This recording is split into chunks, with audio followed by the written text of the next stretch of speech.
Joo, täällä on ykkönen.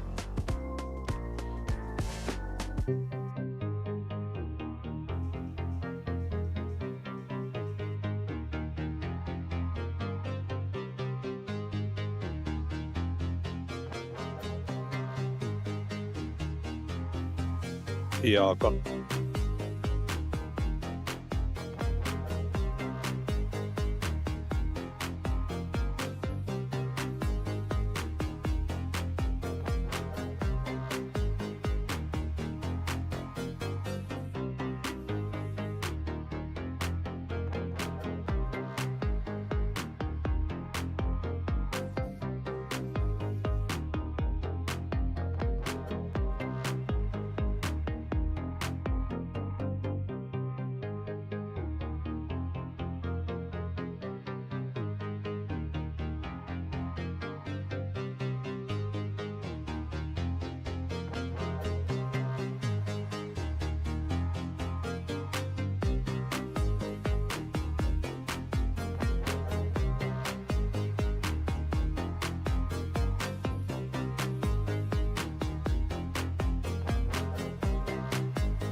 Intensity and consistency are keys for recovery. You can be rigorous performing at the top level and still face obstacles and challenges. That's where red light therapy can change your life. Red light therapy has allowed me to optimize my time in the gym in order to get the most out of every session. I can confirm red light therapy is the best way to recover. Train hard, recover faster with Novolab.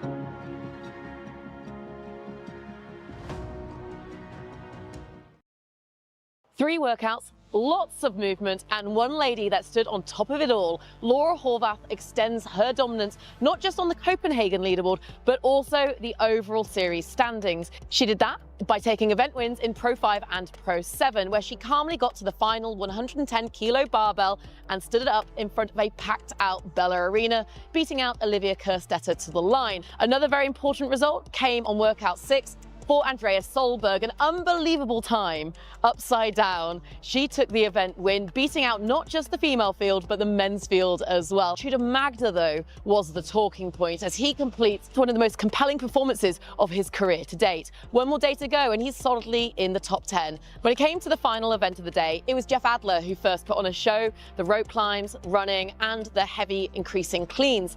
Now, he thought he left no time out there, but Ricky Garrard and James Sprague weren't going to let him get away easily.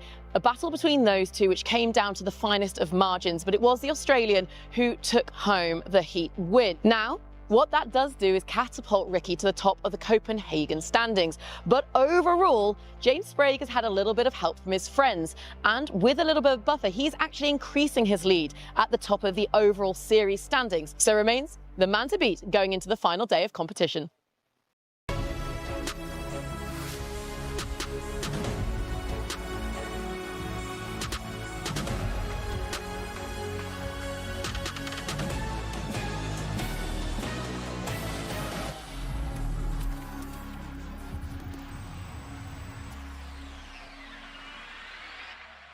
Welcome into On the Pulse live from the Bella Arena here in Copenhagen, Denmark. It is the 4th and final day of competition for the World Fitness Finals and the biggest day of competition all season long. Not only are we going to be crowning our inaugural champions for both the men and the women, but we're also going to know who our 20 men and women are who are going to be the 2026 pros for next season. So we've got 2 races we're going to be following for the final day of competition. Introductions from left to right. I'm Derek Forrest, followed by 2-time Games champion Annie Thorisdottir, 2-time Games champion Katrin Davidsdottir, and our compass all season long. That is Seth Page, the co-founder of Jump Ship Training. He's been guiding the ship all season long. I'd rather be a Games champion, I'll be honest, but whatever you want to give me is fine too. Yeah, that's fine. Totally fine. All right, I wanted to get you guys' thoughts as fans coming into this final day.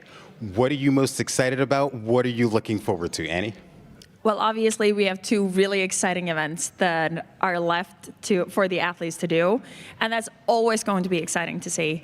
However, we're also at the final day of the final tour stop, so we are going to be seeing what you talked about, the results at the end of this weekend for next year, and like, how can you not be excited for that?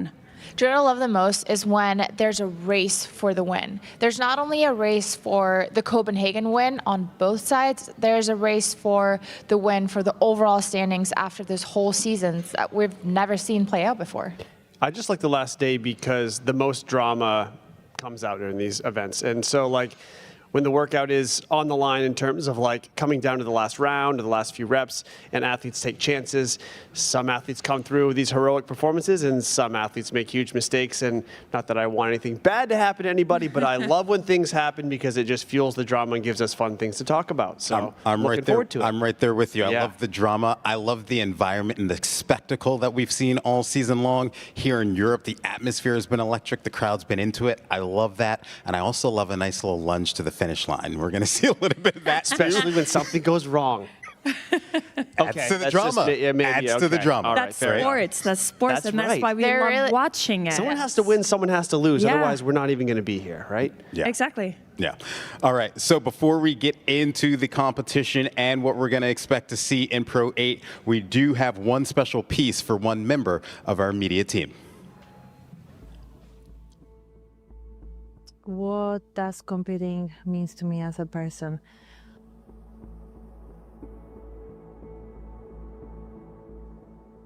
I don't want to say it's everything. I guess maybe 1 year ago that would be my answer, but not being able to do that kind of put me in a different perspective, that there are other things in life that are very important, which is especially my close friends and family. And I think I really find myself as a person outside just being an athlete.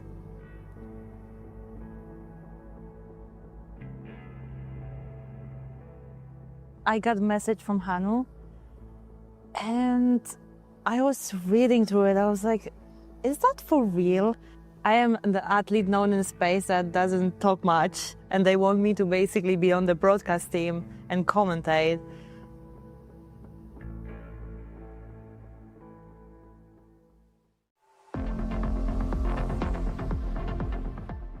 I've been out of the sport for so much time. I didn't really see anyone, talk with anyone. I was hiding and going through my injury and come back on my own. So that was a perfect opportunity to reconnect with the space and the people in the space.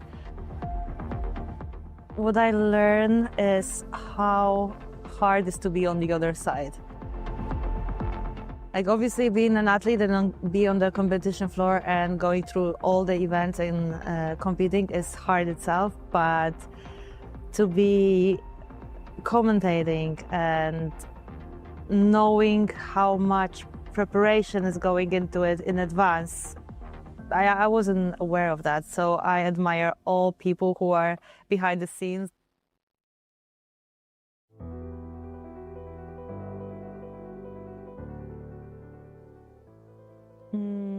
I'm not gonna lie, the first tour when I showed up for the first time, it was also just maybe 2 weeks after I shared with people that I needed to go through the second surgery.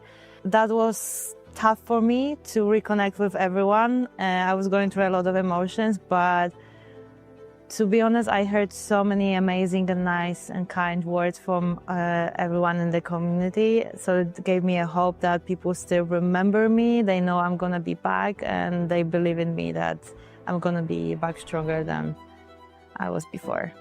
WFP definitely helped me with healing internally, that's for sure. What I learned throughout last year is that we are capable of more than we think we are. Like, there are some things in life that you think you are not going to be able to get through, but actually you are stronger than you think you are.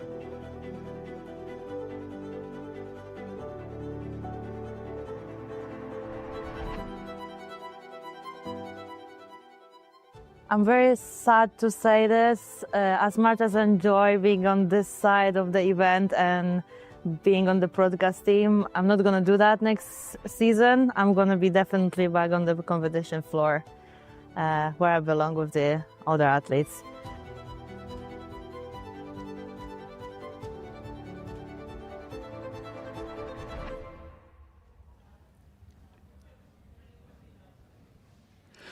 All right, Gabby has been a valuable member to the media team, and she's been doing in the commentary booth exactly what she's been doing on the floor throughout her entire career. She's been absolutely crushing it. Yeah, absolutely. But I gotta say, just watching that video, like, gets me a little choked up. Might be the hormones, but I think it is just me as an athlete in person. It's like, you know, the situation that she's been in, and you know that she's had fun being on this side, but she wants to be on the other side. And it's so easy when you're in that situation where you're injured to isolate yourself and not want to be around people. You get jealous of other people that are capable of running or squatting. Those are the things you want to be doing. And for her to be here and a part of the community and feeling the support is honestly, that's a key of healing and being able to come back. And I don't know, I'm very excited for it to come back. Well, it was so powerful to watch, and both of us also have been through tough injuries that have, I know, yeah, that have taken us out. And Not that I would wish that upon any athlete to go through that, but it is very healthy for you as a person, because everything that she's saying, I remember going through that myself, of having to redefine what I am, because you grow up and all you ever want to be is a champion and an athlete, and then suddenly you have to decide, no, okay, I am also a daughter, I'm a sister, I'm a friend, what am I outside of the sport? And being able to find that and find value in that gives so much when you get back to the sport. And we're sitting here on this side of it right now. I got to finish on my own terms. She was not done. She has so much left, and the fact that she's going through this now, she got to experience this, but then we're going to get to see her out on the floor next year. I think we're getting the best of both I know she's going to worlds. come back stronger. Well, No doubt about it. Just know that. From a fan perspective, just never having been in any of you guys' shoes, she was always pretty easy to root for before this Yeah. happened, right? Yeah, She was always a always. fan favorite, and you'd be excited when she did well. And then when this happens and she makes her comeback story is going to be like, okay, now I'm 2, 3, 5 times more invested Yeah. in her, because I can't wait to see what she's Yes. able to do, how fast she progresses against the field, and where she's at next season, the season after, and where she takes it. Because the bounce back story is the real test of resilience in an athlete. It's not when everything is going 100%. smooth, it's Yeah. when things are against you, how hard do you push back and fight on that? And that's what really leaves your legacy. So. It's also just one of these things that, looking at her, she was always somebody that you could see she was going to rise to the top, and that her potential was to be the best in the world. And to now add this to her story, I agree with you. It's one of those things that when she makes it, it's just going to be an even bigger celebration. And an Knowing her incredible character, story. she is going to come back Yeah. stronger after it. For sure. Yeah, I think I can speak for everybody here and everybody watching next season. We are all going to be rooting for Gabby Magawa, but we also have to look ahead at today and the rest of the schedule. We've got 2 more events that the individuals are going to take on. We've got 1 more workout for the elite teams as well on the competition floor. And then we've got the award ceremony later tonight. We'll be crowning our first inaugural champion for the World Fitness Project inaugural season, and of course our 20 athletes who are going to be pros going into 2026. So as the athletes that you guys are, what are the athletes on the field? What are they gearing up for today? How do they prepare for Sunday? Well, you're going to have the athletes that are wishing for it to be done because they're happy with where they are on the leaderboard. And then you're going to have the athletes that are like, oh, I need more events. I need more events. Give me more, because they want to continue to climb and want to continue to show. You have 2 more chances. And now it doesn't matter how your body feels. It doesn't matter how fatigued your mind is. You only have 2 more to go. You don't have to think about anything tomorrow. You're going to get to rest. So you can leave it all on the floor with no worry at all. That's why final day has always been my favorite day. Yeah, I think just coming into like a Sunday, everybody is so sore. Everybody is tired. And I think the best athletes, they all know to just, everybody feels this way. They've been through this before. And even if you don't have breakfast, you're kind of moving around a little bit stiff. And the warm-up is going to be the hardest part once you're out there. That's all going to go away. They just got to do what they got to do. They got to leave it all out there. And it's also, there's something about a Sunday where there's nothing left after this. It's so easy to just leave everything out there. You kind of mentioned something funny. We get to see everybody at breakfast because we're all staying in the same place. Yeah. And it goes from very chatty conversations on Thursday to the Sunday silence, where Everybody's people are just- either super dialed in to finish strong, or they're just like, okay, can we just get through today so I can move on with my life? Like there's this spectrum, but it's all in silence. So yeah. All right, let's take a look at our women's leaderboard as we come into the final day of competition. Again, 2 more competitions. This is your season overall leaderboard. We see the top 20 and we see where the cut line is. Seth, you want to take it away? Do I ever? So we are finally coming to the culmination of the entire season. We're looking at the season leaderboard now. Very, very tight race between 20 and 21. But again, one of the things to keep in mind, we do have some challengers that have made their way into that top 20 who are looking for those pro cards. And basically, we're just looking to see kind of how far people can move. So we have to look at this. We also have to look at where they're currently standing on the Copenhagen leaderboard to see what their actual potential is to move up and down. It's going to play out a lot more. I think we'll get into more details of this once Workout 8 is done, once Pro 8 finishes. We'll have some very specific numbers as to what has to happen to see what athletes can actually make the shift up, who are in danger of moving down and losing it. But as you can see, very, very tight right now. 100 points separates, 8 people who are all vying for that spot. And Fisa Gaffi, somebody of note, she really had a good shot, really, really strong performance at Tour Stop 1, and now is dealing with a little shoulder injury. She's trying to mitigate that to try to earn that pro card for next year, doing everything she can, basically on one arm all weekend. So a lot of interesting storylines, but we'll definitely have a lot more for this after the next. Yeah, and I just want to reiterate it because I know you said it, but when you're looking at the screen, just because it's in red doesn't mean that they're eliminated from making the cut. Those are still, If it ended now, they'd be done, but correct. Good but they thing still we have 2 chance. workouts. They still have a chance to get in for sure. Very much so. Is there, you ladies, is there females on that list that you're going to be looking out for, not just necessarily at the top of the leaderboard, but as we're looking at this race? Well, kind of the most noticeable one that you pointed out is Fisa Gaffi, and she is now overall in Copenhagen in 29th place. And she stands a big chance of climbing up today. And just climbing up a couple of more spots there is going to earn her quite a lot more points. So that means she really needs to do well in the next 2 events, but she doesn't need to overperform. She just needs to execute. I heard that she was worried about the thruster workout, but the other one should be a good one for her. So hopefully that will give her enough buffer. All right, let's switch over to the men's side of things. Let's take a look at their season leaderboard. Again, 2 races we're looking at. The top of the leaderboard with James Sprague leading, and then, of course, those positions between 18 to 24, somewhere around there in terms of people vying for that cut line for a pro card. Kat, when you look at the leaderboard here, what are you watching? Well, I think the most obvious one is that Jeffrey Adler has definitely made himself very present. He did miss a tour stop. He did have a lot of work to do to guarantee himself that pro card for next year, and he's really doing what he needs to do. And somebody else who, we root for, it's BKG. We want to see him still competing, and he's kind of hovering around that line, but he looks like he's doing what he needs to be doing. Go ahead, Seth. There's a few notes on this that actually make this super, super interesting. You see that cut line there. There's another tie, the same tie we saw yesterday, but in fact we had an appeal come in, and it brought those 2 athletes, Nick and Nate, back to a tie at 12:66, with Nick holding the tie break as of right now. And so there's about 4 guys that are really vying for one spot, that 20th place. Nick Matthew, Nate Ackerman, Colin Bosshard, and Luca.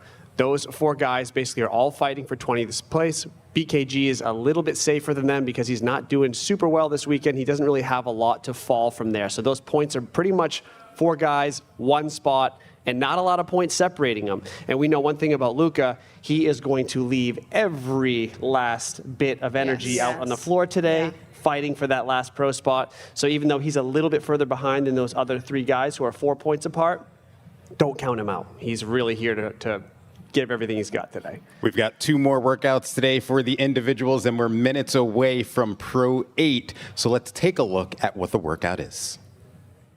Pro 8 is presented by Adidas. Pro 8 begins with 30 or 24 calorie Echo Bike, followed by 20 single arm Devil's Press,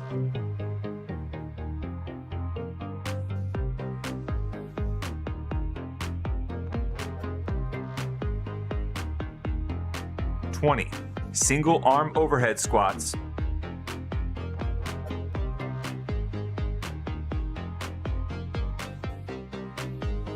30 box jump overs to a 91 or 76 centimeter box.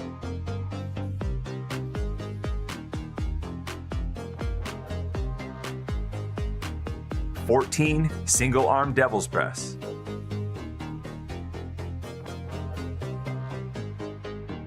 14 single arm overhead squats.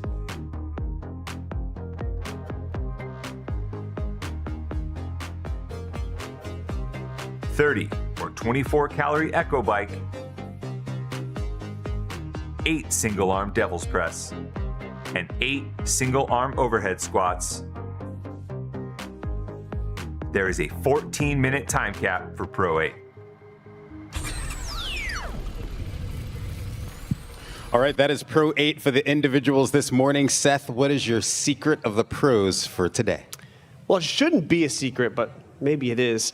And it's about being able to execute, especially in the final couple workouts of the weekend. So everybody in the field is super, super fit. Fitness is only part of the equation, though. It's kind of how you execute on game day, which will separate the fittest from those who are just here, basically. And so I kind of try to dial it down to 3 things that if you really make sure these are your priorities, you're more likely to execute than come up short. And the first one's commitment. So you have to make sure when you step out on the floor, 3, 2, 1, go, you're committed to putting everything you have out there against everybody else. If you have some doubt or you hesitate in any way, shape, or form, you can basically expect to be left in the dust by those who are really there with a goal and a purpose. So make sure you're committed to whatever it is that you're going to do out there without any shade of doubt whatsoever. Super important. Next is having a good strategy. So most of these athletes make a plan. They have an idea how it's going to go. They need a plan A, a plan B. If maybe something comes up that they're a little fatigued on, they didn't expect from the culmination of all the other workouts this weekend. You need to know what your sticking points are going to be. You need to know when to break, when to push, all those sort of things. You need to really be like dialed in on that. And then the last thing, and probably the most important thing, is being focused on the details. The details are what's going to make or break and potentially lead to mistakes if you're not super, super tight on those. Everything matters in terms of timing on transitions, nuances in terms of movements, what style you're going to do a certain type of movement, how you're going to hold the dumbbell in your overhead squats, making sure that you're really focused on a strong kip and the ring dip portion of the muscle up in workout 9. All these little things are going to add up in terms of how you execute when it comes down to the very end. You don't want to set yourself up for failure at the point where the thrusters, you have to break them up an extra time because you find yourself pressing out in the rings too much or whatever it is. But the details of how you execute on both of these workouts today are what's going to separate people. People who make little mistakes are going to be those who are less prepared, less committed, and less focused on the things they really need to dial in. All right, we've got to talk about some picks. We're going to start on the men's side of things, and the one word you used a ton is execute. And my picks for the remaining day is people who execute on the final day. So my pick for this one, James Sprague. He's been lights out all tour long. He's been lights out all weekend. He's my pick. I'm going to agree. I'm choosing James Sprague for this one. Mainly, I'm looking at the machine work, and I'm looking at that tall box, and I think he's going to make up a lot of ground there. Okay, well, James's pan is hot. He's cooking. I am going with James Sprague as well. He's third time I'm picking him. He's won the other 2 that we've won. He's executing. He's on a roll. Do you guys ever get bored just picking James Sprague over and over again? No, I don't. I don't. Come on, guys. Oh, just kidding. Okay, Dallin Pepper. I think he's a good pick here. I actually picked him once. I usually don't pick the same athlete twice in a weekend, but I'm going to. Come on, Dallin. Where's your breakout? Here's another chance for Dallin. I'm going to get behind him and give him a little nudge. We saw him at Wadapalooza go hard on the bike. That's why I'm picking him. On the women's side of things, I'm going with Ariel Lowen. She executes on the final day as well, and she's been super consistent. I think this is the one where she picks up a victory in a workout. I'm interested to see if you're going to be right with that one, but I am choosing Amy. I love that was a nice way to say what a bad pick. That's crazy. No. That was crazy. She's going to do good, but she's not known for maybe being the hardest on the machines. We got some bigger machine workers out there. Very fair. And that's where I'm basing my next one on. I'm doing Amy Kringle. I'm doing Amy Kringle for the next one. I do think it's going to be a race between her and Laura. I think we're going to see a little bit like of a push from both of them. So for them, they're both going to be great on the machines and on the box. But it's a question who's going to be more efficient on that dumbbell. And I'm going with Amy because she really needs to go for it. I am agreeing with Andy again. I'm also going with Amy Kringle, and it's more. I think I kind of hope for a good competition. You know, I think they can both do very well, and I want to see her and Laura battle it back and forth, and I'm going with Amy. I'll just go against you guys and play the contrarian and take Laura, so I'll take the other side of that. Heck yeah. Yeah, why not? The first 4 words out of Annie's mouth whenever I say my pick tells me exactly how she thinks Derek, about that'll my be pick. very interesting. All right, we've got to get out of here. That's going to do it for this edition of On the Pulse Live. Coming up, the individuals, they're going to take on Pro 8. So we're going to send it out to Jeremy Austin and the crew who have the call on the competition floor.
patterns.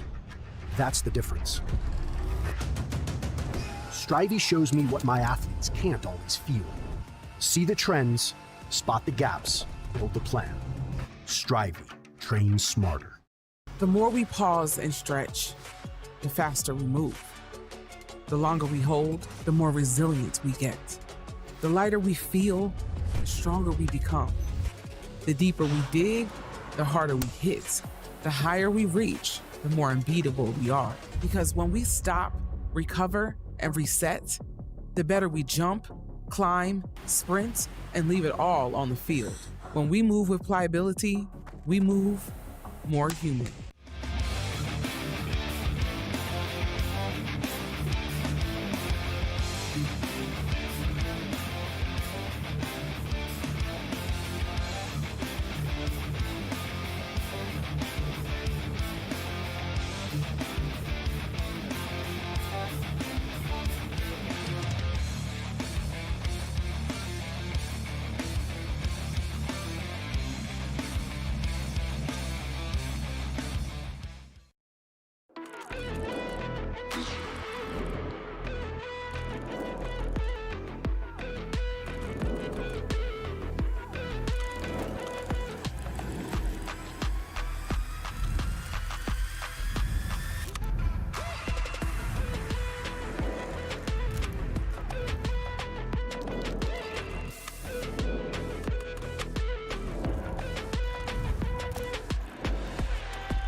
The final day of the World Fitness Finals is upon us.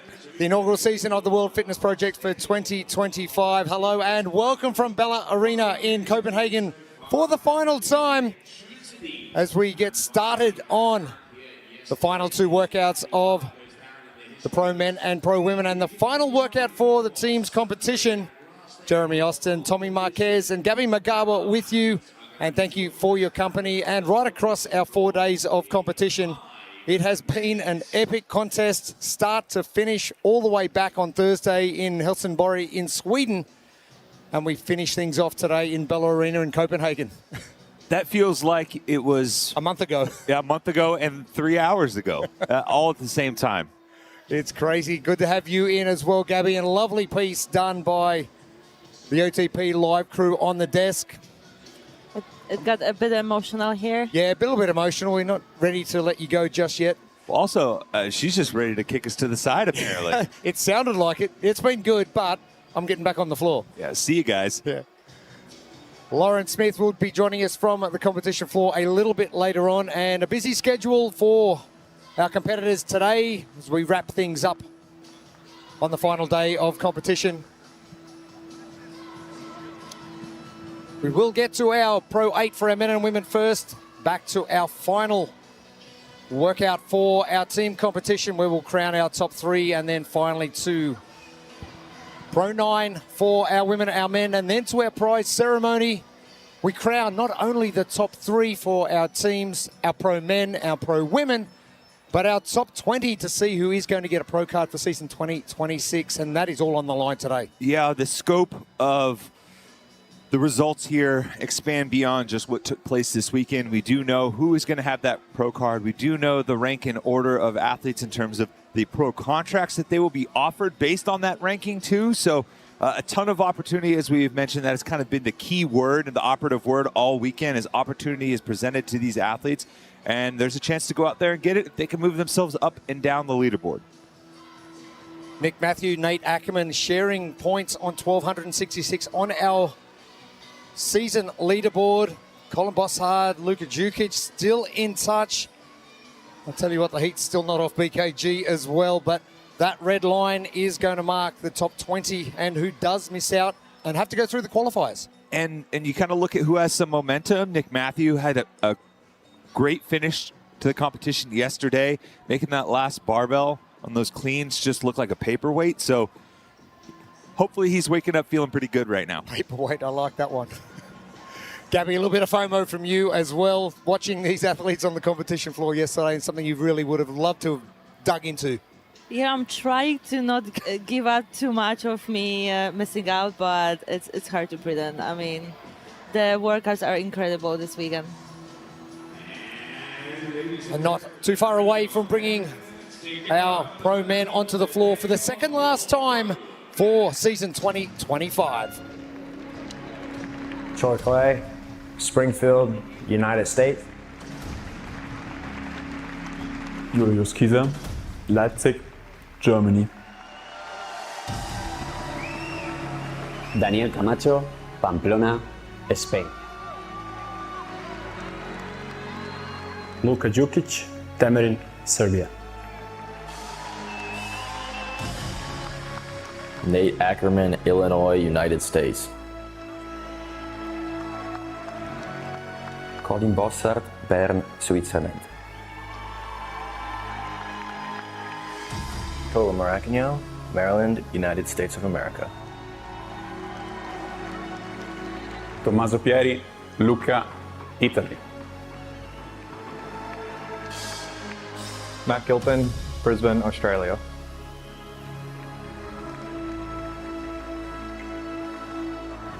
Gentlemen, onto the floor, second last time for the World Fitness Finals. And Tommy, I'm going to throw something at you quickly. Nick Matthew, Nate Ackerman, both on 1,266 points. Who's under more pressure? Is it easier knowing that you've got that tie-break split time ahead if you're Nick Matthew? Yeah, I think so, because I also look at Nick Matthew. You have to zoom out for a second, right? We have the total tour points, but how they're able to move up that total tour points leaderboard is based on their performances on the Copenhagen leaderboard, right?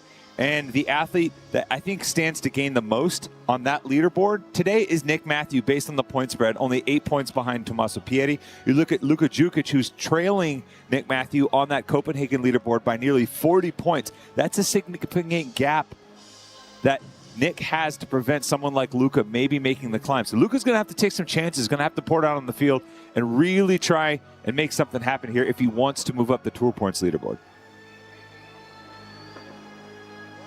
And I don't think we would expect anything less from Luka coming into a final day.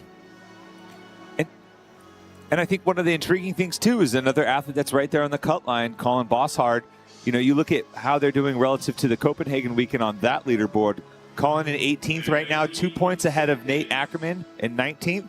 So Nate has an opportunity to jump up a spot, earn a little bit more points, and maybe put himself ahead of Nick Matthew, too. So plenty that could unfold here in terms of some leaderboard chaos. Big time. Colin Bossard, 4 points behind Nate Ackerman and Nick Matthew. And if you thought it was just going to be a cruisy day, Gabby, it's definitely not. It's definitely not. Stand by.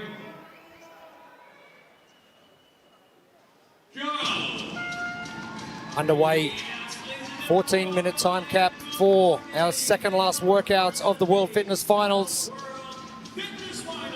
This is pro number 8. Four-time, these athletes are going to start, the men, 30 calories on the Echo Bike. They're going to move forward along the floor, 20 single-arm devil's press and 20 single-arm overhead squat, then 30 box jump overs, then 14 reps of those two movements, then 30 calories on the Echo Bike, and finishing with 8 reps on the single-arm work. The weight of the dumbbell will progress, 32 kilos, then 40 kilos, and finishing with 45 kilos for those final 8 reps. Hefty dumbbell. I remember that 45 dumbbell back. Regionals. Yeah, 2012. Yeah. And I had to do it. And talk about fear. If that's any indication of how far we've come, I remember when that first came up, Jason Kalipa was failing dumbbell snatches at that weight. That makes me feel a little better. One of the best in the sport, and now everybody's doing it. Just goes to show you give them a little bit of time, they'll adapt. The blueprint presented by Adidas. I think especially with the heavier dumbbell coming later on, it's going to be important to focus on good positioning for these single-arm overhead squats. Get the body primed, get into some good positions early, and be able to trust your technique later on. And then there's no rule on whether you have to switch arms with this single arm work. So if you got a strong side that you could really hammer out these reps on, stick to it. Julius Kieser, the first off the Echo bike. And the numbers on the right of your screen signifying how many reps remaining. And this is, Gabby spoke about it yesterday. Some of these workouts are a trap. This is a big one, and if you go out too hot on these Devil's Press to start with, you are going to suffer later on. Yeah, I feel like the best strategy here is to be consistent on the first part of the workout, and I would try to put foot on the gas on the second bike. And then I think the last weight on the Devil Press and overhead squats is going to be a big separator between the athletes. 20 reps for our Devil's Press and our overhead squat. 10 in each square as the athletes move down the competition floor.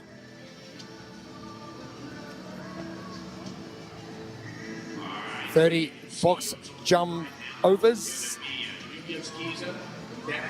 And train first in the new Drop Set 4, brought to you by Addy Club. Adidas exclusive membership program. Just scan that QR code on your screen. And what a great presenting sponsor Adidas have been right across the season. Decking us out head to toe as well. Making sure everybody's taken care of. Gilpin close to camera at the bottom left of your screen. And you're going to see some different techniques on the dumbbell. I think on the Devil's Press early on, some athletes going to snatch it right from the floor in a direct line. Other athletes you'll see start to pick that dumbbell up off the floor just slightly, swing it back between the legs in more of like a kettlebell swing technique. Julius Kieser, a no rep to start things off, and one gentleman who we expected big things of, Luka Jukic, is plowing ahead. The last person to the dumbbell was Nate Ackerman, and he has made up a lot of ground. Two of those athletes make that Colin Bossard, three athletes who are really pushing to jump ahead of that cut line for the top 20. And it's a huge advantage having the shoulder stability and mobility to rep out these overhead squats on both sides and not necessarily have to favor one. There's no requirement, but still for someone like Luka, hey, I can save a little bit of shoulder fatigue on my right side if I can use my left a little. Moving on to the 30 box jump overs. Now, Tommy, you're probably sitting at what, 6'3"-ish? 6'3", yeah. 3. How much easier are they for taller athletes than, say, shorter athletes like Colin Bossart and Nate Ackerman, and further forward, Nick Matthew? Well, if you're looking at the top of the box, right, and it's relative height compared to your hip height and your knee height, for me, my hips clear the box fairly easily, so I really don't have to drive my hips up too high to get on top of that box. For me, it's a little bit of pop. Just bring the knees up to the chest, and especially since you're not going to full extension on top of the box above, it's a little bit less effort for me. Other athletes, you see that box height almost clearing their hip height, and so that's just going to require a little bit more effort to make sure your hips clear the box and you can pull your knees up. Now 30 reps at this height. Gnarly. Let's head down to the competition floor with the fourth member of our team, Lauren Smith. Good morning. Good morning. Yeah, it's looking gnarly indeed. Look, I spoke to John Singleton last night off the back of Luka Jukic's performances, and he said, honestly, the position he's in right now, he's just going to have to absolutely send it. This event is spectacular for him on paper, so he just needs to execute, and then he's going to need a little bit of luck and help from the rest of the leaderboard to see him through to the top 20.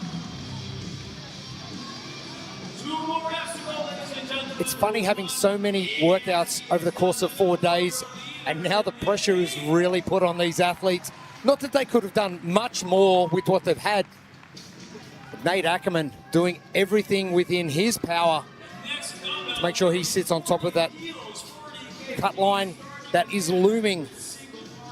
With, for these gentlemen on the floor, 1.5 workouts away. And Nate made up a huge amount of ground there, and really it comes down to how disciplined he was with his cadence and pacing on the box. You see a lot of athletes, Colin Bossard on the left, hops down, takes a couple shuffle steps, resets, comes back in towards the box. That's just extra time that you're taking for each rep. Nate Ackerman stepped down, other foot came down, gathered right back up on the box. Matt Gilpin doing the same, making up a lot of ground on the box jump overs. And you can see there's a different way of doing devil presses. Some athletes are doing few reps on one arm and then switching and use the other arm. Some athletes are alternating every rep. And it's not a light load for this dumbbell weight, 45 kilos. Just on that 100-pound mark. I gotta say it. This is a sharp workout. It's stout. This is one of those ones. There's just no escaping, right? You have to push on the bike early. You have to stay prudent with the devil's press, and then you're going to test your positioning and technique here with these single arm overhead squats. Probably a benefit that Nate Ackerman has got over the field is his youth. He hasn't got 10 years of bad habits. 10 years of bench press. Yeah, exactly. Maybe 20. 10 years of bro workouts. But shoulder stability and positioning is going to ensure your efficiency and effectiveness in workout number 8 is going to get you to that finish line a lot faster. You see Nate and a lot of athletes, you'll see a little bit of bow in the wrist, or they'll soften the wrist a little bit, assuming they're able to still stabilize the dumbbell, just to let that dumbbell sit a little bit over their center line better. Nate has got a massive lead. The one thing he can't do is relax and get complacent here, knowing that there's 2 more heats to come. The higher he finishes, obviously, the better his chances of nabbing one of those pro cards for 2026. Especially this is the part of the workout where you have to attack. But you don't want to attack. You don't want to, but you have to.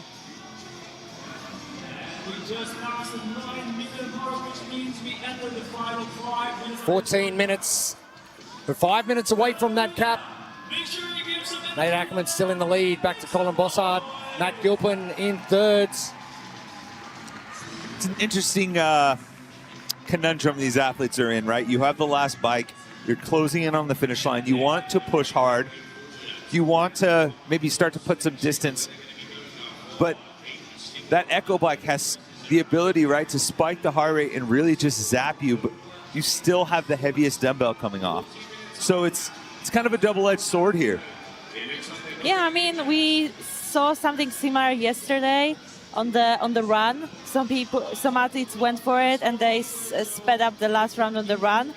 And for some people it paid off and they were still able to clean the heaviest barbell. Some unfortunately failed. So we'll see if it's gonna pay off here. I just can't see any athlete, male or female, pushing this second bike to the limit, knowing they've still got some work to do. I think maybe the one kind of saving grace for some of the athletes, you look at Dallin and James, who are really good at the bike, is that the devil's press is such a long, slow movement, and that you know with the heaviest dumbbell, it's going to be even a little bit slower. Bossard making a massive move on the Echo bike and level with Nate Ackerman. Maybe went a little bit too easy, but Bossard, he has got his destiny in his own hands as well. And these are two of the guys battling it out on the cut line in terms of tour points. And I do like the push from Bossard, but look at how Nate is responding, right?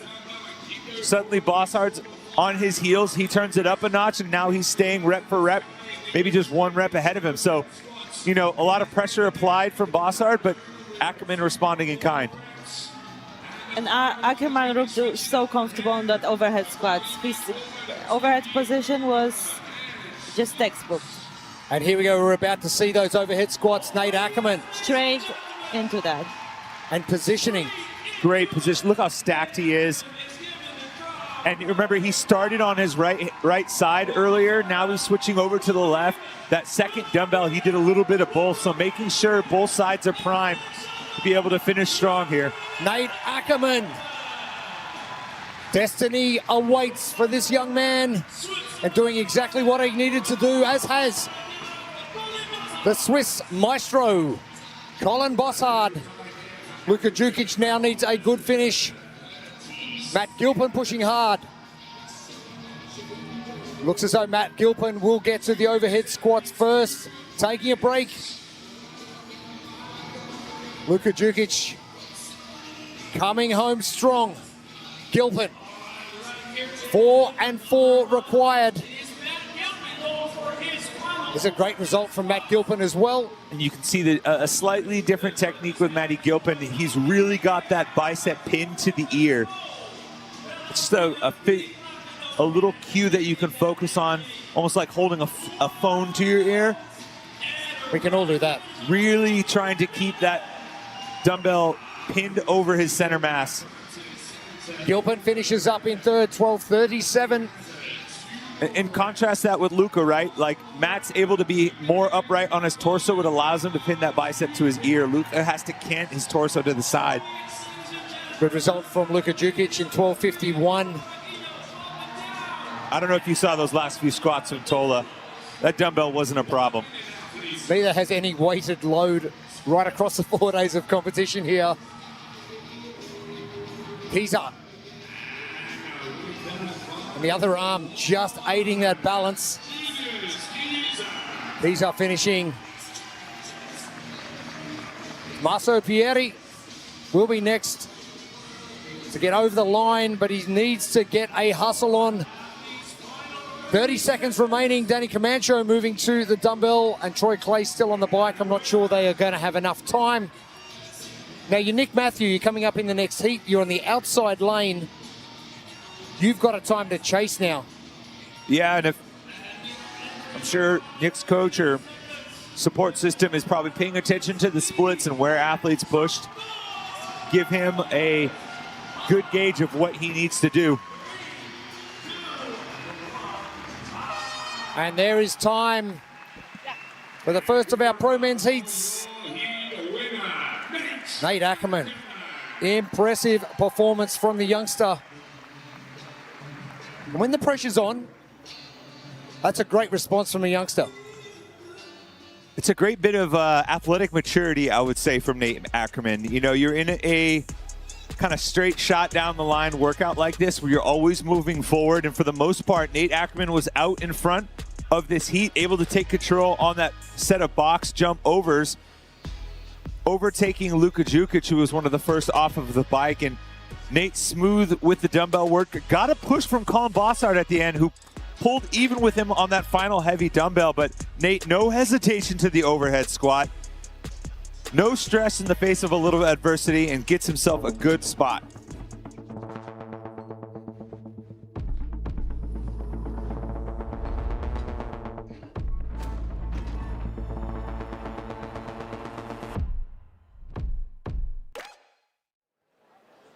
Impressive from Nate Ackerman and his destiny. One workout closer. He's standing by with Lauren Smith. Nate, amazing work. You've come into the final day on the pro card cut line, tied on points. What was the messaging going into this workout? Honestly, it's a damage control workout because any workout with a bike in it, it's damage control. So I was honestly pretty scared, but I was able to capitalize on the box jump overs, which made me able to lack on the last bike. I can't believe what we just watched was damage control. When you are on that bike, especially the second Echo bike, and you know you've still got a lot of work to come, like, how are you managing your energy? Honestly, even though it looks like I'm going like 1 mile an hour, I'm giving it all I have. I just had a little bit of a lead going off the box jump, so I knew I couldn't go slow, but I had a little bit of a lead, so I could lack a little bit. Well, it looked great. Great job out there, and what a way to start the day. Thank you, Lauren. And, yep, Nate probably looked like he was moving slow on that Echo bike, but Bossard was just moving quicker, but able to hold out. Colin Bossard, great result from Nate Ackerman. Luka Jukic in 12:52. That's going to be an important result. Now, Gabby, quickly before we get to our next seat, I just want to talk to you about doing exactly what Nate did. And he said he made a move on the box jump overs. How does that help getting in front and staying in front help? I mean, also it's, I would say, tactical trick, because if you already passed athletes in the middle of the workout, it's gonna affect the other competitors. Nick Matthew, Minnesota, United States. Chris Ibarra, Kansas City, United States. Jeffrey Adler, Montreal, Canada. Travis Mayer, Atlanta, United States. Colton Mertens, Iowa, United States. Aniele Kai, Zarauz, Spain. Jelle Hoste, Izehem, Belgium. Patrick Vellner, Chelsea, Canada.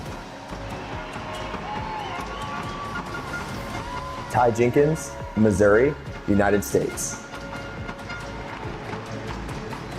Björgvin Karl Guðmundsson, Stock City, Iceland. Our second heats making their way into position. Our lane assignments.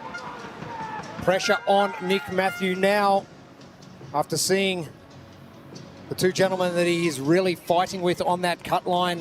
What is he able to do? We're going to roll it back to last night here at Bella Arena. Exactly what he was able to do.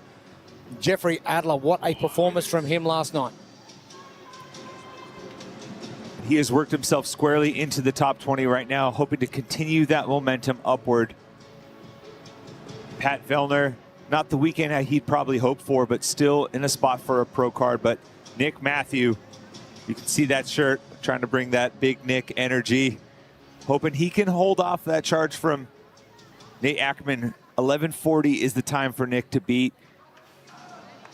And more importantly, on the Copenhagen leaderboard, if he wants to make up points on the tour leaderboard, he's 8 points back with Tommaso Pieri. So a good performance here could do just that. Mertens set the world on fire in here last night with that heavy barbell. Going touch and go. Oh, crowd responding well. 10 seconds. Stand by. Go. 14 minutes away from finding out what our last workout number 9 is going to look like for these athletes.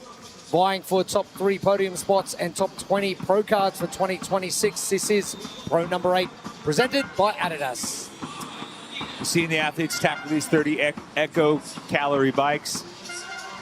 And then you're going to follow up with some single arm work. You're going to have single arm devil's press and single arm overhead squat. 20 reps to start. Then you head for some box jump overs. Then 14. Then the echo bike again. Then 8 reps. And each time you get to another set of the dumbbell, that weight is going to go up. There's good ways to get through Pro 8.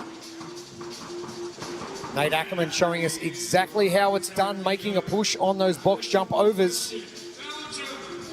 And the blueprint presented by Adidas. Well, I think with the increasingly heavy dumbbell, it's really important to hit those good positions with the overhead squat early on with that lighter dumbbell. Prime both sides, get into a good position, get that body ready for what's coming. And then there's no rule on you having to alternate on the dumbbell. That's the devil's press or the overhead squat. So if you do have a strong side, you can lean heavily on it. Björgvin Karl Guðmundsson, been a good weekend so far for him. Travis Mayer in the lead. Adler and Matthew break up that top 3. There's not too much in it. Jeff Adler will have absolutely no issue throwing this dumbbell around. Don't be surprised to see him get to the box first in bright yellow this morning. Second last workout of the World Fitness Finals. in the inaugural season of the World Fitness Project for 2025. 2026 is going to be coming in red hot. And Jeffrey is the only athlete skipping the step on the way up from the burpee, if you look at all the athletes. Nick Matthew just ahead of Nate Ackerman, but 11 minutes and 40 seconds is the one time he is vying for in this Pro 8 workout. And so Nate Ackerman is going to have more tour points after this workout. Nate was just 2 points back on the Copenhagen leaderboard of Colin Bossard. He beat Colin in the previous heat. So he's going to overtake Colin on the Copenhagen leaderboard. That's going to boost his tour points. So what Nick Matthew needs to do, obviously beat Nate in this, get more points for the Copenhagen leaderboard, but also make sure that's enough for him to overtake Tommaso Pieri on that Copenhagen leaderboard as well. Let's head down to Lauren Smith on the competition floor. Cheers, Jeremy. I've just been chatting to Caroline Lamprey, who's obviously working with Jeff Adler. And one thing we hadn't really spoken about was the late finish yesterday and the early start today. And that's something that he's been navigating. The body's feeling a little bit heavy and the recovery protocols kind of had to be double speed overnight. He is in a fairly comfortable position, and she says that if he executes as expected, then he's not really putting a huge amount of pressure on himself. However, this idea of testing and trying new things out, that is what this competition is about for them. Not just that, also trying to find enjoyment in it. You'll notice that he's not a big celebrator when things do go well, and that comes down to the fact that he only celebrates when he's truly proud of himself. And he felt yesterday he went a little bit easy, and he's still got a lot more to give, and there's more in the tank. Can't wait to see what Mr. Jeffrey Adler has got in store for us. Travis Mayer walking that dumbbell in the overhead position into his next square. Adler putting the dumbbell down. They are your two leaders, Chris Ibarra in contention for a top 3 spot. As the athletes get to the box jump overs, it will be Adler first. Mayer now in third behind Ibarra, but this is going to be coming down to the wire. Yellow Hosta is in there as well. And Yola Kai commences. This is exactly where Nate Ackerman put the foot down on the pedal. Train first in the new Drop Set 4, brought to you by Addy Club, Adidas exclusive membership program. Just scan that QR code on your screen. And a big thank you to the whole team at Adidas. Been a wonderful supporter of the World Fitness Project for season 2025.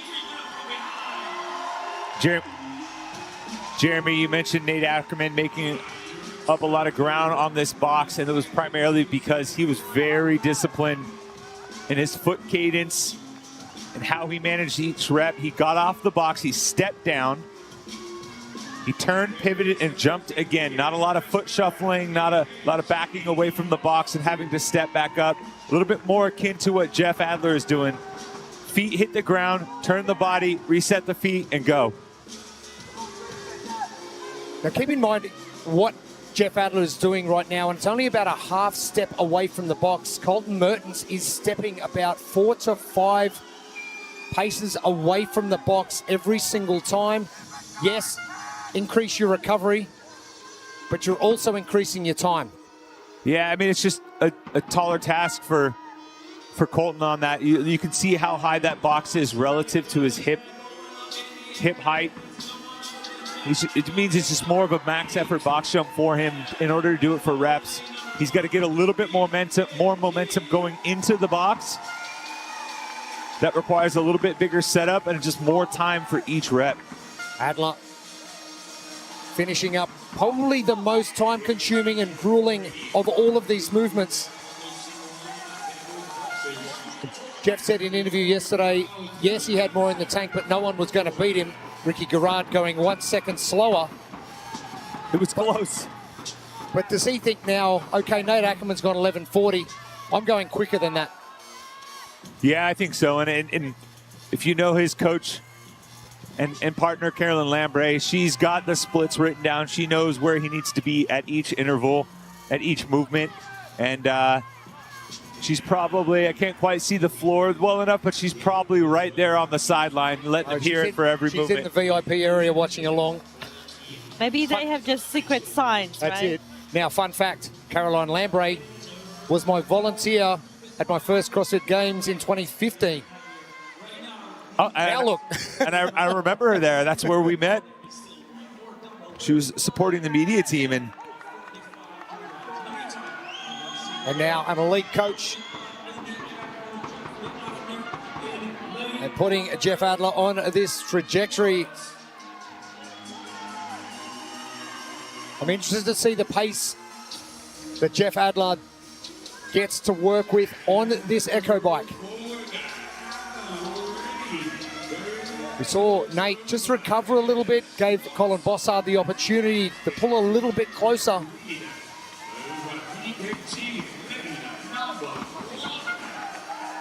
Good position again from Adler.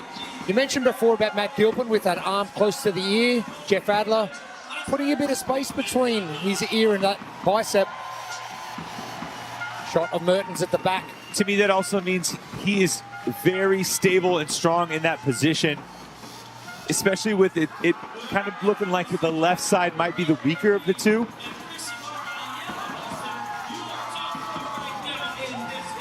As you look at the cues, his torso is really nice and upright. Really no sway in the arm. Now, big mover and the sneaky Icelandic man, BKG again, just sneaking away on that outside, and he's jumped into second. Well, BK has tremendous overhead mobility, which allows him to stay in a much more efficient stacked position on that overhead squat. How about BKG sneaking under someone in a workout? It's almost like we saw that yesterday. We've been seeing it for many years. Nick Matthew now dropping back to 9th position. This could be putting big plans for Nick Matthew on the shelf.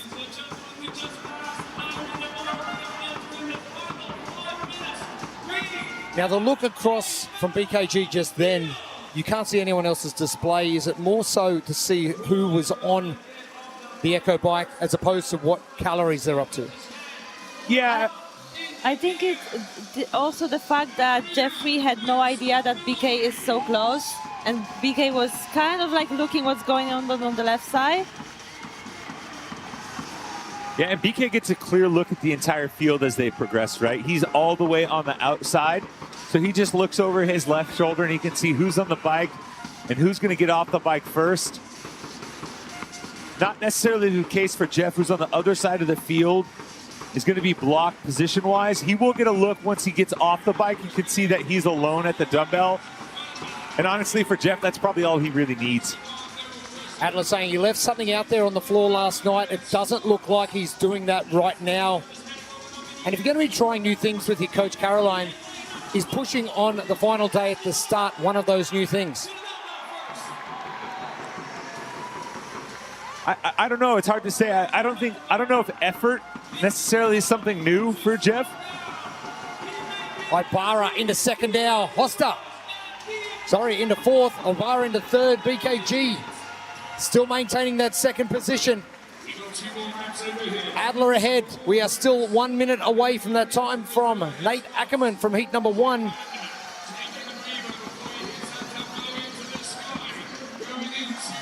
Travis Mayer steps forward. It is Adler. BKG with 1 rep remaining on the devil presses. It is all Jeff Adler. He's only got a couple of reps to go. And he is going to have the fastest time. Will that time hold up throughout? Heat number 3 coming up next.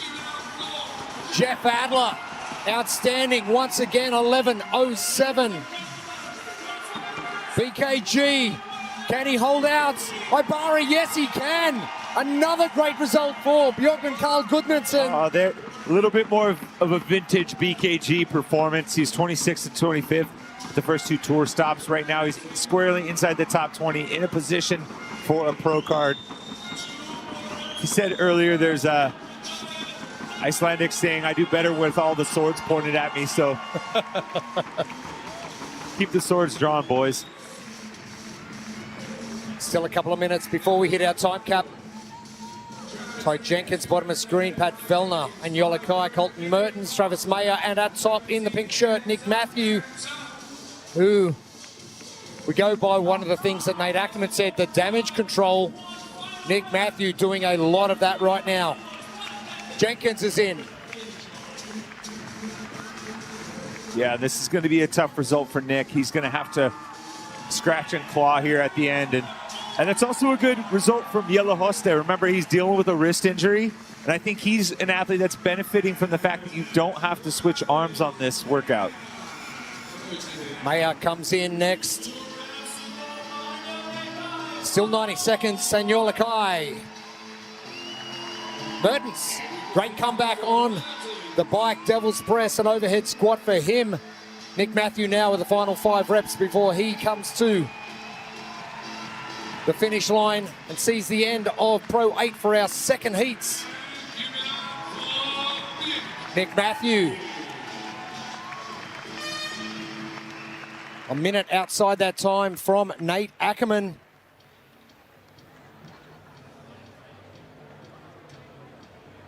Some crazy work, Jeff Adler. Another impressive performance. And back-to-back as well. Late last night and first thing this morning. Yeah, coming off a win yesterday where he basically threw down the challenge. Hey, I don't think anyone's going to get this. I think I got the win. And it came close. Ricky gave it a good crack, but built some momentum for Jeff coming into Sunday. And that momentum is going to continue because he's basically attacked each one of these workouts seemingly unconcerned with the pacing of the athletes around him. Very focused in his lane, perfectly content with leading from the front and daring other athletes to come chase him. And Jeff was the first to each dumbbell, first to the finish line, and another performance he should be proud of.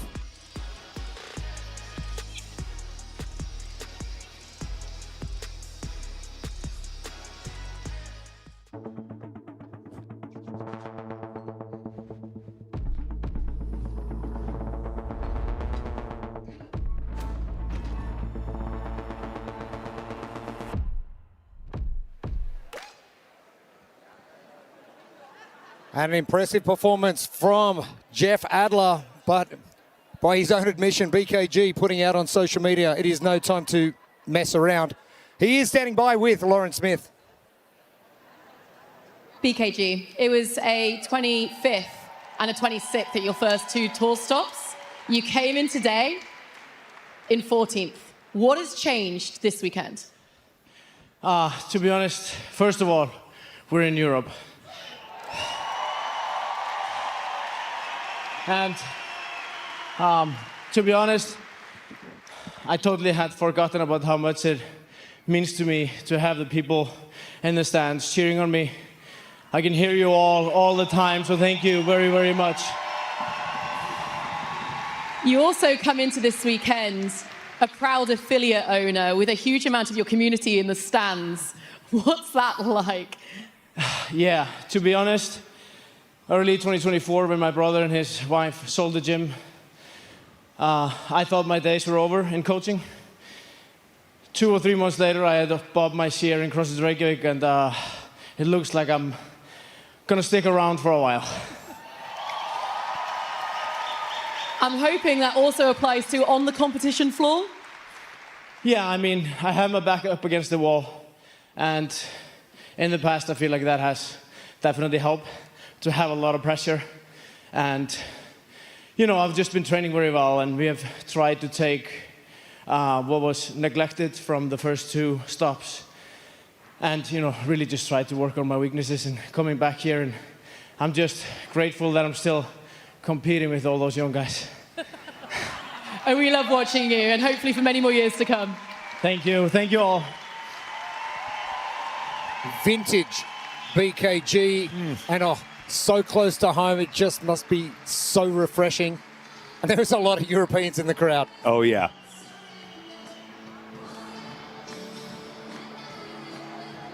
Been really impressed with what BKG's put out this weekend. For sure. I feel like Vintage BKG is going to be the name of my European rock cover band. Good result from Chris Ibarra as well, and Jelle Hoster dealing with that injury. It's still able to put out a good performance, finishing 4th in our second heat. Our final heats of our pro men not far away. And we will draw to a close later on this afternoon when we get to Pro 9. We crown our top 3 on the podium and our top 20 pro cards. Exciting time for the athletes on the floor. But let's bring out our third and final heat of our pro men.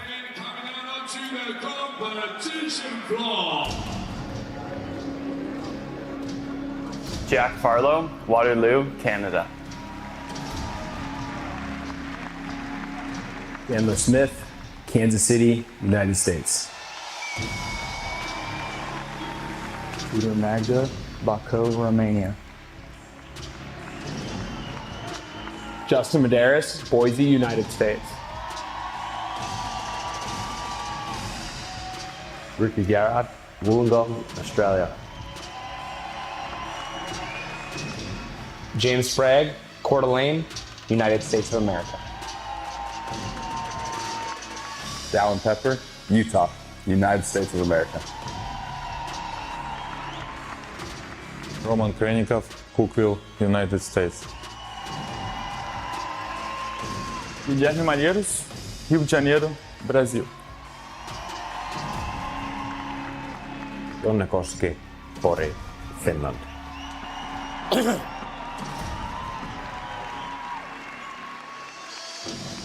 Our lane assignments for our third and final heat of our pro men's division.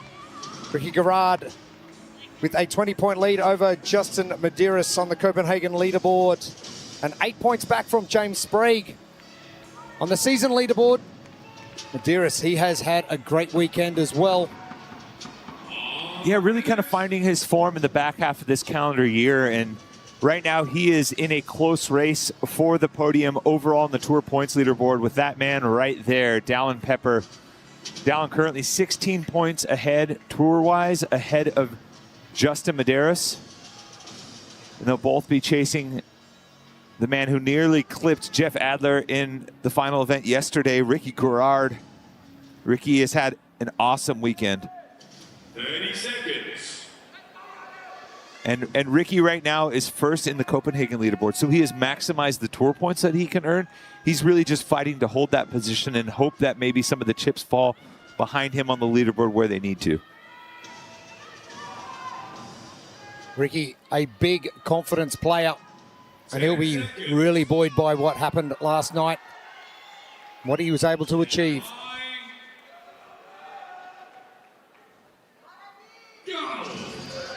And speaking to the Copenhagen leaderboard, where Ricky has maxed out his points, he's 20 points ahead of Justin there. So if Justin wants more points on the tour standings, he has to get to Ricky on the Copenhagen leaderboard. Get to work for our third and final heat of our pro men. This is Pro 8s, presented by Adidas. 30 calories on the Echo bike, 20 single-arm devil's press, and 20 single-arm overhead squat with a 32-kilo dumbbell. Then they'll switch over to some box jump overs. Then back to the dumbbell, this time 14 reps with a 40-kilo dumbbell. Then back to the bike again, and then one final round with the dumbbell, 8 reps for each movement, and 45 kilos on the dumbbell. Pacing obviously has got to do with every component as they come down the floor. Gabby, do you earmark certain movements to make sure that you are maximizing your efficiency and effectiveness for each of the movements and how you pace each one? Yeah, and like every time when the workout starts with machine at the beginning, it's so easy to start way too hot just because of the all the adrenaline and people going together. The blueprint presented by Adidas. How best to strategize? And I think in avoiding going too hot, I think for the overhead squat early, you really focus on good positions, getting that dumbbell locked in overhead with each shoulder to make sure that body is primed for the heavier dumbbell as we get along. And there's no rule that you have to switch hands, as we're seeing James switch each rep on the devil's press. You can stick to one side. You got a strong side, stick to it if it's going to benefit you. One thing I did notice from James Sprague is he's resetting at the floor every single time with the dumbbell. So he's forcing the dumbbell to the floor, re-gripping again before he lifts to that position at overhead. It's almost like a quick little break there as the reset, but he's also very aggressive on the down portion with his burpee. That little release of that hand grip just before he pulls. It's subtle, but if you think about time under tension, he's not holding onto that dumbbell. But also so much of the devil's press, especially under fatigue, comes down to rhythm and sticking to the cadence and rhythm that you've set out for and not letting time slip away. I think those are little, maybe small physical cues that allow him to stay on pace. A couple of our athletes, Sprague and Medeiros in particular, with a bit of a wider stance. Taller guy, longer legs, wider stance helps. More space to clear the knees for the burpee. Train first in the new Drop Set 4, brought to you by Addy Club. Adidas exclusive membership program. Just scan that QR code on your screen. Sprague off to work. Pepper not too far behind. And Jonikoski closest to our camera.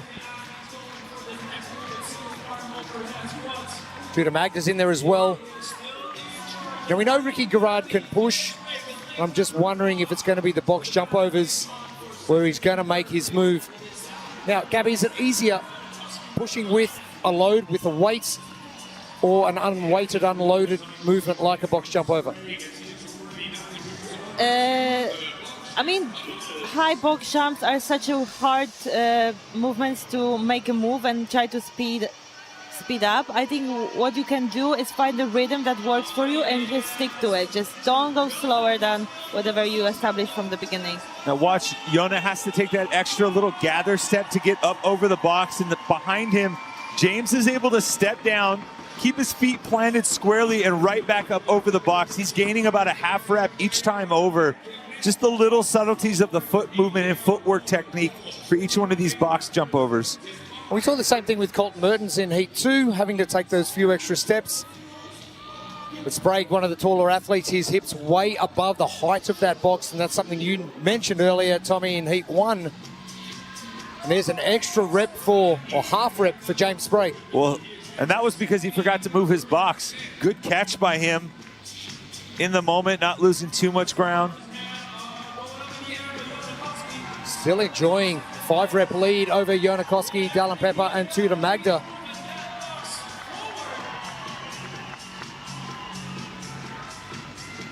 This looks great for Jonas so far. I mean, he's not the tallest athlete out there, and going through those boxes with this speed is very impressive. And you only have to do this implement once. You do have multiple rounds with the bike and the dumbbell. He really made up ground on the dumbbell. Really, really good positioning from Jona. Talk about vintage performances. Jeffrey Adler, BKG. Jonikoski's done exactly the same this weekend. I wonder if that European sprinkle. Closer to home. He's got his family in the stands. And, you know, over Jona's career, we're used to seeing him come out towards the top of the leaderboard early behind his swimming prowess, because that's usually towards the front end of competitions. We've seen him wear the white leaders jersey at the games because of it. But it's always been a fight for him to be able to maintain that momentum throughout the entirety of a 4-day competition weekend. So right now, for the Copenhagen leaderboard, he's sitting in 7th. He's moved himself up over 10 spots on the Tour Points leaderboard. So he's starting to recapture some of that secret sauce for him to be able to compete with the best in the sport consistently. The re-grip continues for James Sprague, just releasing those fingers. Yeah, just a quick little flash of the hands. I don't mind it. Knowing that you're going to be re-gripping and you're not going to lose that dumbbell in a position you don't want to.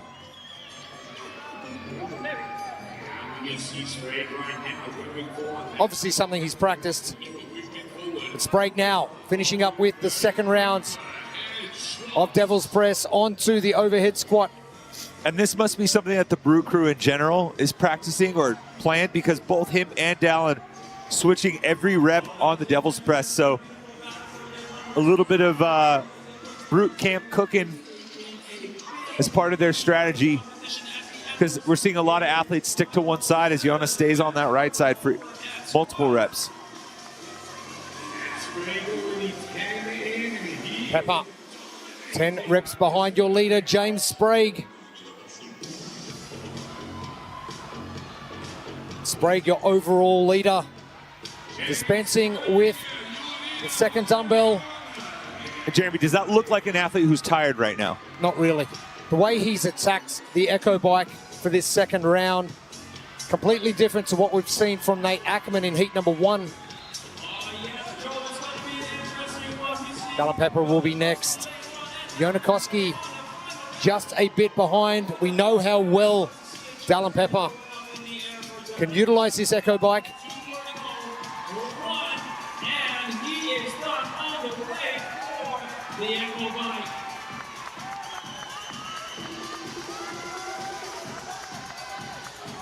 Different scenarios playing out for not only our top 3 podium contenders, but also our pro cards. And Pepper in second, Koski third. And Dallin's going to have to really push it here on this bike. James looking relatively unfazed at this point. With the descending reps, James gets off somewhere around that 9-minute mark or so.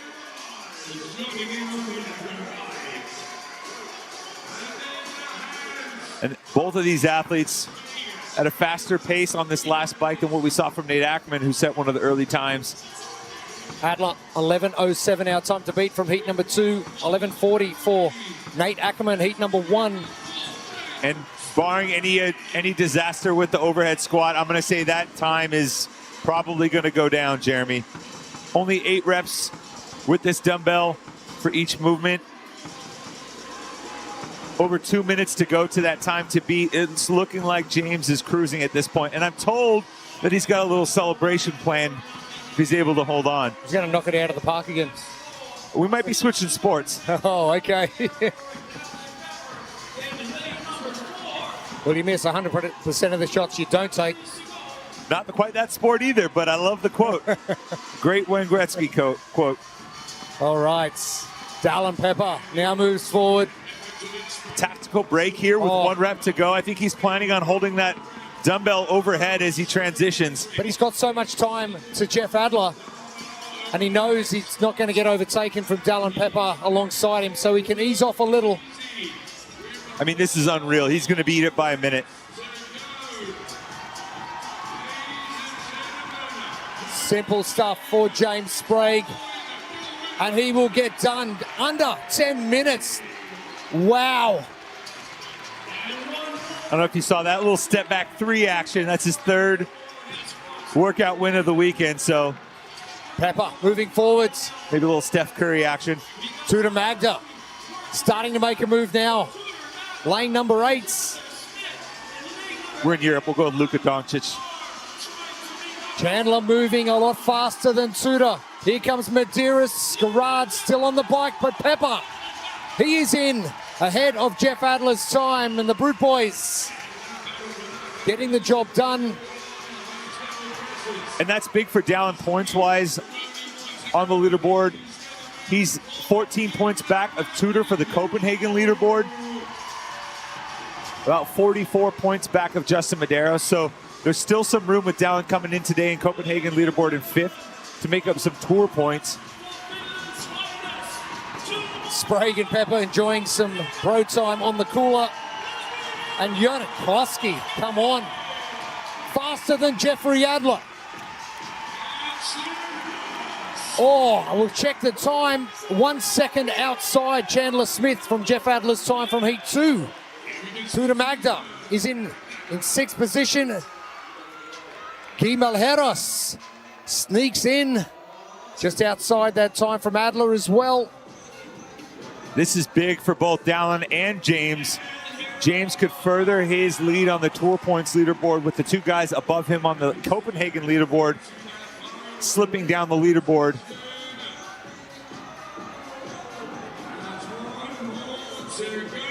Kranikov Being sent back for his last overhead squats. Gerard and Farlow. See Ricky struggling with that overhead position.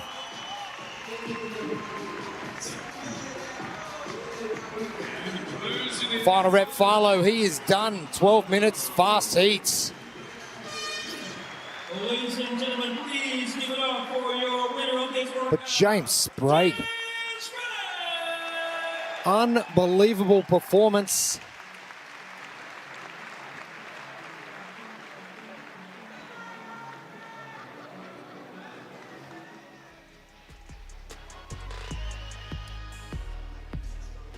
And the mark to beat was 11:07 from Jeffrey Adler in heat number 2. And plenty of men in this heat up to the task.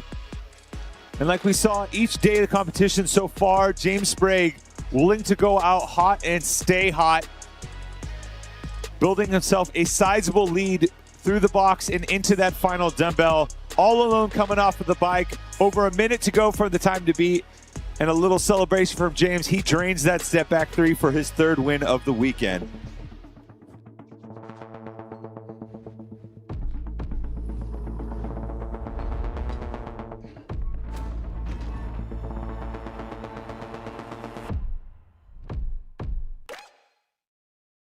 Brute Boys going 1 and 2 in our 3rd and final heats of Pro 8. They are both standing by with Lauren Smith. Dallin, this guy, he loves a fast start. How are you adjusting knowing that he's going to go out the blocks like that? I kind of figured he'd be about 30 seconds ahead of me on this workout, so I was running my own race, picking off the people that I could, and yeah, you're not going to touch the Brute Boys on something like this. Yeah, we can see 3 workout wins. Not a bad way to close out a big year of competition. Yeah, I had to drop a 3-pointer. Basketball is my worst sport, so I figured let's start getting used to doing different celebrations than hitting a baseball. But yeah, going head-to-head with Dallin and these guys is just incredible. They're so fit. Now, you guys obviously intimately kind of know each other from many years competing together, being on the same coaching crew. How does that translate when you're out on the competition floor? Yeah, I feel like me and Dallin, Jason, we all talk a lot about training. Maybe Jason a little less. Wish he was here with us. We miss you, buddy. You know, it's so we get a good idea of where we're at with these workouts a little bit. We like to help each other out without giving too much away. You know, I want to be first. I want him to be second, or vice versa, you know? So we want the best for each other. We just want to be one spot ahead of the next. You going to close this out?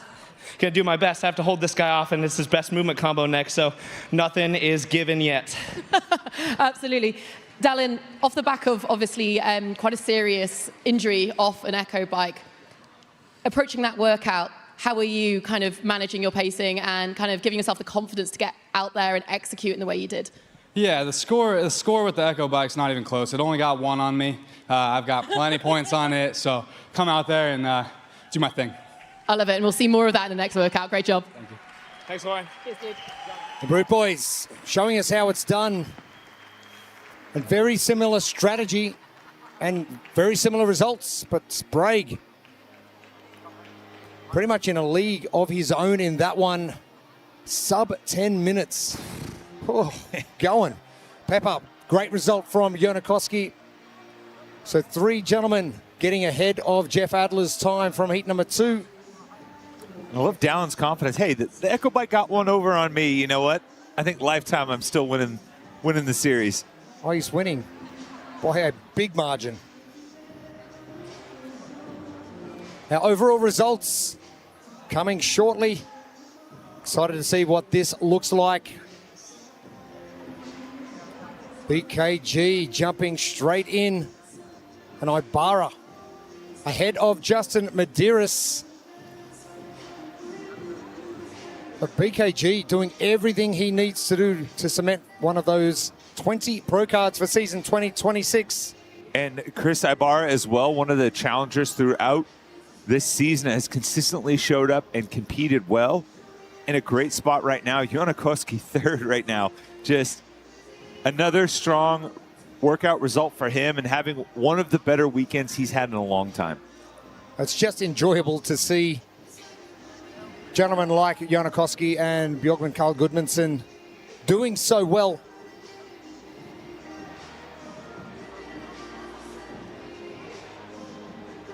Plenty of Finnish supporters in the crowd as well. And I've been loving the flags, the signs. They've really voted with their feet here in Copenhagen. We've had a great crowd in here in all 4 days of competition. I love the international flair. It was pumping in here last night, and flags all over, draped across the running boards for the floor, and some intricate ones as well. Season standings for our women. And Laura Horvath still in the lead. Back to Amy Kringle and Ariel Lowen. I'm just loving Ariel's consistency. Lucy Campbell still in that top 5 with Emma Lawson. And Brooke Wells. Seriously, Brooke, if you're listening, please just shelve the plans to retire and just keep going. She still got it. Still got it. A workout win here in Copenhagen, which surprised her a little bit more so than anyone else. I also have to imagine that, you know, there's some peace that comes with knowing that you've made your decision, right? And this is kind of your swan song, so you can compete a little bit more freely, I think. The top 20 pro cards for our women. And this is getting close. Ella Wilkinson with a little bit of buffer back to Linda Casemore.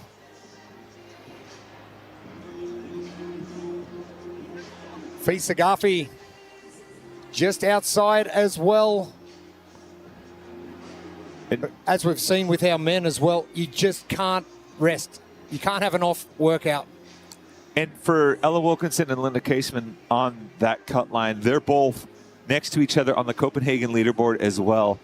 So if we're going to see some change in position for that tour standings, we have to see it here on this World Fitness Finals leaderboard. Wilkinson has a 10-point lead over Linda Caseman, so Linda's going to have to make something happen here. She's going to have to beat Ella in this particular workout by multiple positions. Keep in mind as well that Elena Carthala and Manon Agones, they're only 3 points back from Linda Casemon as well. All right, ladies and gentlemen, let's get ready and make some noise for our pro women athletes. Our first heats of our women about to hit the floor. Maribel Gallardo, Málaga, Spain. Amanda Fisher, Georgia, United States of America. Emily Rethwell, San Diego, United States. Janie Chevry, Calgary, Canada. Lisa Gaffey, Florida, United States. Linda Caseman, Amsterdam, the Netherlands. Vår Turmanmo, Hustadvika, Norway. Elena Carratalá, Villarreal, Spain. Noortje Bleker, Spanbroek, Netherlands.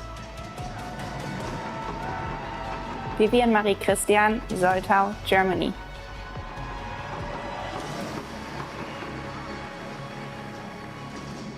Our first heats of Pro 8s, Elena Simons, Fisa Garfi, Linda Casemon. Two athletes that need a good result here. How much pressure does that put on you, Gabby, knowing you need to deliver? That's so much pressure to deal with. I mean, all you have to do is put the leaderboard aside and focus on the task in front of you. Fisa Garfi, are we going to see Fee favour that right arm and try and rest that left shoulder all the way through this? Would be surprised to see that. Vorterman Mo hasn't quite had the best weekend so far, but if she's able to manage the weights on the dumbbell, a good opportunity for her to flex the engine that her and the rest of the Krieger training women have worked so hard on. Casemont still in contention for one of those 20 pro cards, and the big breath And I spoke with Linda before the event starts, and she said that it's so important for her to get that pro card for the next season. Stand by.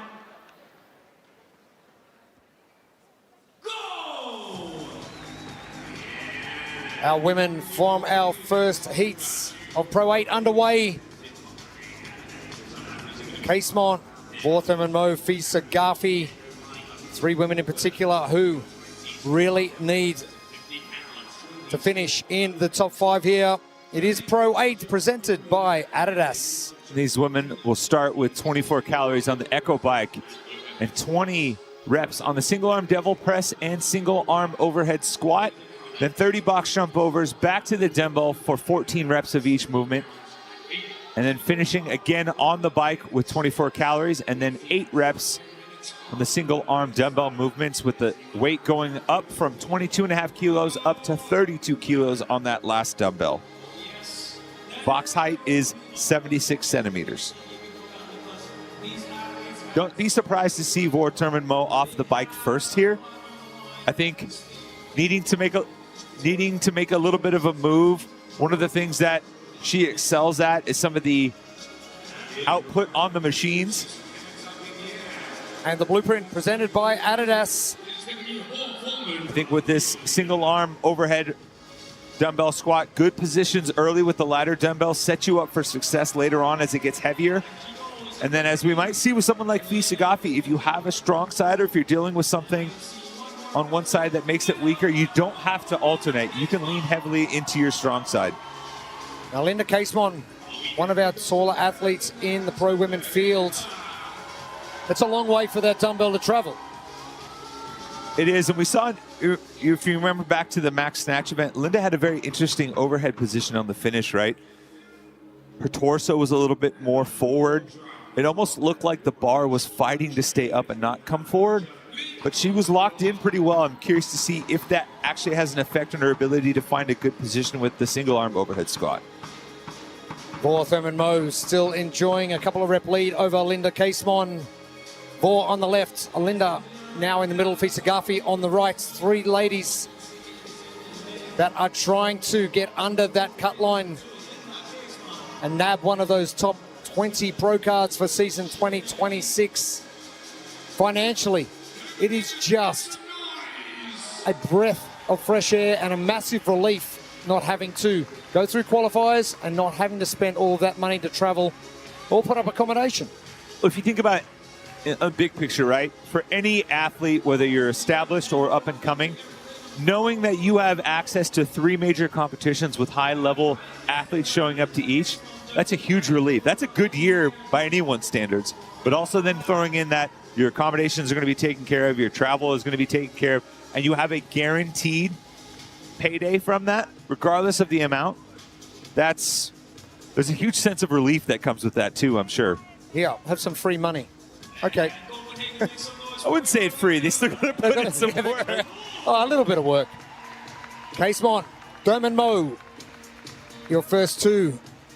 And about a 5 rep lead over the rest of the fields. This is the first of our 3 pro women's heats for Pro 8. Pro 9 coming up later this afternoon. And that's really where the athletes are going to run out of time. If you haven't made a move by now, it's going to be very difficult.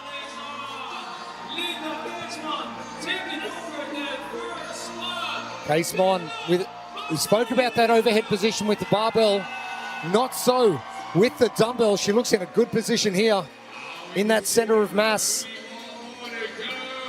You see Vor switching sides, maybe trying to share the fatigue a little bit with the other side, but struggling a little bit with that position early on. You see in the back of your screen, Fisa Gafi, she did all of the snatches with her left side, the side that has taped up, and then all of the overhead squats with the right side. So protecting the stability element on the injured shoulder and sharing the fatigue with a movement that's not necessarily going to bother it in the devil's press. Janie Chevrolet gets to her box quickly and is springing over. Linda Casemont still your leader. Janie Chevrolet in the grey and black. Looks like she's got some springs in her feet. Yeah, a little bounce off the top of the box and down. We haven't seen a lot of that, is the bounce off the box. It's normally just a drop, step across like we're seeing with Emily Rethwell. Now, Emily Rethwell doing something we haven't seen either, and that's the spring from the floor. Yeah, the rebounding off the box. Loving her Christmas garb as well. Hey, it's Christmas time nearly. The Train First in the new Drop Set 4, brought to you by Addy Club Adidas. Exclusive membership program. Just scan that QR code on your screen. This is Pro 8s, presented by Adidas. As Linda Casemont gets to her last 5 box jump overs. And this has been impressive from Casemont. Look at Emily Rethwell on the right-hand side of your screen, just rifling through these box jump overs.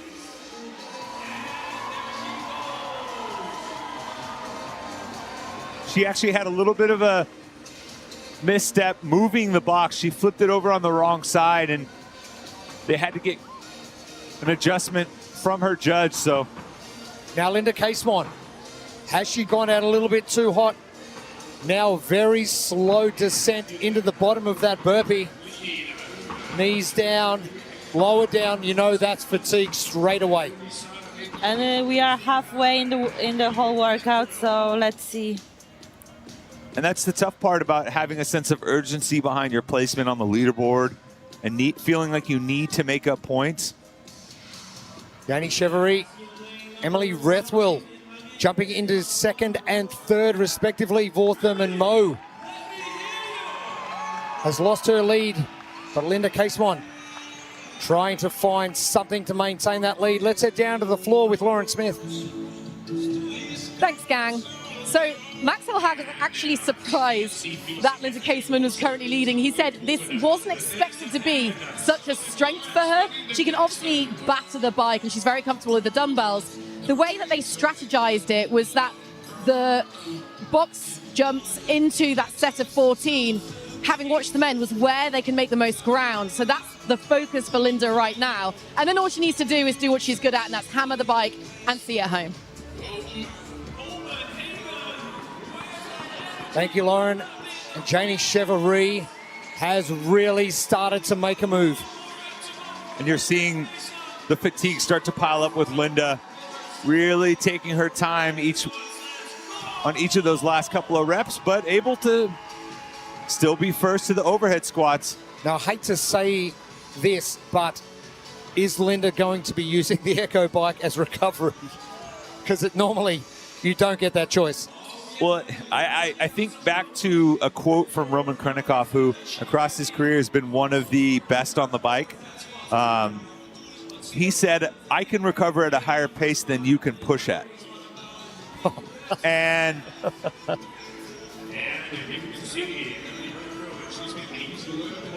that's just, you know, one of the advantages of being good, right? She can still hold a high clip and maintain her lead and recover a little bit. Janie Chevrolet, couple of reps behind. I mean, Janie Chevrolet's position is wonderful. Beautiful positioning. That's how it should look right there.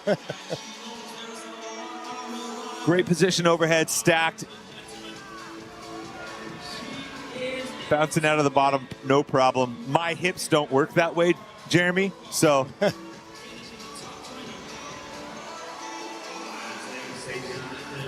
So you look at the cadence for Casemont around that 62, 63, as high as 65. That was the same as Nate Ackerman in the first heat of men.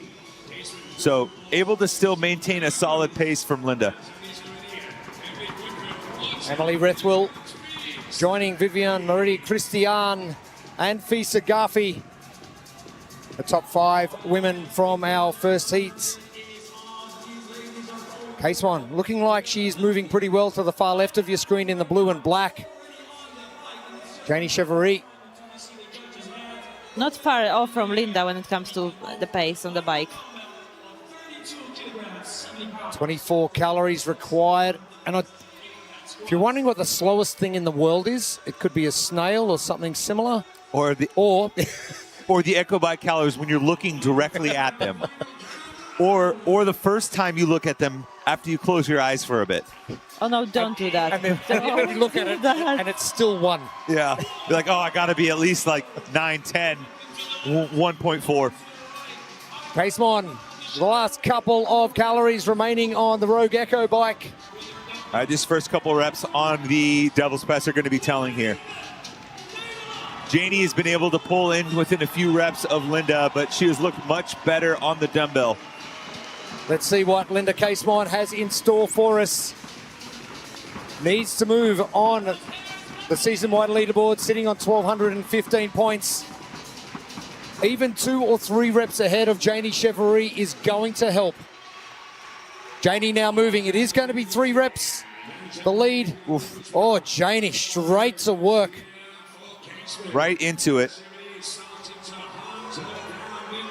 And the cadence for Janie Chevrolet a lot quicker than Linda Casemon.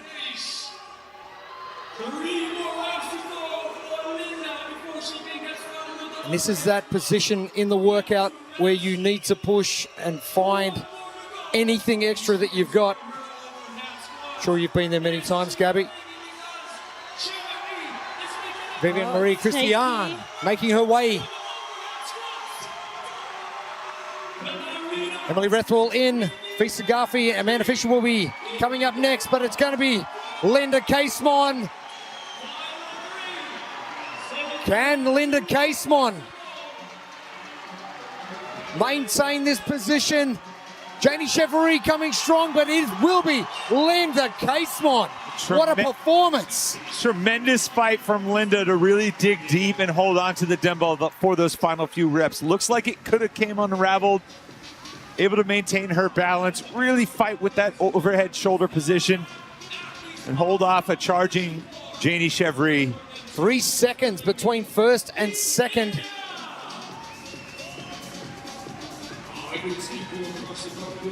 Janie Chevrolet sitting on 1,195 points on the overall season leaderboard.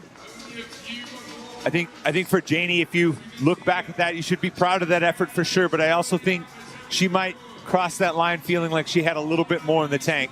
She looked really, really good on those final few dumbbell reps. Maybe could have pushed just a little bit earlier. Rethwell is in. Janie Chevrolet sitting on 18th, 2 places ahead of Linda Casemon. It's a good result from Fisa Garfi.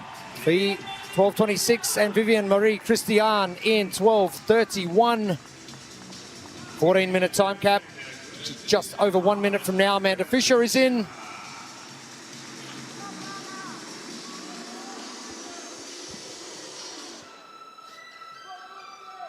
Casemon surprising everybody.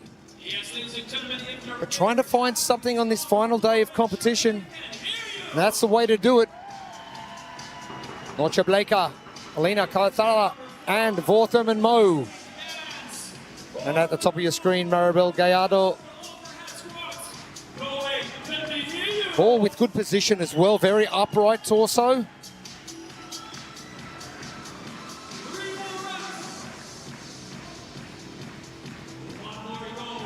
It's possible maybe she burned in just a little too hot to start because the middle section with the box jump overs in that second dumbbell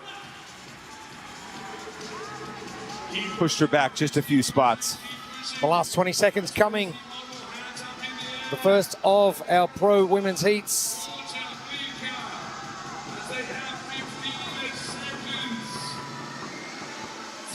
That cut line shake-up is going to continue. Lina Karatala, 1,130 season points on the leaderboard. And time coming to a close. 11 minutes, 30 seconds for Linda Casemon.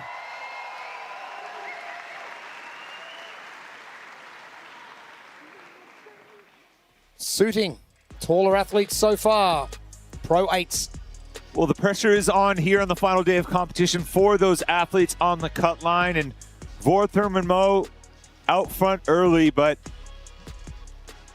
one of those women fighting for a pro card, Linda Casemon, able to reel Vore in and move towards the front of the pack, getting a good push from Canada's Janie Chevrolet. They were going rep for rep all the way through those final dumbbell overhead squats, and it's Linda able to clip Janie for the heat win.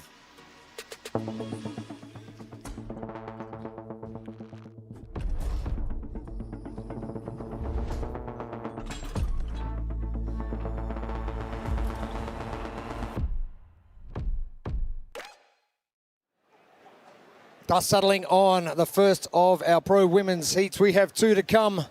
But standing by with Lauren Smith, Linda Casemon with a performance to be proud of. Linda, that was an unbelievable performance, executed to perfection. Where was the main focus for you in that workout? My plan was just to keep going and not take any breaks, even though the devil's press was super hard.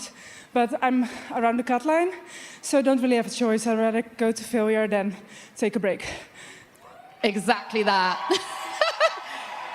You have the most unbelievable cheering section over there. I don't know if we could get a camera on them with a big sign. But to be performing on this stage in front of your friends and family, what extra does that add? Well, on the bike, I really heard my friends and other people like, Linda Casemon. I was like, okay, let's go. Yeah, it really helps. And especially the latter half of this workout, when you've just done the middle part and you get onto that echo bike, how hard are you able to push at that point? Well, it felt like 10 RPE, but I was way slower than on the first one. You've already mentioned it. You're on the wrong side of the cut line. Today's a massive day. We've got one workout left. Yeah. What do you need to do? Just to send it and get as many points as possible. Send it! Nice job. Thanks, Lauren. Linda Casemon. RPE of 10. Whoa. I don't know. It didn't look like it. Yeah, I was going to say, I don't know if you're familiar with RPE system, but it didn't look like a 10 for me. Rate of perceived exertion, and she was exerting all right. She'd rather go to failure than slow down and take a break. Good mindset to have. Yeah. Especially for someone like Linda, who is fighting on that cut line. Now, Gabby, you've obviously been in a situation very similar to this. Is there stages where you push and the stages where you let off throughout an entire event? No, it's all about pushing. Okay, cool. That's the mindset, Good to know. especially when you are around this cutting line. Heat 2 coming up. Ella Wilkinson, Wirral, United Kingdom.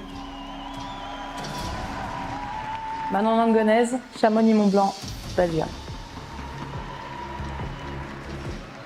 Danny Spiegel, San Diego, California, United States. Jennifer Muir, Glasgow, Scotland. Lydia Fish, Wisconsin, United States. Annika Greer, Prince Edward Island, Canada. Sydney McAlishan, Winnipeg, Canada. Emily Rolfe, Vancouver, BC, Canada. Hannah Black, Texas, United States of America. Odelen Kam, Modalen, Norway.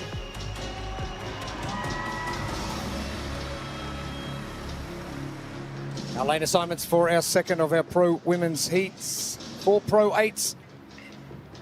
Some ladies on that cut line. Manon, Ella, Uda and Hannah.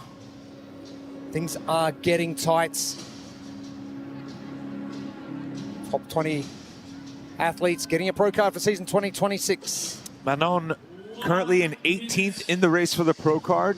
2 points back of Hannah Black and 27 points ahead of the woman on your screen, Uda Lundekvam. Ella Wilkinson is the gatekeeper right now. She's in 20th place. We just saw a strong performance from Linda Casemon. Linda has 37 points to make up on Ella. 30 seconds. I'm excited to see exactly what Lydia Fish can do. She has been on a mission this weekend, and some of her performances have been incredible. Maybe one of the moments of the weekend with her cheering squad. Annika Greer, up and down weekend so far, but she's maintained a pretty good attitude about it. Stand by. Go! 14 minutes ahead of the women in heat number 2. The numbers on the right-hand side of your screen signifying exactly how many reps remaining.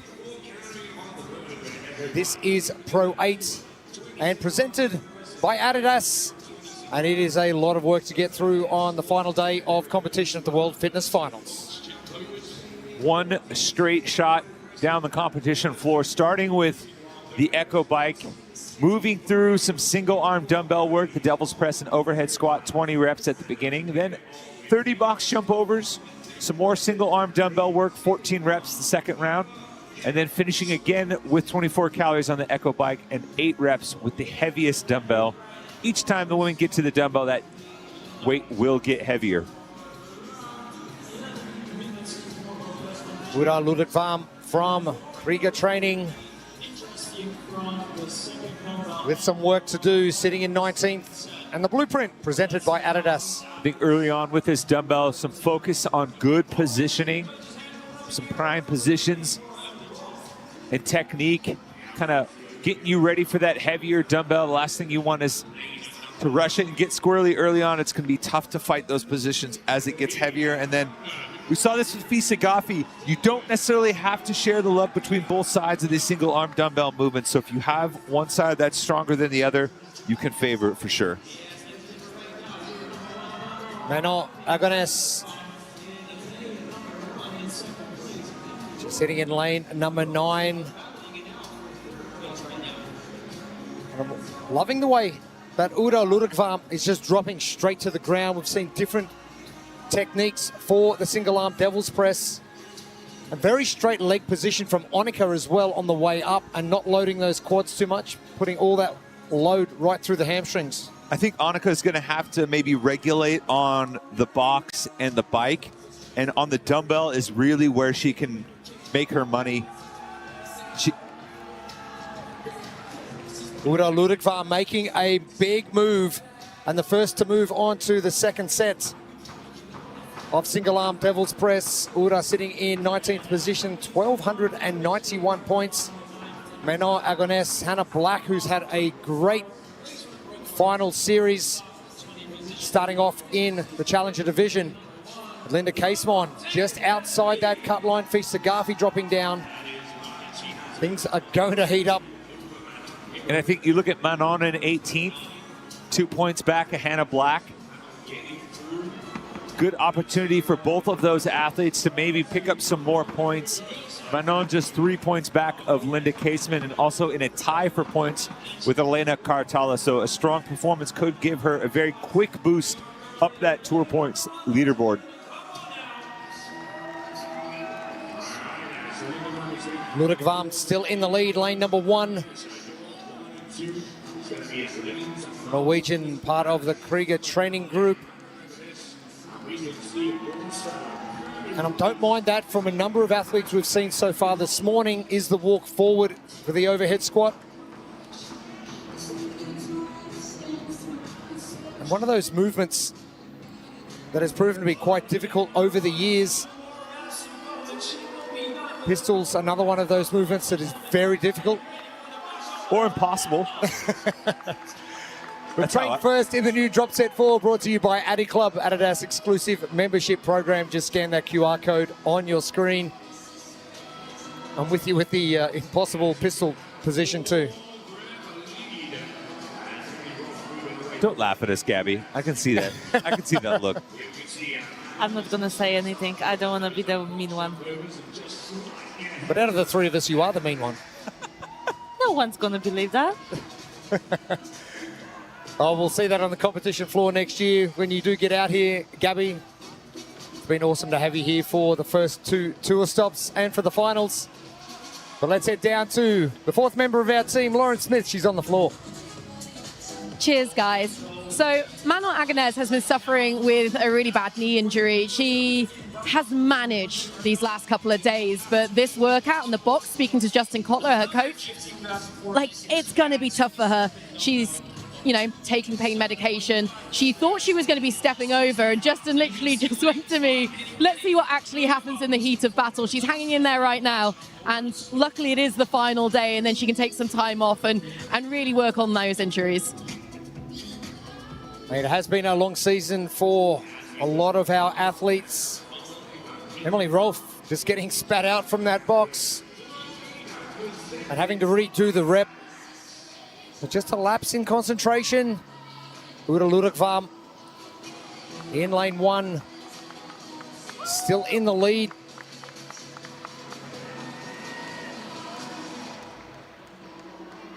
Moving forward, she's doing very well so far on the Echo Bike and the dumbbell.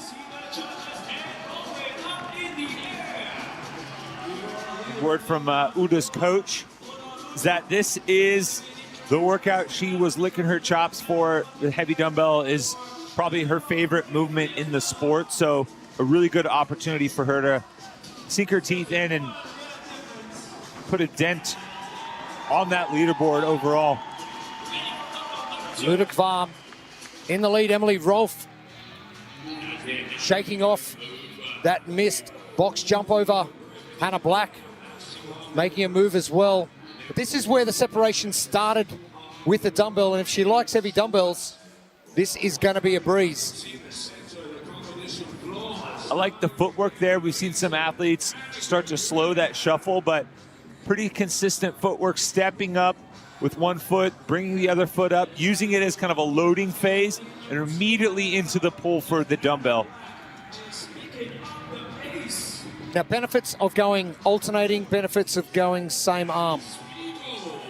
It really kind of depends. I think athletes know their bodies as well as anything, and they can kind of make that adjustment on the fly. Like, hey, I'm going to focus on this right side because it feels really good for the pull.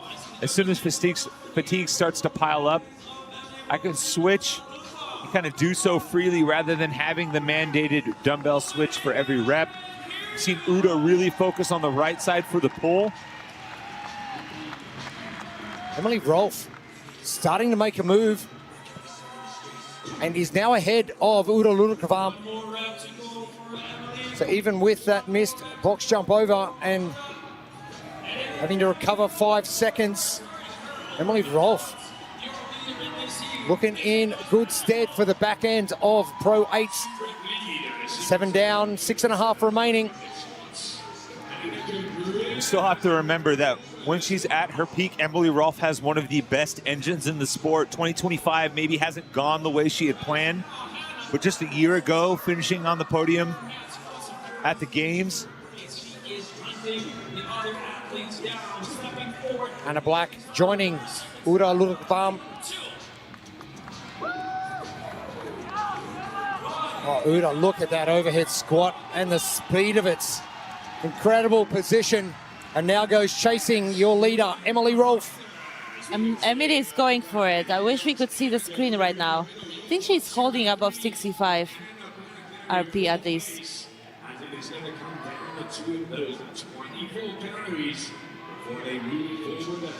Oh, even more than that, 70 plus.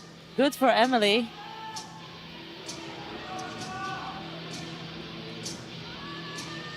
So this is the position in the workout where you've got to make that decision. How hard are you going to push on the Echo Bike with only a few reps on the other side? And especially if you know that the heavy dumbbell is not going to be an issue for you, then I think this is the trick that she's doing to herself. Just trying to trick the... Okay, trying to trick us as well. Yeah. Like, it's not painful, we are just having fun. This is more like the face we're used to seeing. I don't think I've ever smiled on the Echo Bike. You have to try it next time. I don't think anyone does. Uda Ludekvam is the first athlete in history to smile on the Rogue Echo Bike. I'm glad we caught it on camera. Just think happy thoughts. Just keep swimming. It is going to be Emily Rolfe to start things off for the final devil's press single arm movements, just ahead of Hannah Black. Uda Ludekvam is in third. We know Emily Rolf's overhead squat position is very sound, and this is exactly the lead she needed going into the final 8 reps. 8 devil's press, 8 overhead squats. Hannah Black just ahead of Uda Ludekvam. Uda's gonna have to move here. Uda sitting in 19th, right on that cut line. Hannah Black, 29 points ahead on the season-wide leaderboard. Rolf sitting in 15th. I have to say, well and truly, with a result here, is in good stead to take one of those top 20 spots. And Uda just taking a little bit of a break. Hannah Black, here she comes. Into second position outright, but Emily Rolf just making sure with her judge. I like that. Just smart competing. Just a quick peek over to double check and make sure before she lowers the dumbbell down. Hannah Black, another good result from her. Good charge from Hannah on that final dumbbell. Uda getting moved around a little bit by that heavy dumbbell. You can see how just arced that arm is now, starting to lose the ability to fight for that vertical position with the dumbbell. Annika Green will get ahead, jump ahead of Uda Ludekvam. Uda comes in fourth, 11:29.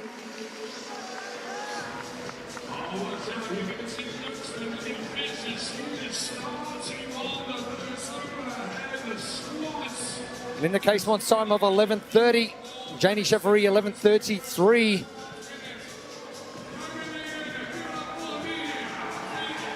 Lydia Fish gets in. That was an incredible time from Emily Rolf, 10:53.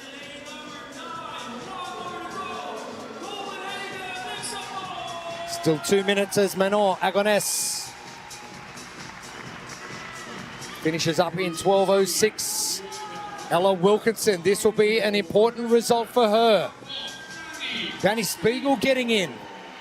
Sitting in 16th on the season leaderboard. Ella now, what is that going to do for results? Just ahead of Sydney Mikulishin. And Jet Muir, who's sitting in 14th.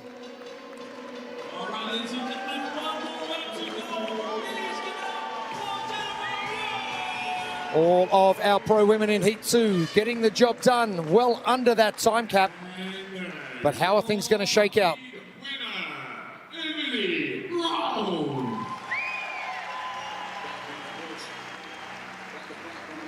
Everything on the line for Pro Cards for 2026. Emily Rolf ensuring herself of one with that results. And a little bit more of the Emily Rolf we're used to seeing, going toe-to-toe with Manon Angones, Uda Ludekvam. Uda, one of the first athletes off of the box. We heard from her coach that this was going to be one of her favorite workouts of the weekend, and she came out and attacked it. But Emily, able to reel Uda in, first athlete to the final dumbbell. No problem with the overhead squats.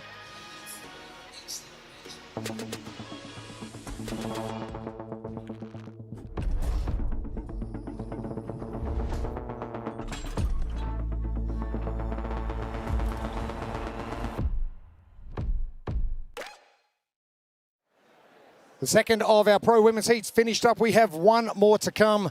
Very good result from Emily Rolf. She's standing by with Lauren Smith. Emily, you're known for having one of the best engines in the sport.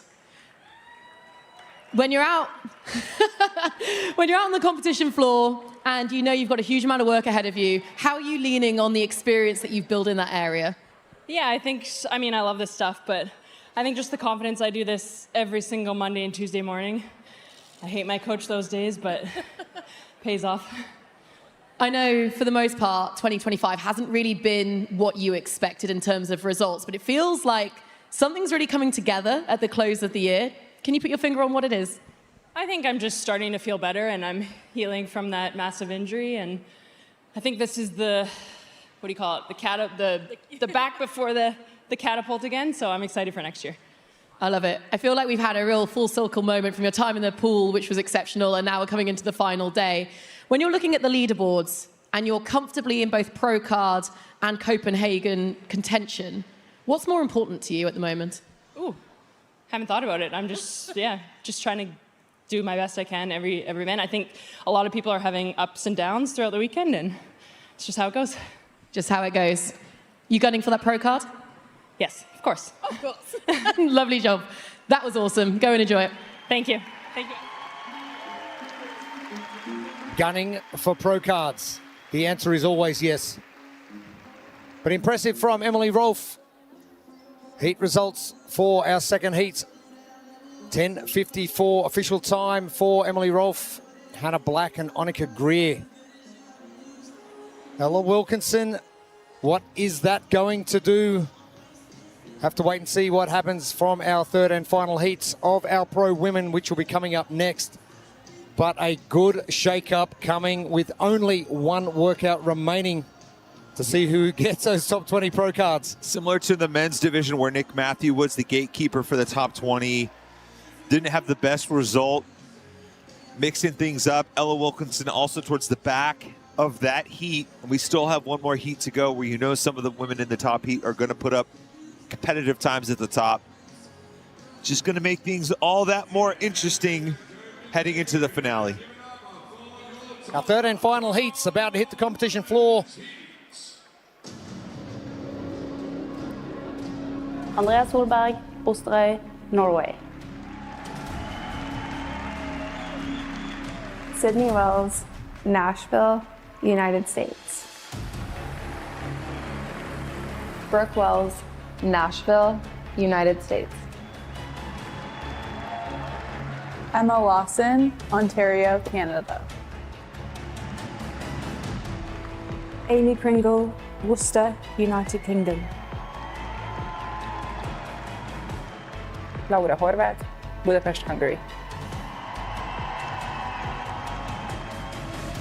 Lucy Campbell, Nottingham, United Kingdom. Emma Tall, Ängelholm, Sweden. Olivia Kerstetter, Kansas City, United States.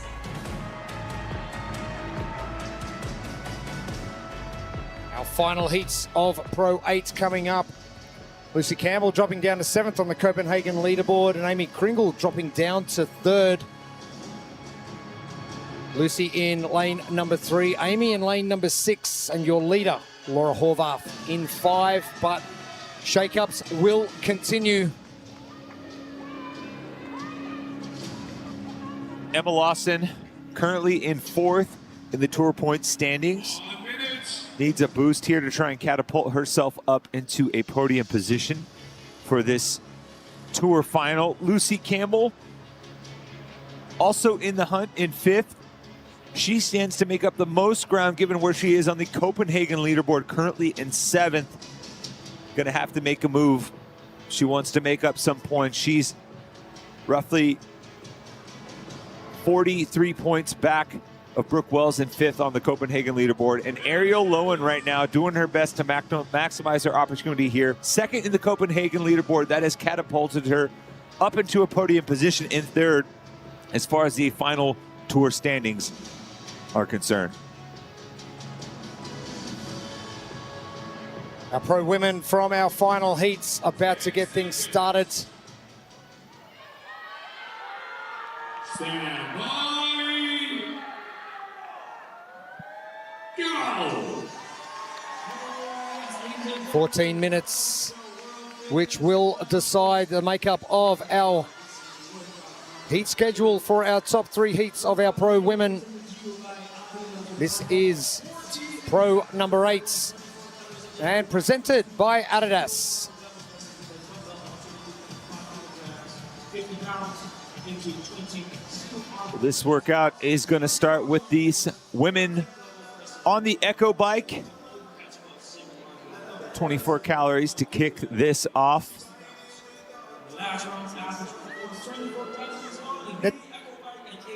Is it more difficult doing it the first bike here fresh, or is it harder doing the second one? Like, you might have warmed up a little bit by then.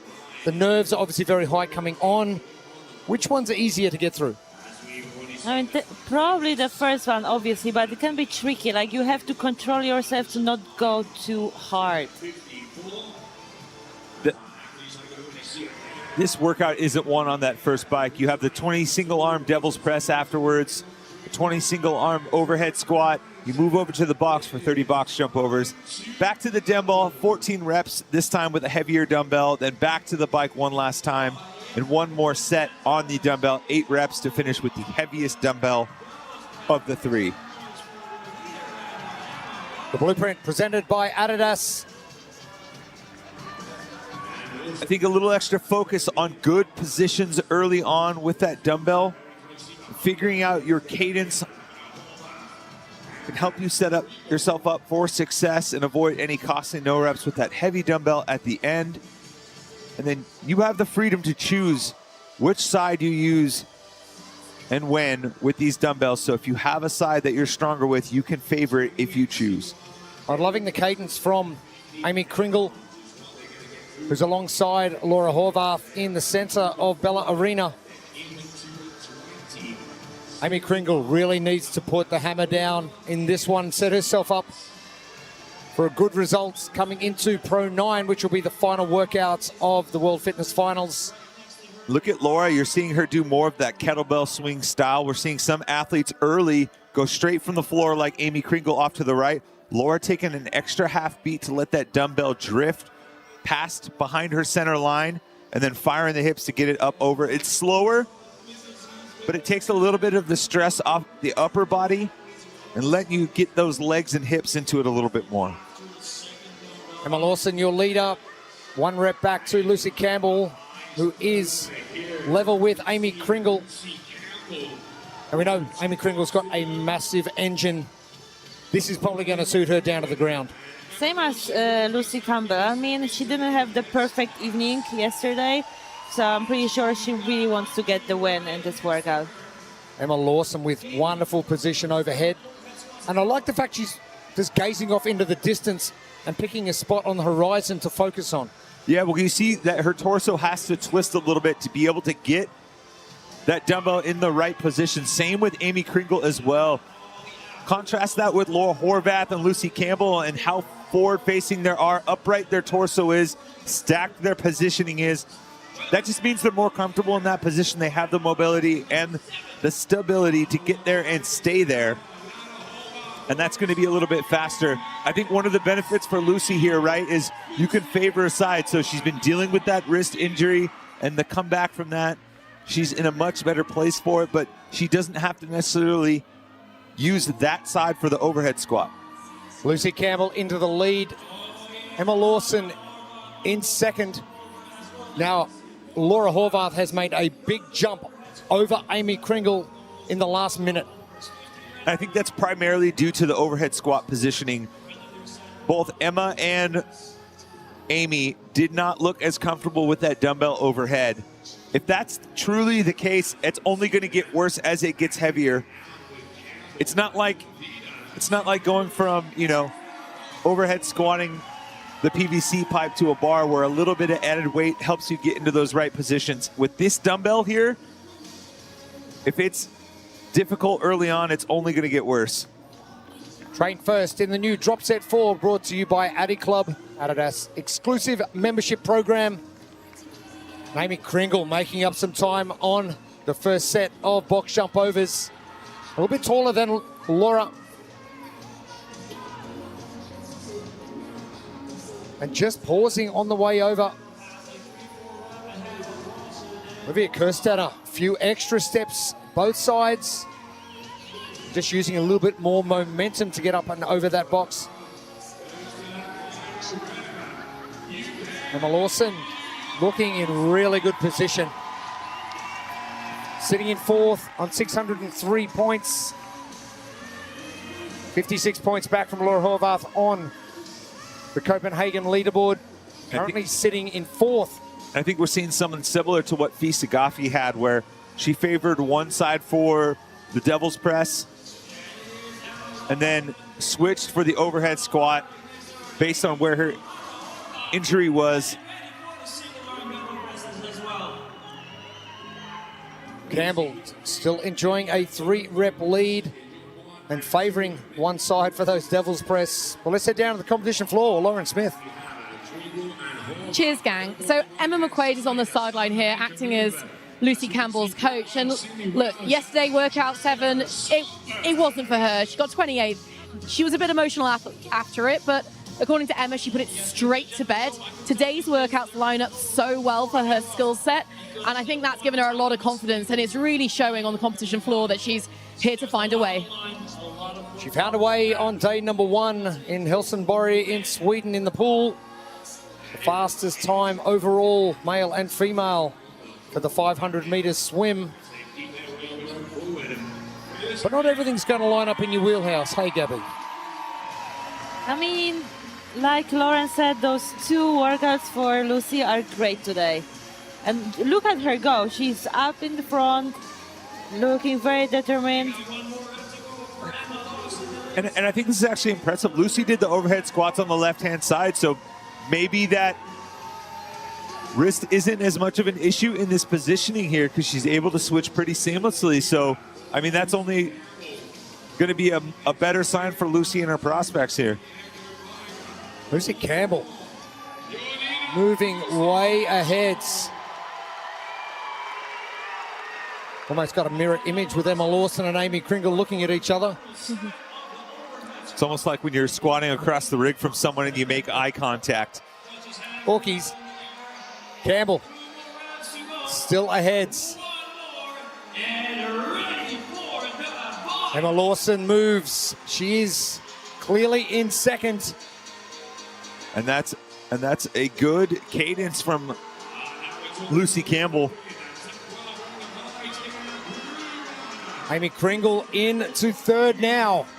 This is the result that Amy Kringle needs. How fast can she push now? Can she get ahead of Emma Lawson, Brooke Wells to our right of screen? Emma Tall, Olivia Kerstetter and Laura Horvath are on. Ariel Lowen currently sitting in 3rd on the season-wide leaderboard and sitting in 2nd on the Copenhagen leaderboard, still on her overhead squats. And Ariel has all but maximized her points available to her this weekend. So if the other athletes are able to make a climb, you look at Lucy Campbell in particular with where she's at, we could see a shakeup on this leaderboard, especially if Ariel slips. You know, we're kind of picking up where we left off at Rogue just about a month ago. Lucy and Emma both 5 points apart at Rogue for that podium finish. Kind of staring at each other once again for that last podium spot as they go toe-to-toe here in Pro 8.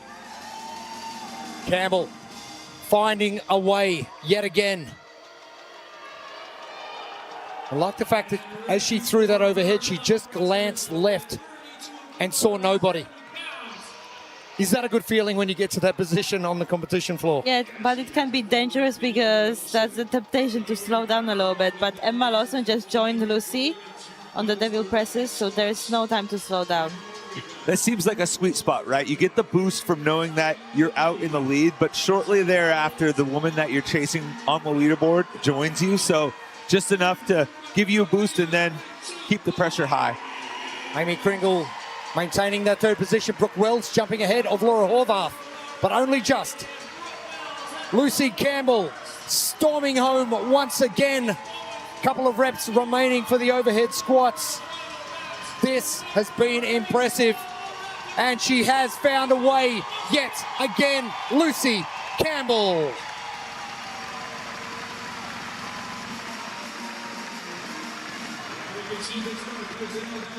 That's got to be a huge relief for Lucy, knowing that this is a good workout for you and stepping up to the plate. And Emma Lawson, a good result from her. She delivered for sure. Kringle, the last couple of reps for her.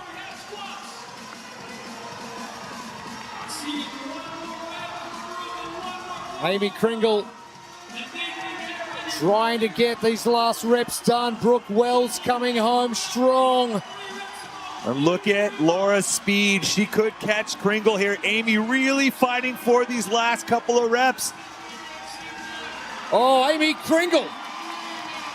That's going to be tight. And Brooke Wells just ahead of Laura Horvath. Laura got 2 no reps on that last set of 8. That was the difference between her catching Amy and also that foot race with Brooke Wells. Kerstetter, bottom of screen. Emma Toll is in. Andrea Solberg. Sydney Wells, Ariel Lowen, our final 2. Sydney Wells finishes up. This has been a quick heats. And this is going to have a huge effect on both the Copenhagen and Tour Points leaderboard. Ariel Lowen is the last athlete on the floor, and now other heat times are starting to factor in. That leaderboard juggle is going to continue all day long.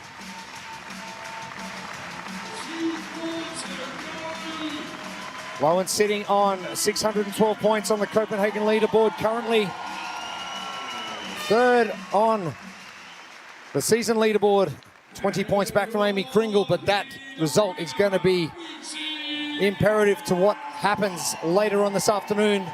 Lucy Campbell, what an impressive performance. Once again, Lucy Campbell finds a way.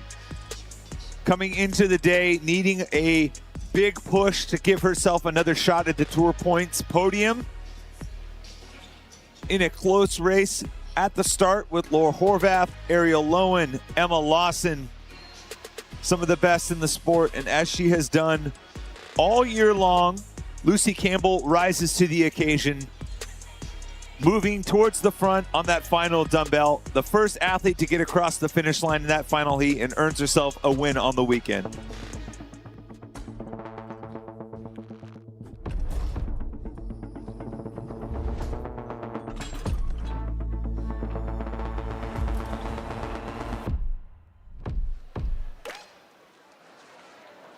Finding a way once again, just like the start of competition at the World Fitness Finals, Lucy Campbell with Lauren Smith.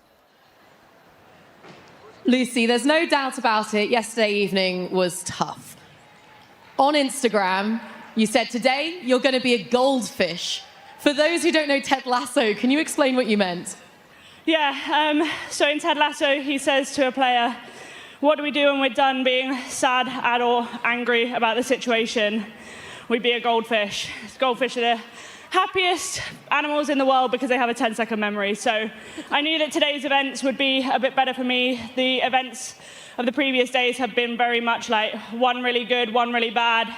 So I knew that the first few days were going to be really tough in that aspect, but I know that the last 2 events today, the last event tonight, will be pretty good. So just, it's not over yet. In that pro card race, of all of the athletes, you probably have the most to gain over the next 2 next 2 workouts, or this workout coming. How does that sharpen the focus?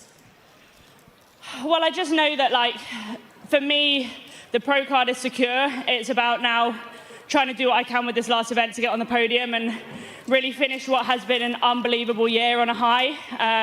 Although I'm already on a high, so it'll just be even higher. But yeah, I think that's the thing, you know, you can't think too much about the outcome of what happens if I get it right. I just need to think about getting it right. I love it. You were awesome out there. Congrats. Thank you. Thanks, everyone. And you think about going to do some homework, you have an injury, you've got to do some rehab. Lucy Campbell has done a bucket load of rehab to get back to this position, considering her medical team go, sorry, you're done, that's it. Crazy. Well, I think her journey with that has mirrored her journey here on the competition floor, right? She refused to accept that result and found a way. Stubbornness. Yeah, and has done so the same. Is something similar here this weekend. Campbell finishing in 10:08, which is well ahead of Emily Rolfe's 10:53. Very quick heats. But our results Overall, this is going to get interesting, especially that position from Ariel Lowen, but Lucy Campbell taking it ahead of Emma Lawson. Emily Rolfe in third, Amy Kringle just outside that time, and Brooke Wells, I'll say it once, I'll say it again, shelve the plans for retirement. You are still on fire. A very BKG-esque performance, just kind of hovering in the top 5 consistently, sneaky performances. And then you look at the leaderboard like, oh man, she's right there. Pro 8 is in the books. It is our final day of the World Fitness Finals here at Bella Arena in Copenhagen. We are going to cast our attention to team competition next for the final workout and get back to Pro 9 later here this afternoon before we crown our top 3 on the podium for our season leaderboard and also our top 20 for our pro cards. We can't wait to have your company when you join us back in just a little while. We'll see you then. Grit isn't found, it's built. Where lungs burn and muscles scream. Or every step, every rep, every set brings you closer to unbreakable. This isn't a place for shortcuts or excuses. Grit is built where limits are shattered and the impossible is conquered. Grit is built here.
Intensity and consistency are keys for recovery. You can be rigorous performing at the top level and still face obstacles and challenges. That's where red light therapy can change your life. Red light therapy has allowed me to optimize my time in the gym in order to get the most out of every session. I can confirm red light therapy is the best way to recover. Train hard, recover faster with Novolab.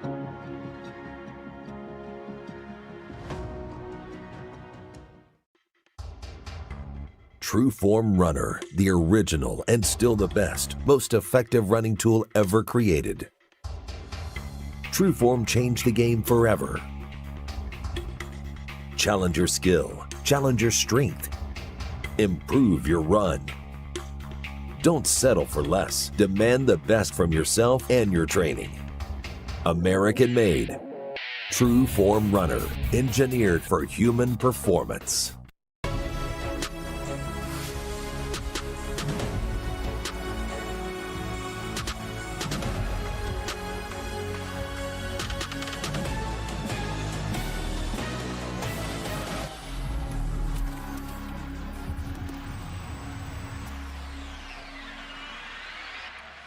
Welcome into On the Pulse live from the Bella Arena here in Copenhagen, Denmark. The first workout of the day is done for the individuals. They've got one more to go, but we already saw an exciting race in Pro 8 for both the men and the women. While the men was a little bit more solidified in terms of James Sprague winning that one, the women definitely had a race towards the finish. But regardless of the finishes on both the men and the women's side, there are some things flipping around on both the Copenhagen leaderboard and, of course, the season leaderboard. I am Derek Forrest from left to right, Andy Thor's daughter, Katrin David's daughter, and Seth Page.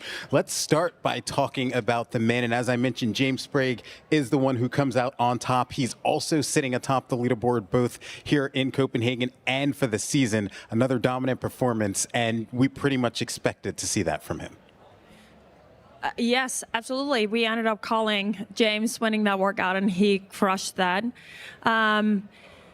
Ricky didn't do maybe as good as he would have wanted to do. I think he finished 15th place in that workout, and that cost him quite a lot. I gotta say, it was impressive though. Like, his overhead position is not fantastic, and seeing him do all those overhead squats, single arm, little bit bent arm, that's a lot of hard work to do. But we're definitely gonna see a fight for a podium. Ricky, Justin, James, Dallin, Pepper, like, they're all so tight if you just look at the points. It is spreading a little bit more on the overall leaderboard, but for the Copenhagen leaderboard, it's definitely tight. Also, just looking at the next workout, me and Seth were just discussing it before, the ring muscle up thruster workout for men, it's not as much of a separator as it is for women. And so it is, I'm not going to say it's like easy for James to take a 10th in that workout, but the separation isn't much. And so I think there's not going to be a huge time gap between, let's say, 4th and 10th place. And there's only 26 points separating 1st down to 5th. But in typical James fashion, he spends the weekend chipping his way right up the leaderboard, and he's found himself in 1st place going into the last event. Yeah, not to be anticlimactic about this, but I'm more focused on who else is going to take 2nd and 3rd on the podium at this point. I kind of have it in my head, even though it's a bit of speculation because mathematically things can get crazy out there. But yeah, I'm kind of putting James up there at the top of my head and then really focusing on who else is going to take those podium spots. It's a big deal too. So yeah, really paying attention to that race. Annie, during this workout, you walked over to me when we were out there watching and you said, this is becoming one of my favorite workouts. Why was this one of your favorite workouts of the weekend? Because it's one of those events where there are so many opportunities as an athlete mentally to back off and break down. We're on the final day and we get a grindy workout like that. That's where you see kind of like the mental fortitude of the athletes, where someone starts going a little bit harder. You're like, do I go 2 RPMs harder on the bike? Am I going to take a break before I pick up the dumbbell up again? So I feel like you see that side of the athletes of who wants it the most in a workout like this. I think what we noticed before the workout, we were all talking about this, and we talk about how the standard has changed with 1 rep max anything, right? But we all thought the dumbbell was going to be maybe the separator in this workout. Turns out it wasn't the separator. What did you guys see?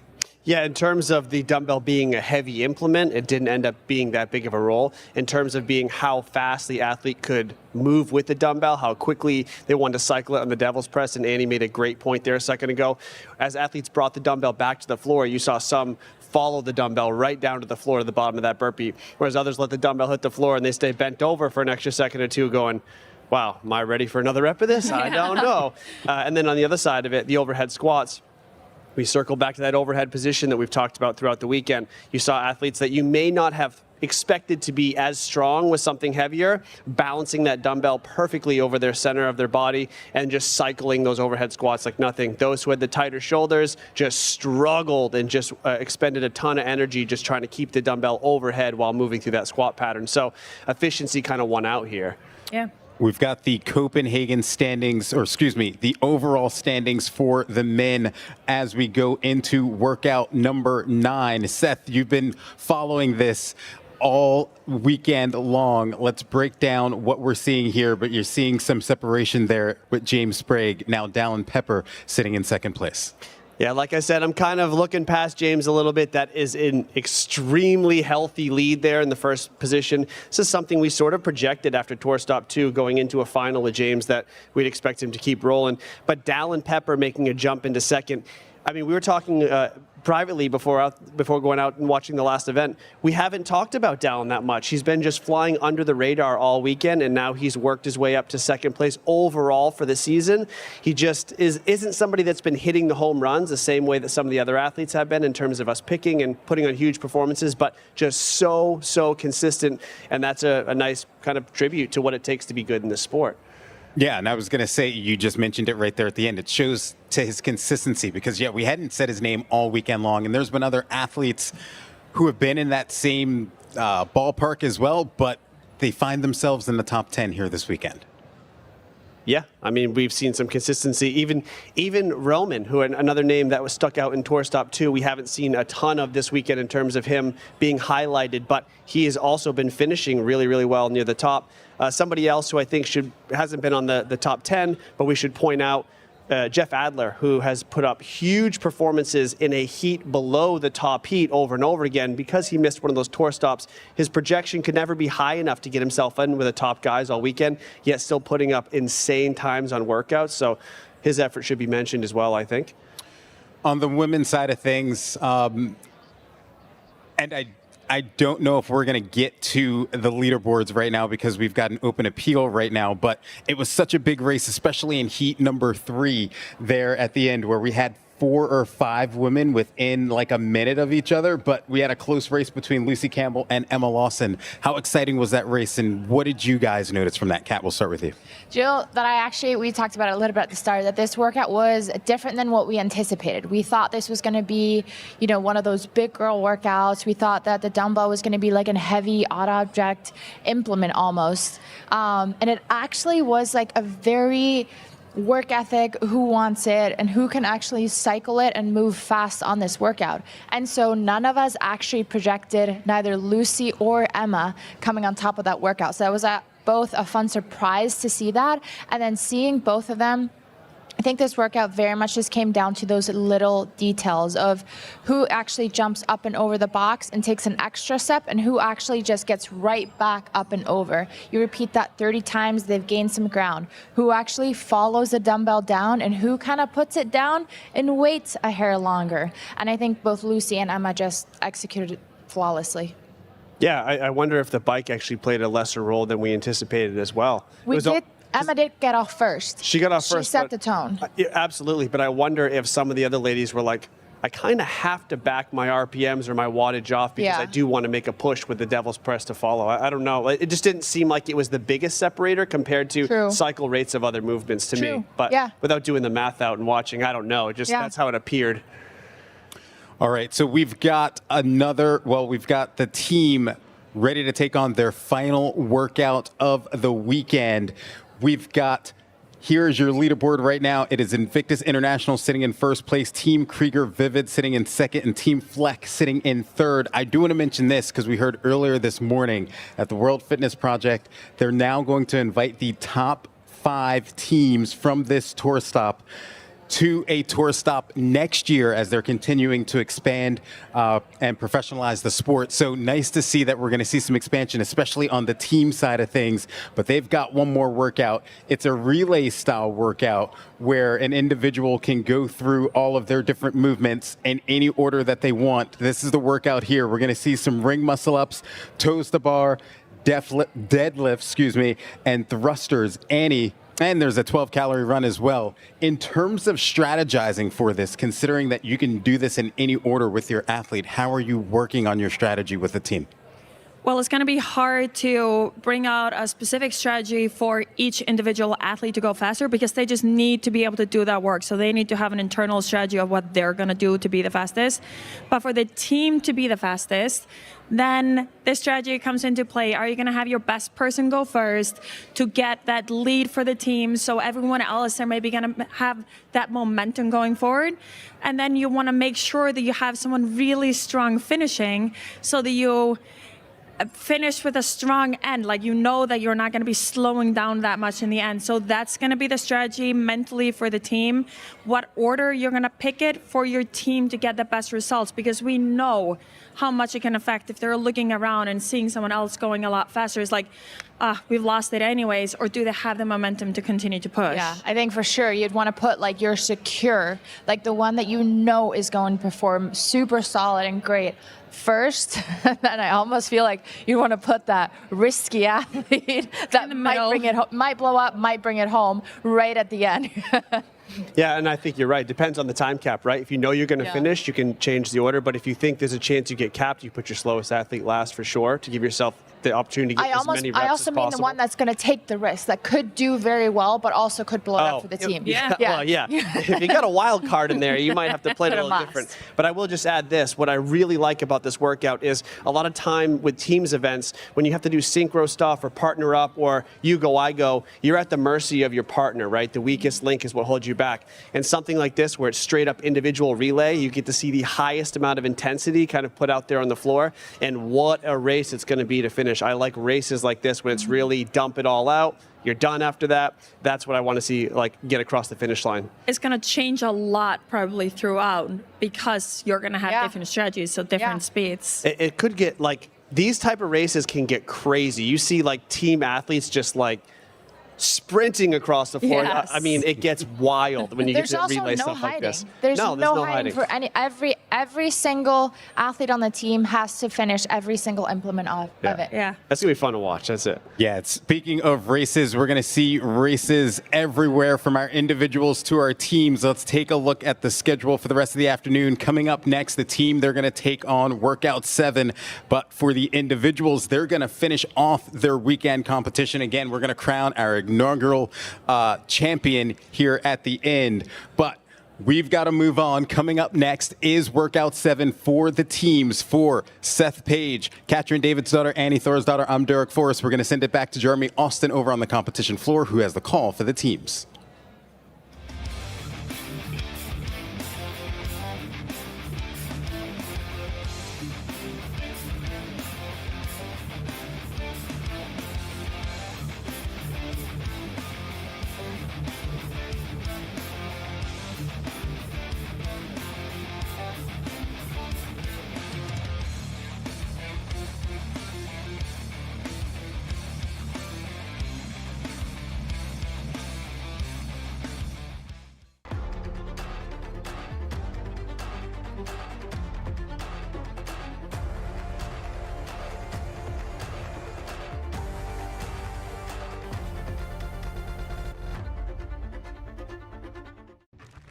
Patterns.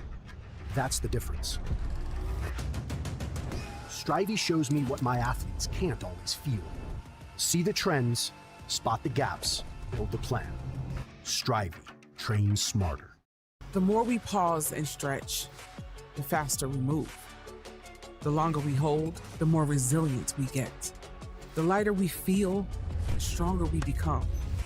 The deeper we dig, the harder we hit. The higher we reach, the more unbeatable we are. Because when we stop, recover, and reset, the better we jump, climb, sprint, and leave it all on the field. When we move with pliability, we move more human.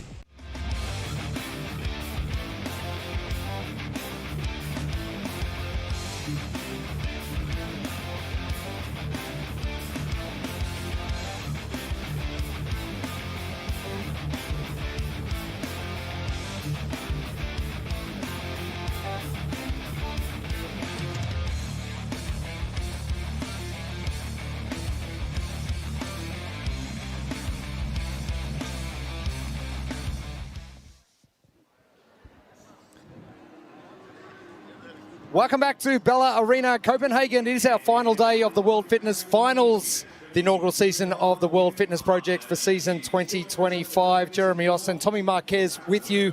It has been a remarkable couple of days here, not just in Copenhagen, but also in Helsingborg in Sweden, where we started off the competition. And now we cast our attention to the final workouts of the team competition.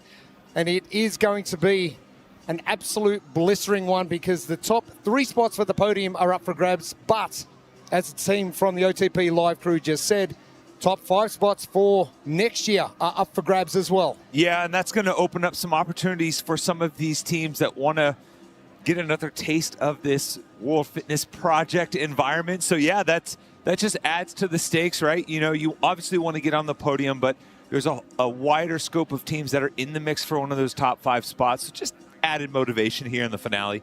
Oh, big time. So you're going into this final workout. What's your mindset if you are, say, in the top 6, 7 coming into that final heat? Well, I mean, what are you holding back for, right? I mean, you don't get to carry these points with you. You really just got to focus on this one test, and there's an opportunity for you to pick that spot where you're going to let it fly, right? I think you hear athletes all the time talk about, I want to leave the floor knowing I gave it my all. Well, there's certainly an opportunity for you to do that here on the finale, knowing that even if you do crash and burn, you walked away with full effort and you gave yourself an opportunity at that top 5 spot. We have a look at the teams that are sitting on top of that leaderboard. Invictus International, I'm not sure they could be stopped.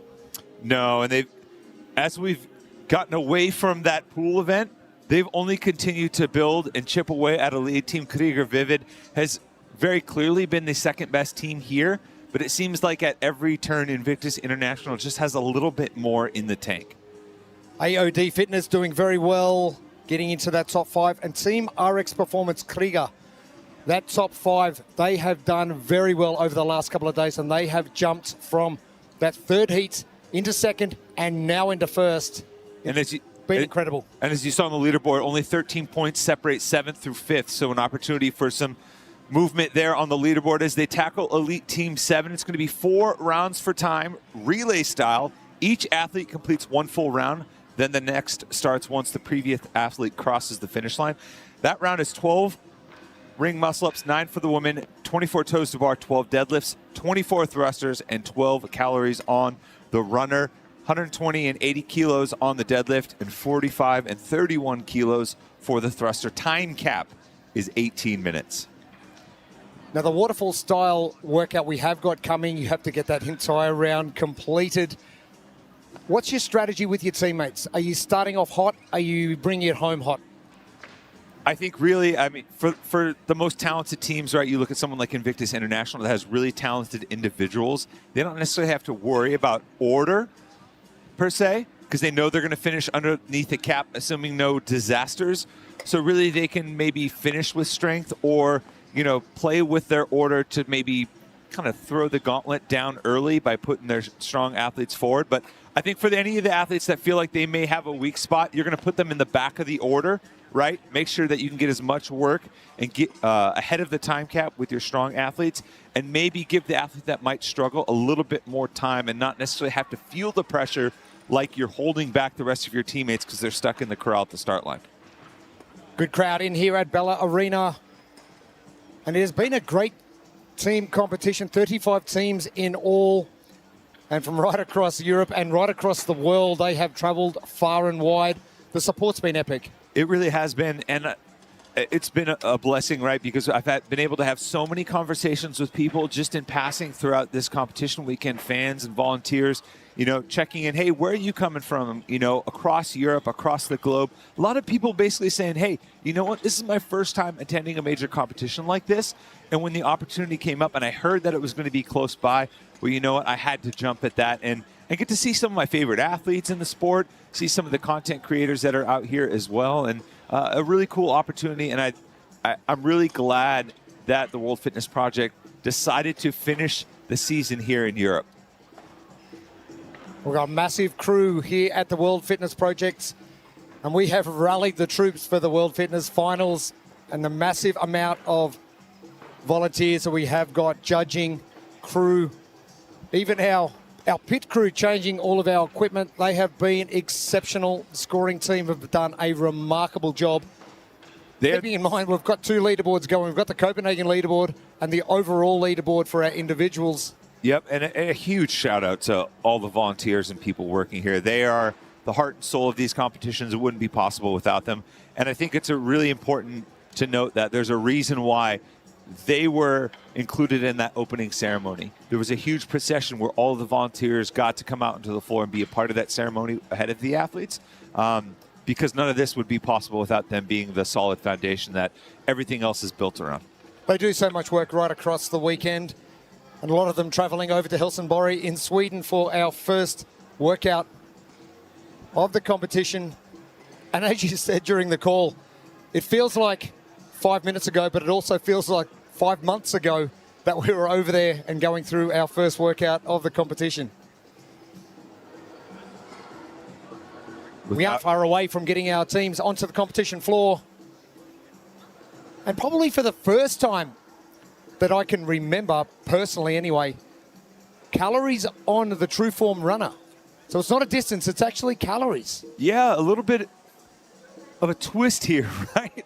I think it might take an adjustment. Maybe they've worked on it a little bit in the back, but you know, if you've spent any time on the runner, you're used to kind of looking at one thing in particular, glance down, and it's a little bit different way of gauging effort too. I don't know. I like seeing the constant movement that you get from seeing distance on a runner. You and me both.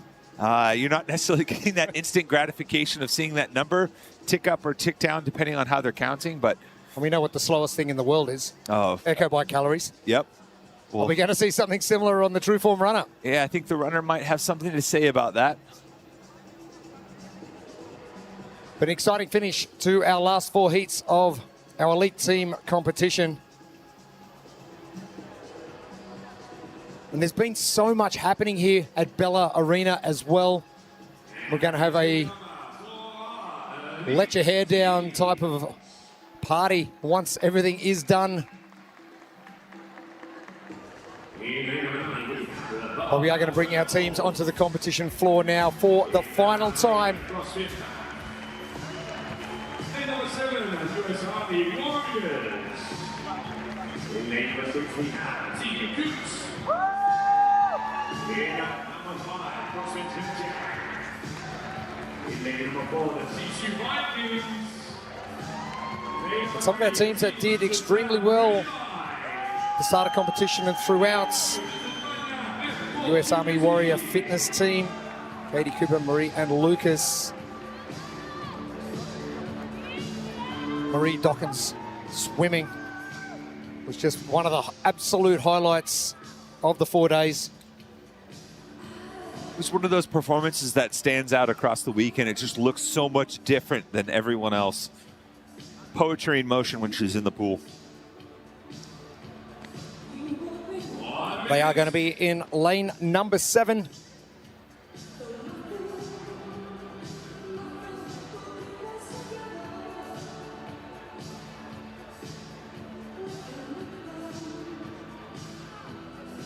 And I'm sure the teams have gone away overnight and sat down as it's their only workout of the day.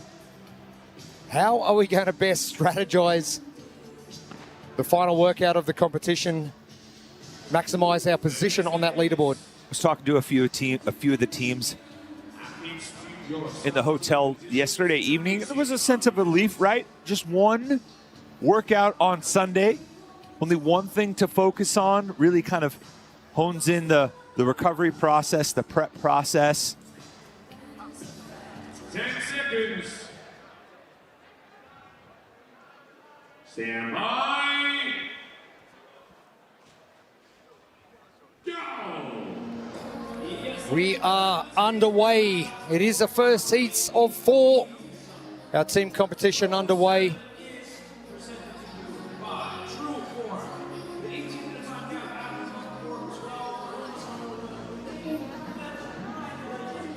Jonas, that curly hair flying all over the place just to the right of your screen. When it is Elite Team 7, the final workouts of our final day of competition here at Bella Arena. It's going to be 4 rounds in total, with each athlete on the team completing 1 round in totality. Ring muscle-ups, toes to bar, deadlifts, thrusters, and calories on the runner. 12 ring muscle-ups for the men, 9 for the women. And really one of those tests that kind of dares you to go unbroken.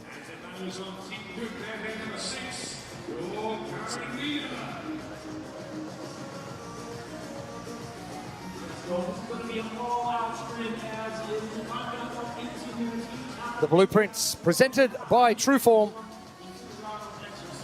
You really want to have a clean finish here. The final event, it's going to be fast. No reps are going to be costly. So good lockouts and extension on the rings with the thrusters as you push to go unbroken. And then my favorite movie of all time, Forrest Gump.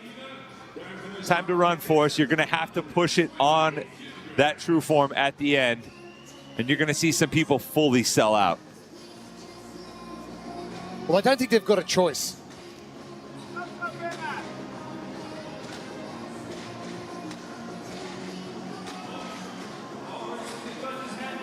Butcher's Lab, Ribeye, one of your early leaders. And interesting how each team is going to sequence the athletes as they come down the floor.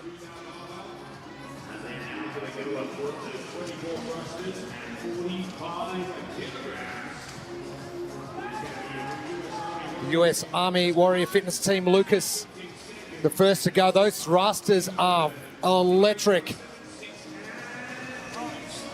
Beautiful movement from some of the team athletes here. And I like the way the floor is laid out. A decent distance transition between each, enough to just allow you to take a couple of breaths, really kind of refocus in and aim for that unbroken set. Now, the speed of Lucas's thrusters for the US Army Warrior Fitness Team has really set them apart from anybody else so far.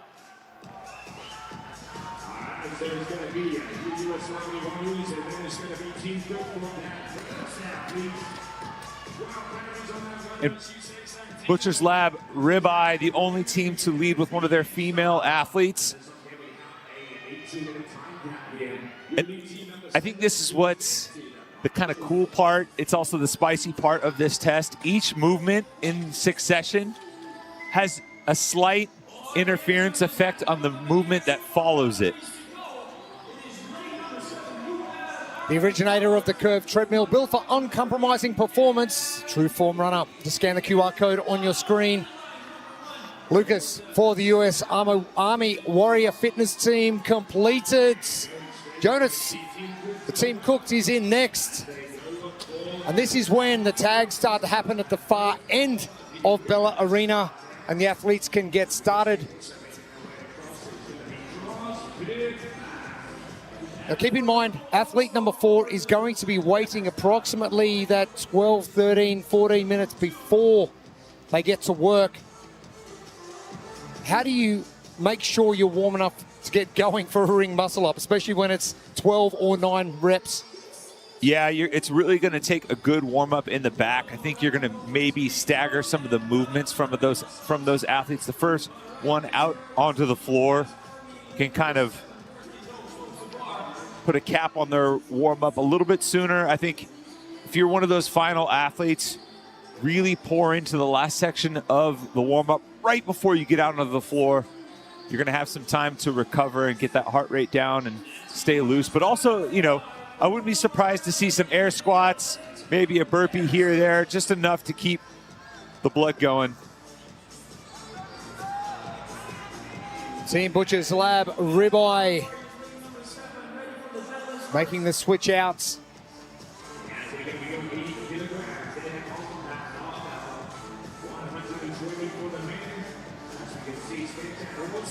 Barbell Rebels don't seem too comfortable on that Trueform runner. Another aspect we haven't really spoken about is your recovery over the 4 days of competition. Individually, yes, very difficult. Team-wise, you sometimes may be doing a little bit more work than your other team members. How do you best recover from that? Yeah, and it really comes down to how you're splitting up that work relative to the talents of your team, right? I think with 7 workouts across the weekend, I do think the total volume has been manageable. We even heard that from a few of the teams during their post-game interviews. So I think your pretty standard recovery protocol, making sure you're hydrated, getting plenty of nutrition in, warm-ups, cool-downs, maybe a little physio work after each event, depending if you have some areas that are particularly grouchy. Grouchy, I like that.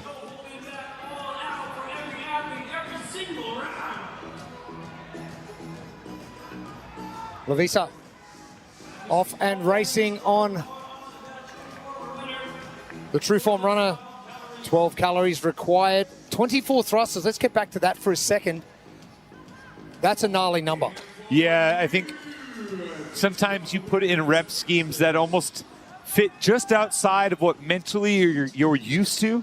Now 21, if you're familiar with your history in benchmark workouts, a very common thruster number. One of the most popular benchmark workouts of all time, Fran, is 21-15-9 with the thrusters. So when you're used to those common rep schemes and suddenly you just sprinkle a few more reps on, it's almost a mental trick sometimes. Like, hey, I can go unbroken, but it's just a little bit more than you're used to. Just because you can doesn't mean you should. Well, I think you should here. and the loading is also just a little bit more too, right? I'm gonna switch back to pounds here for just a second, but Fran is notoriously 95-65. With the kilo conversion here, it's 99 and 68. So just a few more pounds, just a few more reps. And in the framework of this workout, second to last movement. So it's going to take a little bit more grit and mental fortitude to stay unbroken. Seeing the result of the True Form runner calories, it looks as though that distance is spot on. I'd love to know what the conversion is. Marie Dokken just jumping back down from her toe to bar. Obviously very strong through that lat position. Mm-hmm. And she was just so good in the pool.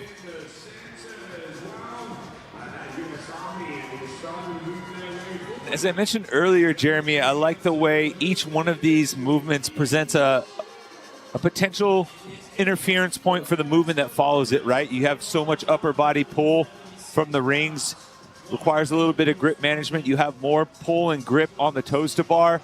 Toes to bar starting to tax the midline a little bit and some hinging. What are you going to do? You're just going to step up to a deadlift. That starts to fry the posterior chain in the legs, and then you got to step up to a thruster, and then after all that squatting and leg work, more leg work. Time to get the True Form spinning. Marie getting through her thrusters. Victor from Team Butcher's Lab Ribeye finishing off his thrusters. Victor down there to the left of screen in the white shirt, lane number 3. CrossFit Smedgen, that is header. And that press out of the thruster looking very easy.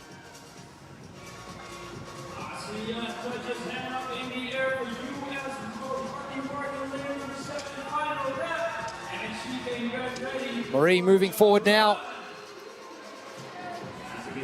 Coming up to the 10-minute mark of our time cap. 12 and 9 ring muscle ups, 24 toe to bar, 12 deadlift, 24 thrusters, and finally 12 calories. Look at the foot cadence from Marie, really pouring into that True Form. You can see just from the rhythm, she's got plenty to give on this and really letting it fly.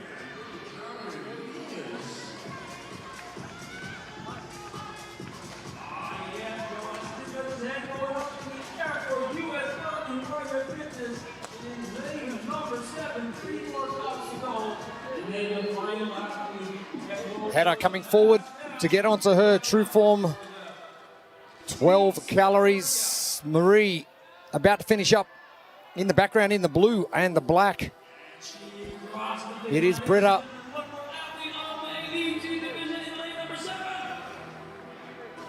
Team cooked. It looks like the U.S. Army Warrior Fitness team may have pulled into the lead there. Marie Dawkins, good effort on her leg of the relay. About 10:44 for that third athlete to finish. Cooper looking great on the rings too. Nice and smooth and fluid movement. And 12's a good number. It is. It's sort of like you should be going unbroken. I would say if you're a male athlete in the elite team or individual category, 12 muscle-ups unbroken should be a non-negotiable. Dennis and Nick finishing up for the Barbell Rebels to the far right of screen. It's an interesting combo. 2 males first, followed by 2 females. Britta, she is done for Team Cooks. But US Army Warrior Fitness team. They went male, female, female, male. So a little bit different order there. CrossFit Smedgen, Team Cooks. They are your top 3.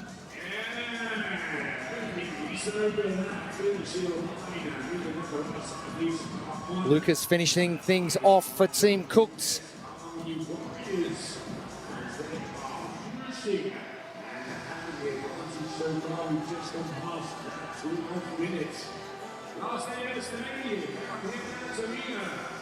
Cooper well in control for the US Army Warrior Fitness team. And he took one break there on the toes to bar. Maybe a little strategic break, saving the grip. Well, you've got to think 12 deadlifts at this loading should be able to hit in one set. Yeah. Where your midline is going to break down is going to be right in the middle of those thrusters. Oh, I don't think Cooper's going to stop at all on these 12. Yeah, this is more of a nuisance type movement, right? Just enough to force you to stay braced, not get sloppy with your reps before moving over to the thrusters. I really like the way this is programmed. Bletar moving forward in the black shirt and the black shorts. Lucas just to his left for Team Cooked.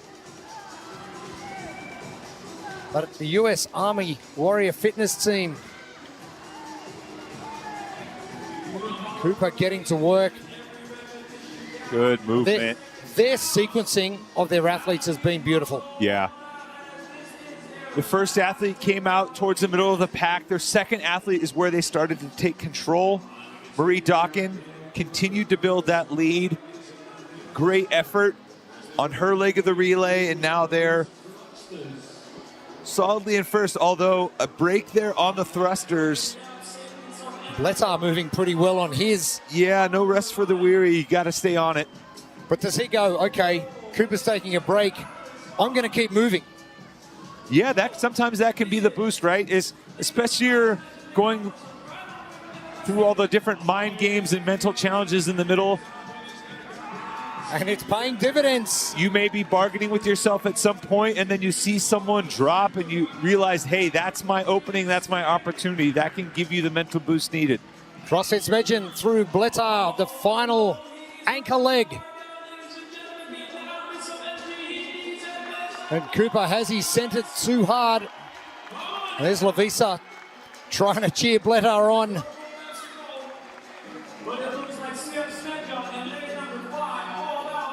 Final 3 minutes coming up. Still a lot of time on this time cap.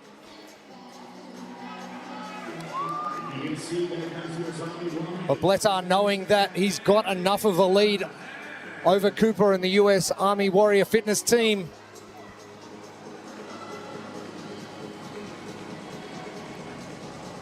Smedgen, their highest placing, a 9th place in workout 4A. And Bletar finishing things off. Great performance right around that 15:24 mark, and that's just how quickly something like this can turn, right? It looked like the U.S. Army Warrior Fitness team was in full control. Second to last movement, a break on the thrusters, and suddenly Smedjen jumps into the lead.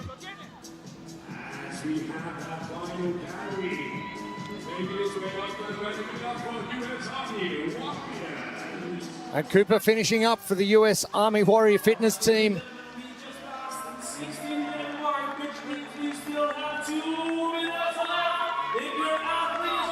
And interesting to note where these athletes are starting to break down, and it seems to be around that thruster position.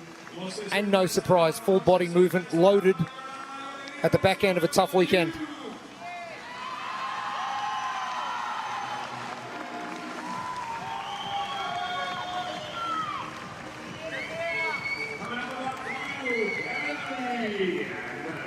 The C2 Vikings.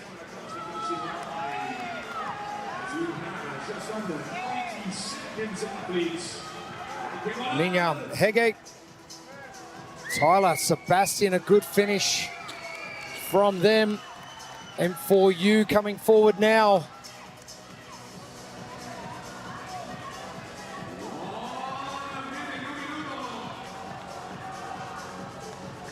Andrea, the ankle leg. And time ticking away. And it's fine for the other three. I just don't think Bletter could stand up, so they just took the photo on their knees.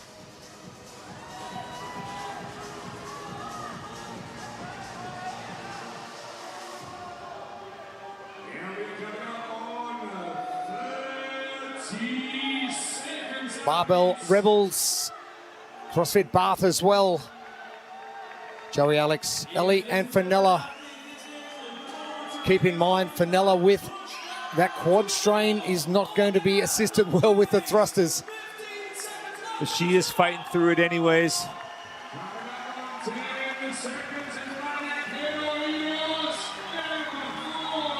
The M4U team.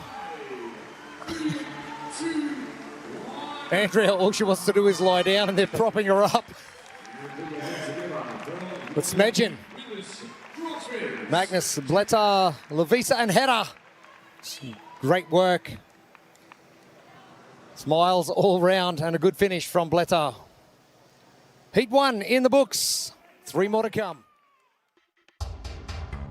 Trueform Runner, the original and still the best, most effective running tool ever created. Trueform changed the game forever. Challenge your skill, challenge your strength, improve your run. Don't settle for less. Demand the best from yourself and your training. American made. Trueform Runner, engineered for human performance. Our first heats of the team competition, which is about to wrap on our final day of the World Fitness Finals. CrossFit Smedjen, Magnus Bletter, Lavisa Hedda standing by with Amy Bream. What a way to finish the weekend. How does it feel? You guys have had a few ups and downs throughout the 4 days, but to finish with a strong heat win and to pull ahead like that at the very end, what does that mean to your team? It means a lot. As you said, we had some ups and downs, and it's been very hard competition, a lot of good teams. But to finish on a high note is very fun, very good way to end. Absolutely fun. What do you feel like is the biggest takeaway for the 4 of you competing together? You know, if you compete in the future, what's been the biggest takeaway from this weekend? Probably to work a little bit more on communication and just sometimes put the strategy aside and make calls on the fly. Just change strategy and yeah. Even with all of that, have we had fun? Very fun. We're very grateful to be here in such a professional competition, very well organized and really good teams. So it's just fun to be here. Well, it's been fun to watch. Thank you guys so much. Magnus, couldn't agree more. Learning on the fly is one of the hardest things to do in a team situation. Yeah, for good, for better, or for worse, right? Like, there are times when, you know, things aren't going the way you planned, and you have to put your ego aside and make that adjustment. And then sometimes you have to recognize, hey, I feel good, and I'm having a Disney moment right here. Maybe we can switch it up a little bit and be a little bit more aggressive.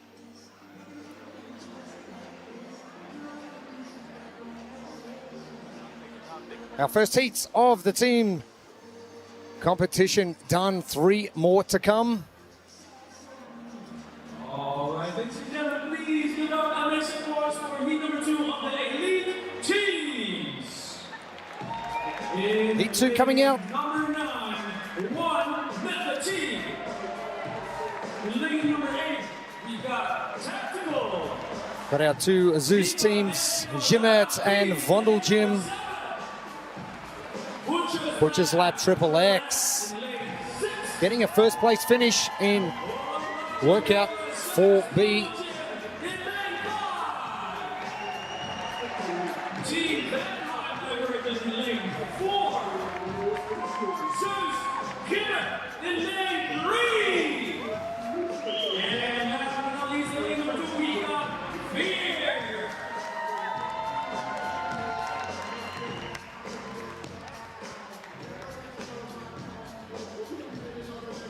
Athletes getting set.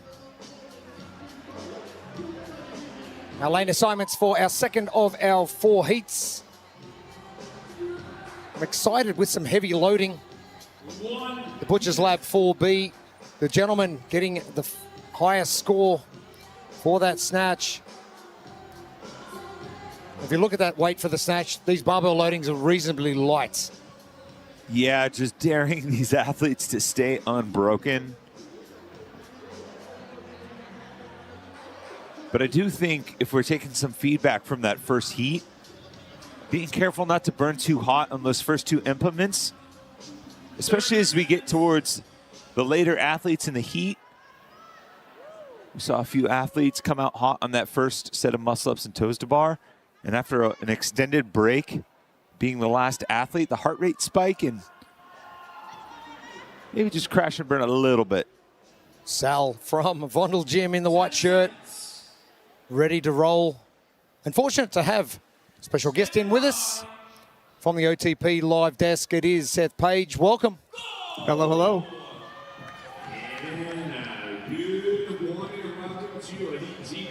Underway for our second of our 4 heats. This is Elite Team 7, presented by True Form. Butcher's Lab Triple X. Getting started. There's Sal for Zeus Vondeljim, and a tough 18 minutes ahead. 4 rounds for time, with each athlete completing 1 full round on their own. The men will do 12 ring muscle ups, the women will do 9, followed by 24 toes to bar, 12 deadlifts, 24 thrusters, and finishing with 12 calories on that True Form runner. LATAM team to the right-hand side. Anita getting to work straight away on those toe to bar. Looks like Ricardo will be next. Ava to the right of our screen, and Lucas Ozaki. And the LATAM team has really started to pick up some steam the last couple of days. You heard them in their post-game interview yesterday saying they love gymnastics and they're excited to do more of it. This finale is going to be good for them. This is the blueprint presented by True Form. With this just being a straight shot, 1 time through for each athlete, you want to have a clean finish. Good movement, good lockout, no reps.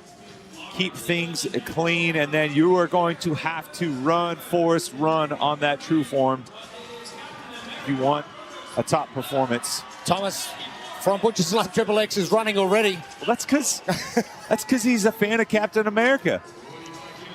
Chase Ingram will be pretty happy with that one. Oh, absolutely. And for good reason.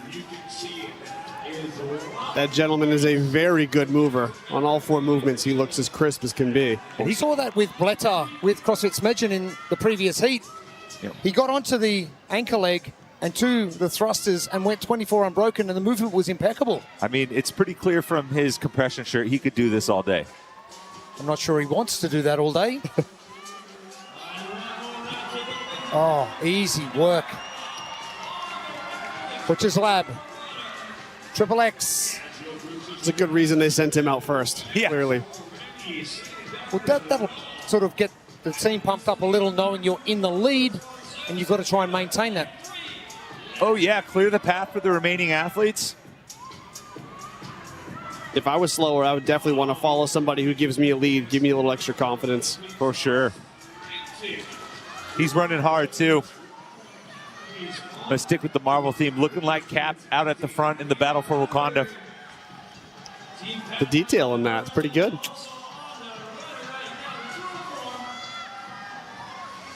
Milou from Zeus Jimet, second on to the runner. He smoked that. He's ready for a second round. Yeah. Wow, 3 minutes. The fastest lead athlete in the previous heat was 30 seconds slower. My goodness. And that was from an athlete that also went unbroken. Milou crawling over the line in lane 3. Now Sal from Vondel Gym. Back a little bit of a way, and something we have seen from heat number 1 is going out a little bit too hot.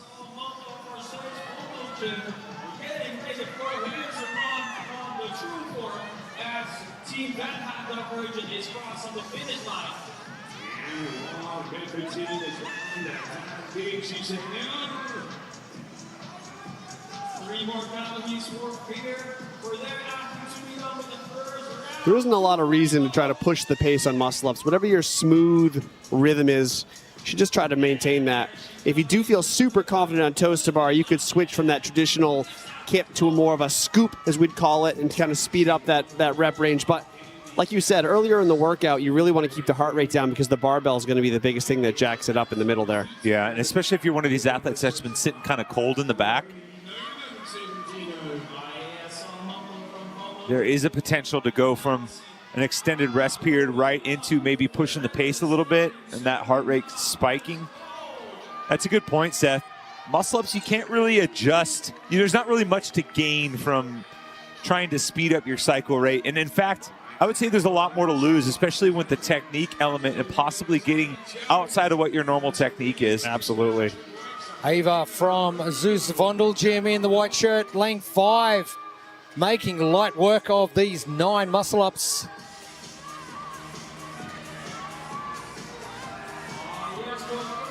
The Butcher's Lab Triple X continue to plow on. Things getting a little bit tighter. Zeus Jimet and Vanheim Divergent coming to the deadlifts, as are Tactical and One Method.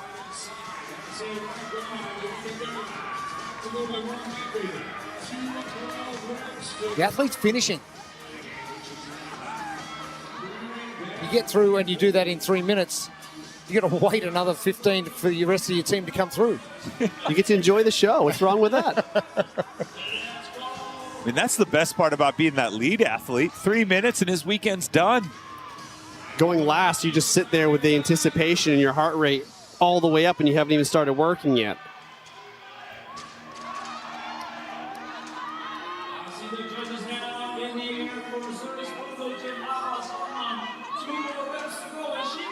You can see the movement from that shoulder to overhead. Some athletes finding that the easiest part, and some finding the squatting portion the easiest part. Butcher's Lab Butcher's Lab Triple X. And we're seeing the second athlete from Butcher's Lab starting to lose some ground. Part of the reason why they must have led with strength to give some extra time and leash to these other athletes clearing the way. The originator of the curved treadmill, built for uncompromising performance, the True Form runner. To scan that QR code on your screen. Julian Vandal, bottom of your screen, the big long strides. Oh, he is digging. Sanding, here we go.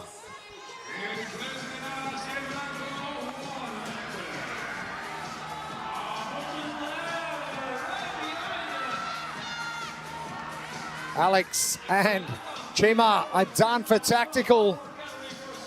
And that's the tough part about the True Form runner, right? We saw the athlete from Tactical really fighting to sprint there, but there was a lot of sway from the shoulders, moving all around position-wise.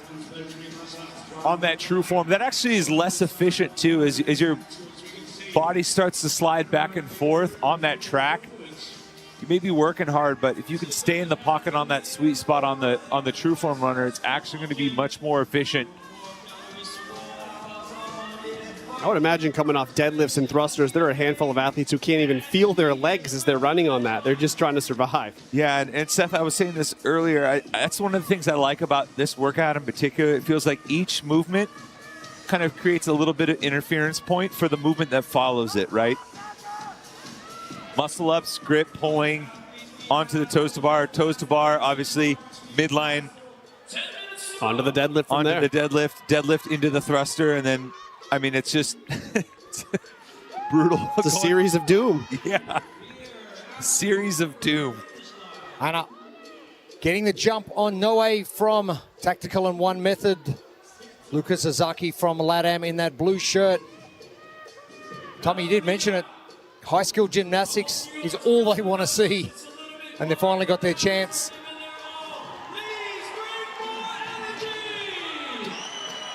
Tactical. Making the move now.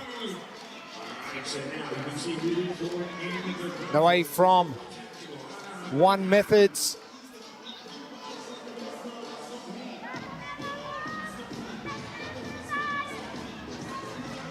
Lucas at the back there, moving quick with that. And he sprinted to his bar just off screen. He is really pushing the pace to try and make it up here.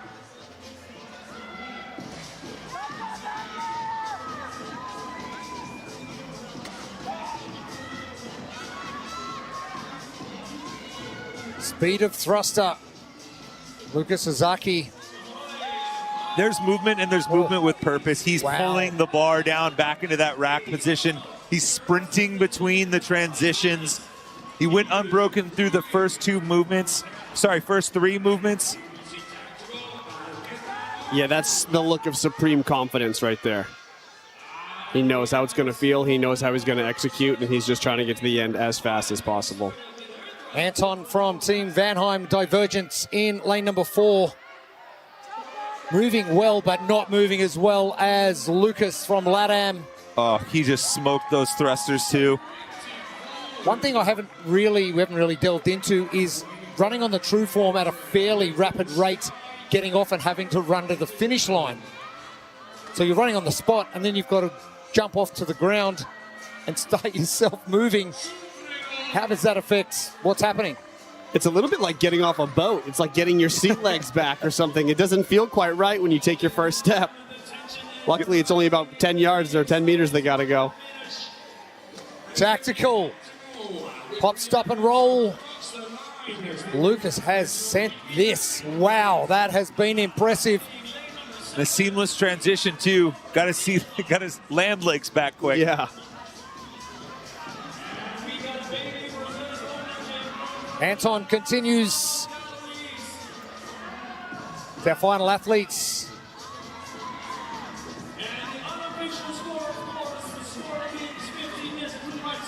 Jima from Tactical is our last athlete.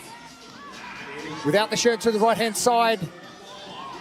And we haven't talked about it yet, but LATAM finishing with a female athlete. If she is able to maintain unbroken, remember the women are only doing 9 reps on the muscle-ups. You immediately pick up 3 reps on the male counterpart from the other team. Anna kicking things off for the LATAM team. Rasmus, he gets done for Team Fear on the barbell and heads to the true form runner. Chima continues.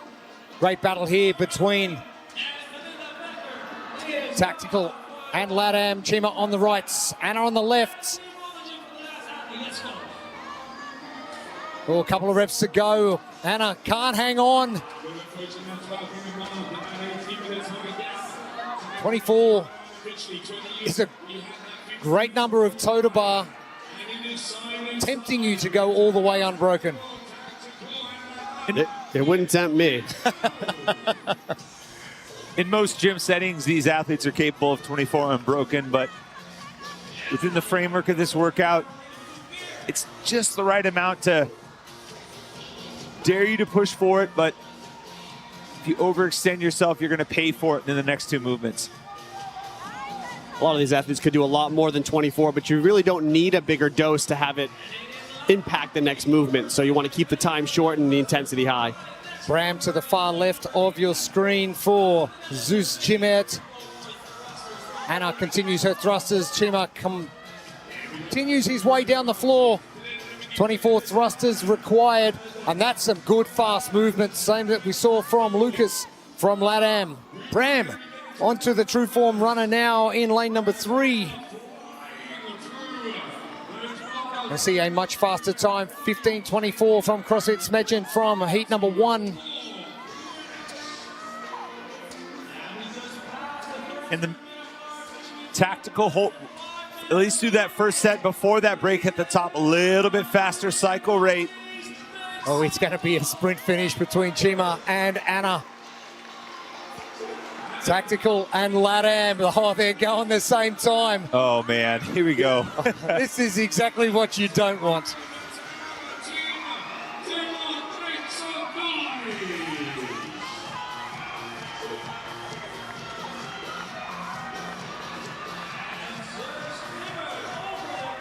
And we spoke about it yesterday with the true form runner, finding that sweet spot with your toe, just digging into where the curve starts.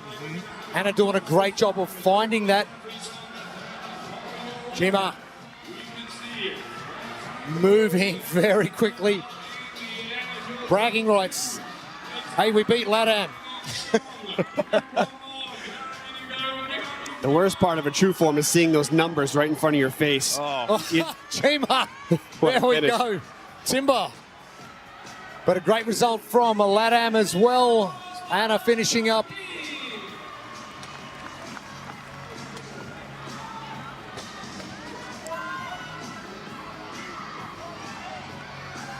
Still a strong finish from LATAM, who had their two best performances of the weekend in Elite Team 5 and Elite Team 6 yesterday, 13th followed by 14th.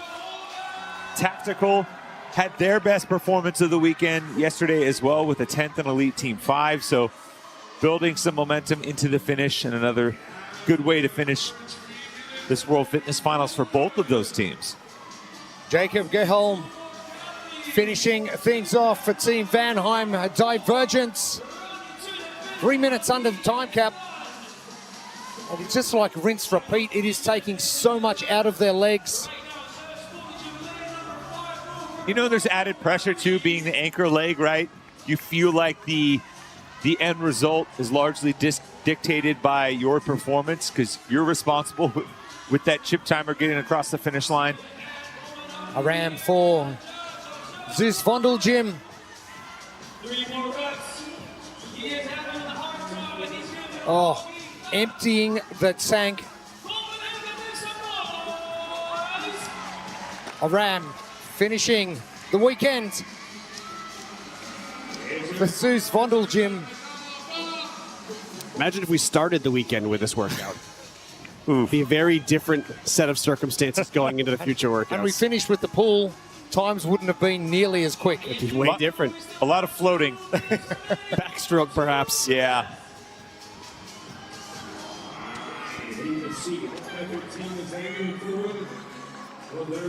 Anton for Team Fear. Lane number 2 is going to be the next athlete finished up.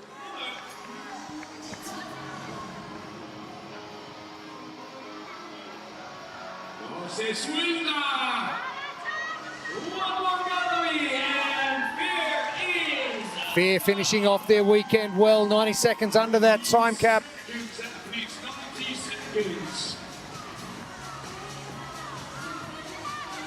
Tactical, that's how you do it.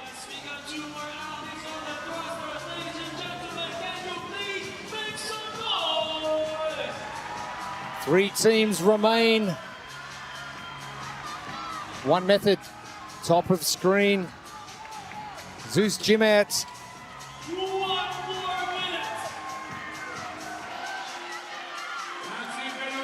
It is Jade.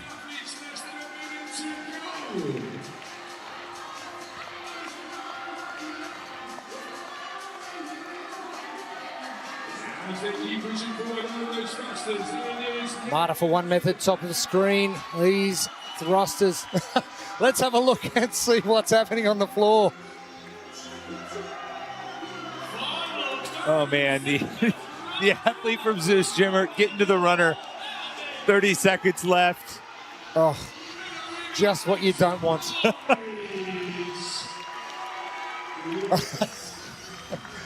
All right, here we go. Maybe a quick prayer there before she... Zeus Jimmets. Jade giving it absolutely everything.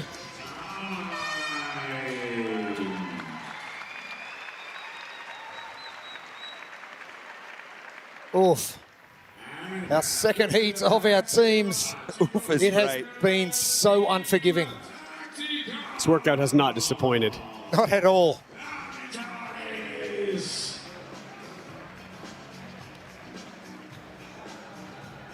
Absolutely exhausting. And what's a great team competition. And we had CrossFit Smedgen on our interview earlier on. Magnus just saying what a pleasure it was to be here in this scenario with some great teams competing. And the higher the level of competition, you got to raise your own performance. Yeah, and especially having teams travel internationally, whether it's the LATAM team coming over from Mexico and Chile, or, you know, Invictus International bringing athletes over from the States. Or Jamie Simmons coming from the Middle East. Yeah, you just don't always get that exposure to those caliber athletes, especially globally. And sometimes it's exactly what's needed for some of these up-and-coming athletes to understand, hey, this is what's possible. This is where my deficiencies are relative to those athletes, and it gives you a good measuring stick to go back into the gym, go back into the lab, and get back to work. I totally agree. This is a great way to sharpen things up and get some more experience in person, especially on a big stage like this. Even for athletes who are planning on competing as individuals, sometimes it's not worth having the extra beat down on your body. Doing a team event is a great way to stay sharp and keep going. Big time. Well, let's head down to Amy Bream. She is with Team Tactical. Alex, Anna, Isabel, and Chima. What a way to finish that workout. Great job. Way to pull out for your team. What does it feel like to keep that level of motivation after a long 4-day weekend? I think that all the trainings that we had this month and the motivation to being here with all the athletes all around the world, it's like the best experience we had. And that's what it's, yeah, exactly. Yeah, it's been great. And so this workout's a little bit different. It's a relay style format. It's different than what you've had so far this weekend. What did you guys think of that different style? We love the kind of workouts because we are athletes that go for a sprint and try to maintain this high intensity, and we love it. Well, I think, you know, it showed that you guys loved it because you crushed that. Great job. Are we excited to be here? Oh, I'm so excited. Hi, Mom. We meet and we are here, and I'm so happy. Thank you, everybody, for this job. And thanks to the people here. Thanks. We are happy. I want to say that tonight, and I dream that we are going to win this heat. So it's happened. He dreamed it and it happened. That is called speaking into reality. There we go, guys. Great job. Jamie, it wasn't a dream. You nailed it. But Isabel pointing it out perfectly. Hey, there is just so much support. There's so many family members, friends splattered throughout the crowd. The support's been incredible right throughout Europe. It really has been. There's talking to a few people. There's definitely a different energy, right? You're getting all these different international groups coming together. I think even Ricky said it yesterday during one of his interviews. He's like, I know you didn't come here to cheer for me necessarily, but I'm hearing the cheers nonetheless, and it's motivating.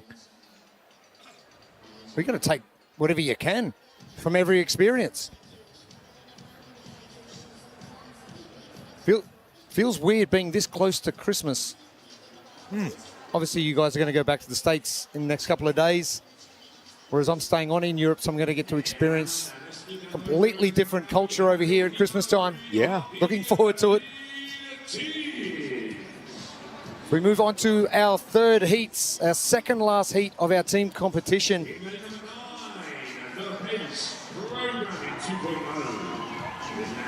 A German team, the pace programming, their best results in workout 4B, coming in third position.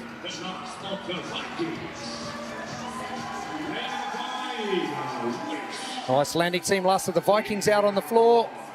Team Wish. Carl, Joshua, Christina and Sarah. Now the Grid House. I'm really hoping to see something really special to finish things off for the Grid House. And I think there's still, you know, some opportunity for them to hit some of their goals for pride's sake, right? They're in 11th right now going into this finale. I know they typically would see themselves in any competition as a top 10 caliber team. So 4 points back of Wish in 10th. Good performance here. Keep our eyes in the middle of the arena here. There are your lane assignments and the teenagers, the youngsters who have done extremely well. They're in lane number 1. Jokingly, though, annoyingly well. Seeing these young athletes, you're not supposed to be that good already. No, they're not. Wait your turn. Stenset, Bullman and Molnier. One of our top performing teams. Their best result, 5th in workout 5. Kevin and Amanda at the back there. It is all business. Caroline and Quinn making up Grid House. I expect these races to get faster and faster and tighter as we move along through these heats. This is going to be even faster than the last one. Looks like Tobias Becker is going to get things rolling for Pace Programming 2.0. They are in lane number 9. And Tobias with a shorter range of movement and very powerful. Can't wait to see what he does with his barbell. And Seth, to your point about speed and competitiveness ramping up here, that makes me excited for it to all get distilled down to that final sprint on the true form.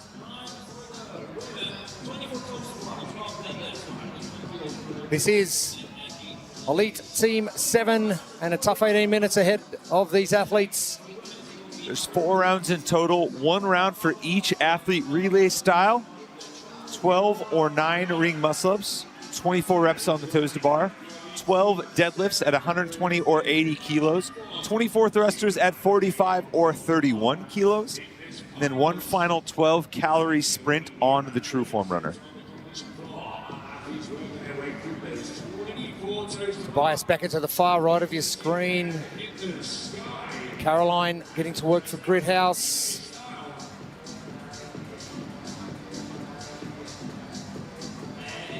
Let's head down. The 4th member of our team, Amy Breams, on the competition floor. Yeah, it has been a blast to see all of these top teams compete. I know we're used to watching the Grit House, you know, be a top-tier athlete, like in the top 10. They're sitting 11th right now. But regardless, I just want to highlight Caroline. If people don't know, she's had quite the year in 2025. Her team placed 3rd in the games this season. Then she went on to win the Masters games in her division. Right after that, they actually showed up in this same configuration for Tour Stop 2, and Grit House took 2nd place, podium spot there.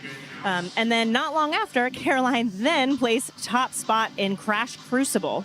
And Quinn actually on their team also placed 2nd at that same competition. So it is needless to say, she's had a great year. I'm sure she's ready to finish out and get to the holidays, but it's been really impressive to see. Hasn't it, Watts? Athletes with a very full calendar. And some extra hardware for the trophy case to show for it. Big time. Team Wish pushing Grid House all the way. Caroline is going to be the first to move. Carl.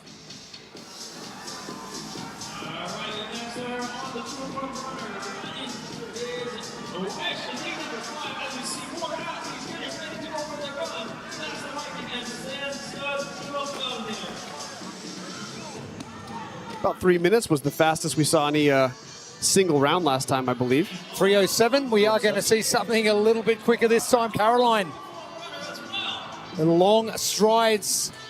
3 athletes in for Grithouse. She's going to be the first to get over that line and make the tag to release her next athlete at the end of Bella Arena. Grithouse and Team Wish, our first 2 to finish up. It looks like it is Quinn getting going second for the Grithouse. For Wish, it looks like it's Joshua. Look at that, Caroline, the only one standing, everyone else just collapsing across the finish line. She's standing up cool, calm, and collected. I think that's a testament to her fitness and, as Amy mentioned, the tremendous competitive year that she's had. I believe that's Ellen from Last of the Vikings. The green and yellow shirt just to the right of your screen. Quinn quick to move onto the toe to bar. Joshua not too far behind. Yeah, Joshua Wickstrup been able to represent Germany as a national champion at the CrossFit Games. Tobias Becker to the far right on the True Form runner for Pace Programming 2.0. I'm liking exactly what Quinn's putting out. There doesn't seem to be any strain. Doesn't seem to be put under any pressure whatsoever, even though it's a good long set of toe to bar. The Grithouse just ahead of Team Wish.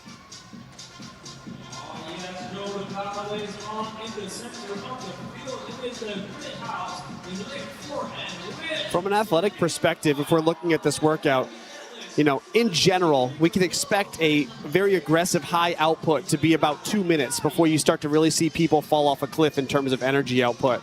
And so I think they think about that when they're pacing the gymnastics to start, knowing that the higher output's coming on the barbells and run. So if they empty the tank early, it's really going to slow them down in the back half of this. Dino Smage making a big move, and this barbell is going to feel like a PVC pipe to him. He's getting a very good extension at the top. Dino Smage to the right-hand side in the black shirt. Part of Krieger World.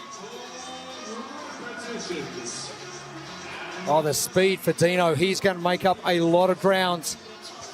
Generally good movement and speed from all 3 of these men on the thrusters right now. Quinn and Joshua, 1 and 2. Dino, wow, he has made up a bucket load of reps. Quinn to the True Form runner first. Dino jumping ahead now into second. That's a big move from Krieger World.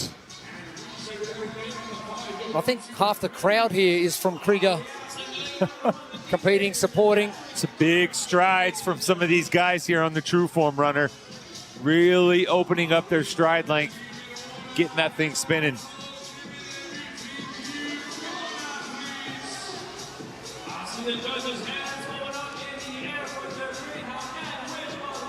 Grithouse and Dino coming home quickly. The Grithouse done. Amanda released at the back in lane number 4. Dino jumps off for Krieger World.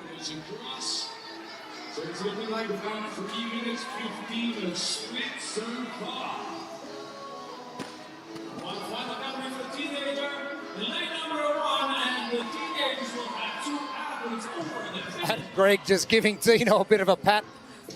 Dino's not in a rush to get up. That'll do, mate. That'll do. Pulling the knee sleeves down for him.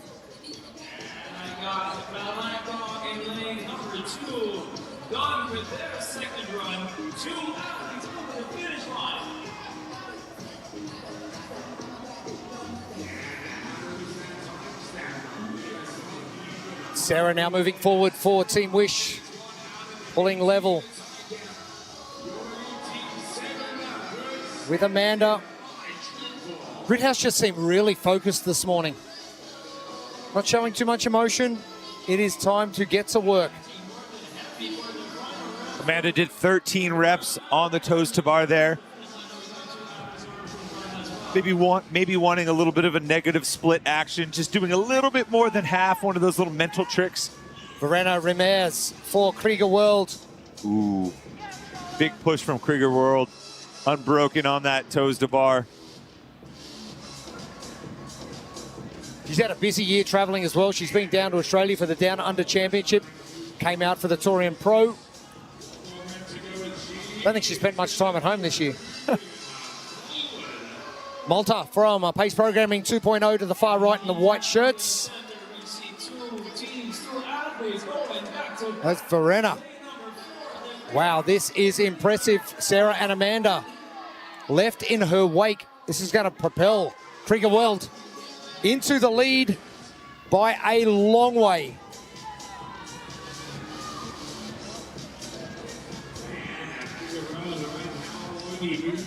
Transition from the deadlift to the thruster seems to be the most methodical between all the movements.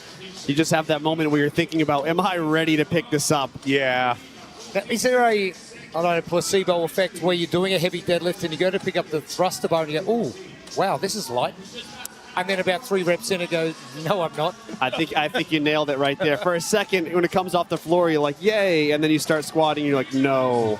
Good Australian saying, yeah, nah. Yeah, that's perfect for that. Verena onto the true form runner. This has been impressive from Krieger World. Team Wish through Sarah in the red and blue. Amanda in the blue shorts for Grit House. Things getting a little bit tighter. Black Dog and the teenagers starting to make a move on the outside in lanes 1 and 2. Krieger World had about a 15-second lead getting into that true form runner. Solveig is going to anchor the team for Krieger World.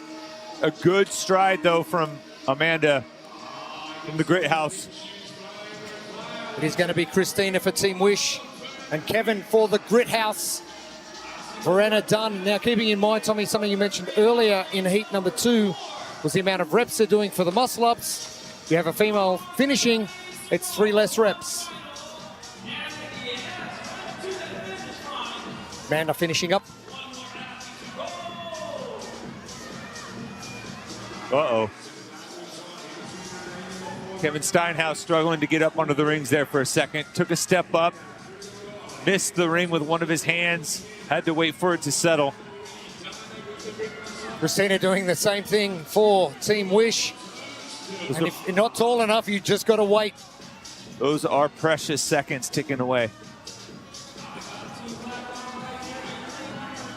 Solveig, eyes closed. I like that. Just go by feel. I do that a lot with rowing. I was just thinking I do that a lot in my life. I thought that just keeps the scaries away. One little detail that I'm actually not seeing as consistently as I would expect is when you approach the treadmill, if you push into the front of it, like the front bar, you can actually get quite a bit of speed. Versus holding the sides, you don't get that same leverage when you get that thing started nice and fast. Now Kevin struggling with that last muscle up rep. Christina struggling with hers as well. That's a surprise. And I think we're going to see a couple of teams move into that new 3rd spot. Last of the Vikings, Black Dog, both of their athletes wrapping up their muscle-ups. If you do see athletes struggle, you would expect them to be the final athlete, just in the way that you'd strategize the order of your team. Solveig done. Lane number 8 for Krieger World. This is a very quick time. Seth, you were spot on. We are getting faster and faster. No rep. So 25 reps for Solveig for Krieger World. Kevin now moving forward to the deadlift bar. Trying to hold out. Black Dog, who are coming home strong, now jumping into 3rd ahead of Team Wish.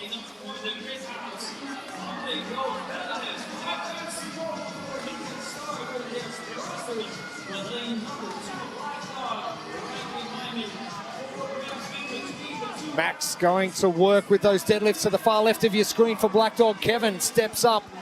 Now keep in mind, Kevin has got a very long range of movement for these thrusters. Max Camozzi trying to battle out, but Solvik for Krieger Worlds with enough breathing space to get this done. Top time from the previous heat, 14:12, so about a minute from when she got on the runner. Try and set the fastest time. Kevin and Max back and forth. Here comes Christina in the red and blue for Team Wish. North and Heavy starting to make a move as well.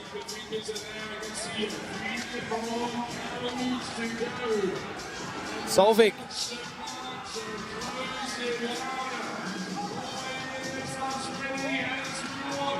Finishing things up for Krieger Worlds. And that big push from Tino Smage, propelling them in the lead. Verena Ramirez doing her job as well. Kay for North and Heavy, just in the background doing her thrusters as Kevin and Max continue their progress on the True Form runner.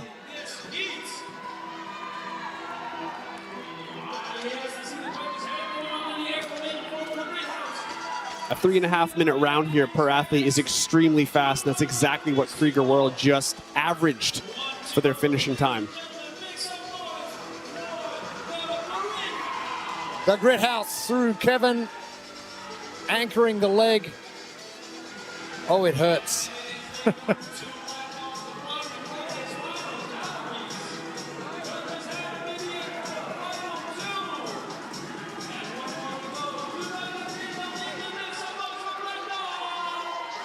Max falling over the line. He'll just stay there for a little bit.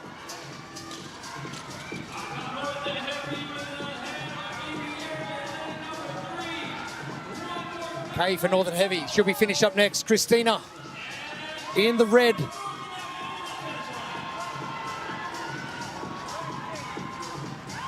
Isabella for the teenagers to the back left, still getting through her thrusters. Still time for her to finish.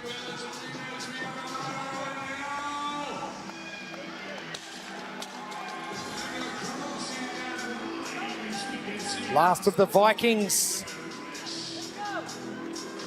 The last of their team getting in through Anna. Christina finishing up. The pace programming 2.0 and the teenagers, our final two teams.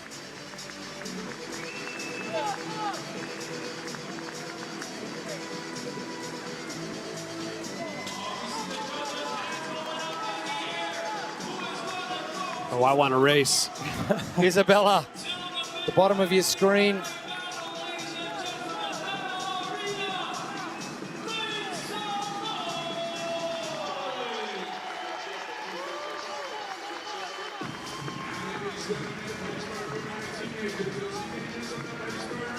Isabella pushing hard. Paula at the top end for pace programming 2.0.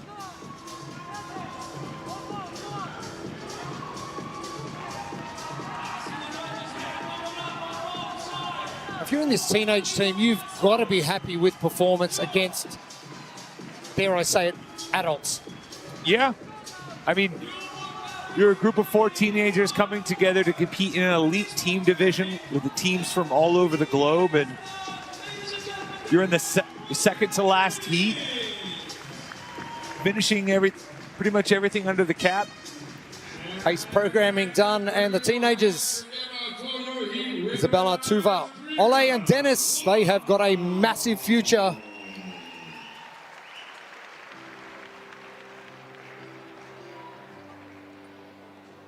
What a performance. Krieger World. I think Solvik had the easiest job ever. Way out in front. Just got to bring it home. True Form Runner, the original and still the best, most effective running tool ever created. True Form changed the game forever. Challenge your skill, challenge your strength, improve your run. Don't settle for less. Demand the best from yourself and your training. American made. True form runner. Engineered for human performance. Our third heat down for our team competition. Adam, Dino, Verena and Solvig. What a performance in that order as well as they came down the floor. And standing by with Amy Bream.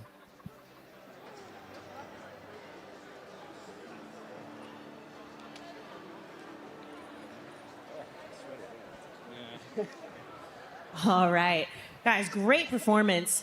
Dino, you really pulled the team ahead in those thrusters. Verena, your pacing on those toes to bar. Was that the strategy and the plan that you expected, or did it just kind of come from adrenaline? Honestly, I think everyone pulled a little bit more than we did on training. So that was really amazing. But yeah, it was like focus on yourself and push as hard as you can to end the weekend, yeah. Yeah, that's a great point. Oftentimes people think last day, so tired, but the adrenaline from coming into that last workout, what was your mindset as you guys waited to take on the floor? I think, for me, it was just a good workout. So I just knew that I have to stick to fast transitions and kind of to relax during the movement and then just go for it. Will we see more from this team in 2026? I hope so. It's been a pleasure to captain this team. I mean, we came together last minute, so we've had our team challenges, but it's really nice to really show our individual efforts and coming together as a team for the last few workouts, and I'm very impressed in all these guys. Hugely appreciative, and I hope so next year. Yeah, I hope so. Do you echo those same feelings? Yeah, absolutely. It's been very fun. Awesome. That's what we like to hear. Great job, guys. Enjoy the rest of your day. Thank you so much. Thanks so much. Bye. Impressive performance. Krieger World, Adam, Dino, Verena and Solvig. And Adam mentioning, all right, just going to pull it together last minute. See what we can do.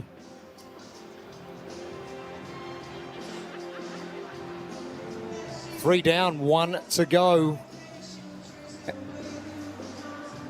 Our WFP invites for our top 5 teams for 2026. So not just sheep stations on the line or podium spots. And like we said, we expect this to be our fastest heat, so it's going to be interesting. And there's a few teams in the hunt for that 5th and final position. Team RX Performance, 446 points. Hell's It My Way, 8 points back of them. Team Chaos, 13 points back of RX Performance. Krieger. If you just talk about Team RX Performance for a second, they started the weekend 23rd, 15th, 11th, 7th, 17th, 9, 9, 1. Improvement across the weekend. You can't ask for more than that, can you? Momentum's on your side, finishing the day on a high note Saturday, and then coming in Sunday with just one workout to pin your ears back. And pace programming have gone the other way. Starting the weekend on a 4th and a 5th and finishing with a 19th and a 22nd last night. Our lane assignments, Invictus International, nothing lower than a 9th place finish. Team Flake has been consistent all weekend long. They're solidly in 3rd. Should lock up a podium position. Team Krieger Vivid. Nikki, 23 points back of Invictus, so if something crazy happens, still not quite out of it, but there's Invictus there. It's going to be tough. And just to their right and our left on screen is Krieger Vivid, Matilda, Nikki, Henrik, and Moritz. Just so used to seeing him in individual competition. Great to see him part of Team Krieger Vivid.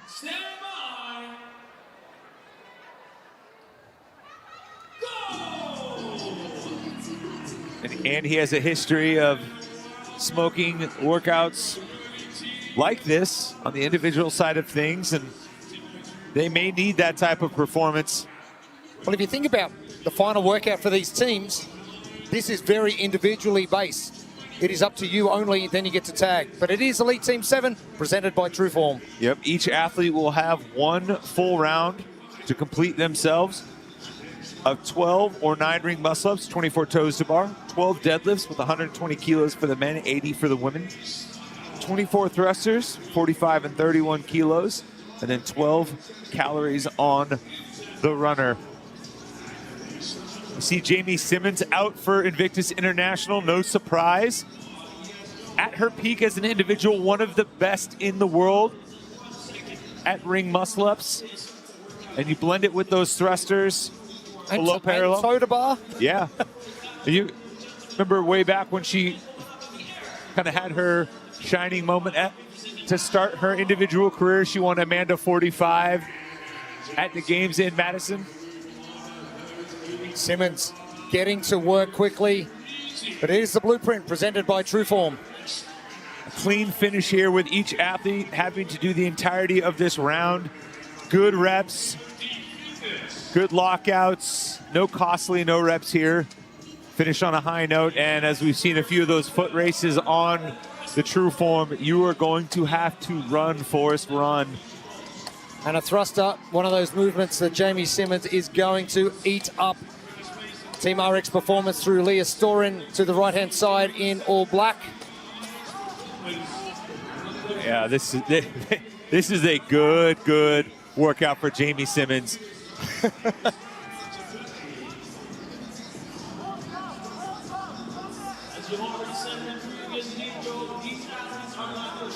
you think about range of movement, we've seen it right across Kevin Steinhaus in the previous heat, having to go a long way. Similar here with Astrid. Yeah, you look at Leah and Jamie on either side, just a different range of motion. And I got to tell you, as a tall athlete, that is something you could pick up in the peripheral. You see the cadence of the barbell moving if you're trying to gauge where you're at. Two of our shorter athletes, Jamie Simmons and Leah Storin. The first two, our Trueform runners. AOD Fitness. And it is Helen.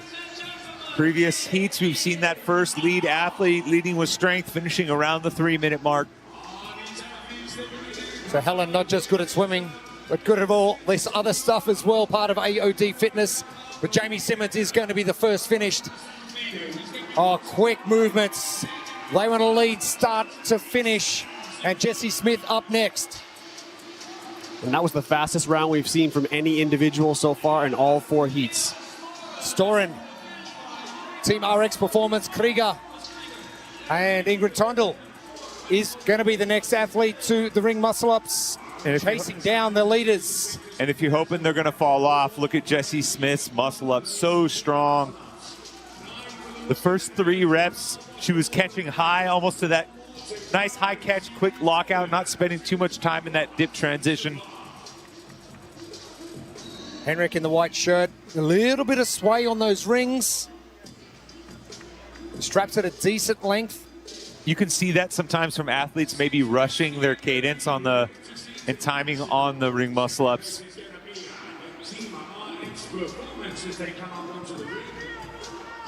The pace of Jessie Smith on these toe to bar are going to ensure she comes off first. Again, eyes closed. There's something in that, I'm telling you. I'm not going to broadcast closing my eyes, that's for sure. But Jessie Smith can continue. We had questions before the weekend started about, not Invictus's fitness, but how much they've worked together as a team to prepare for this. But they've got this far, and now this isn't really a team event anymore. Now it's just showcasing how fit each of these 4 athletes are. There's not a lot that's going to be able to hold them back at this point. Ingrid Tondel to the far right for Team RX Performance. Krieger, very handy with barbell in hand. But Jessie Smith, couple of reps ahead, enabling her to jump on to the thrusters first. This is going to have to be unbroken. And Jessie had a 3-rep lead getting to those thrusters, and you can see the difference in range of motion and speed left to right between Jessie and the RX Performance Krieger team. Tondel moving ridiculously fast, but Is that going to have a negative effect once we do get to the true form runner? And Jesse Smith could potentially get a longer stride. I think it's going to make it more intriguing as they probably get to the runner about the same time. Oh, wow, Tondel. Yeah, making up 3 reps there instead of 24. And a little bit of hurt from Ingrid Sondel on the face. Oh, this is going to be an exciting finish, 1v2. They're not holding back at all. And quite possibly the last thing you feel like doing is running full tilt at the end of a weekend of 4 days. At least you know it's the last movement of the last round of the last workout. You know that's what you have to do, so it makes it a little bit easier. The originator of the curved treadmill, built for uncompromising performance. It is the true form runner. Just scan the QR code on your screen. Jesse Smith jumping back into the lead. It has been a good sprint from Jesse, and she'll be just ahead of Ingrid Sondel. But a performance that they need to hold on to for Team RX Performance Krieger. Third place is Team Krieger Vivid. Henry didn't have much in those legs coming over the line. You see Moritz giving him a little shake. AOD Fitness are in as well.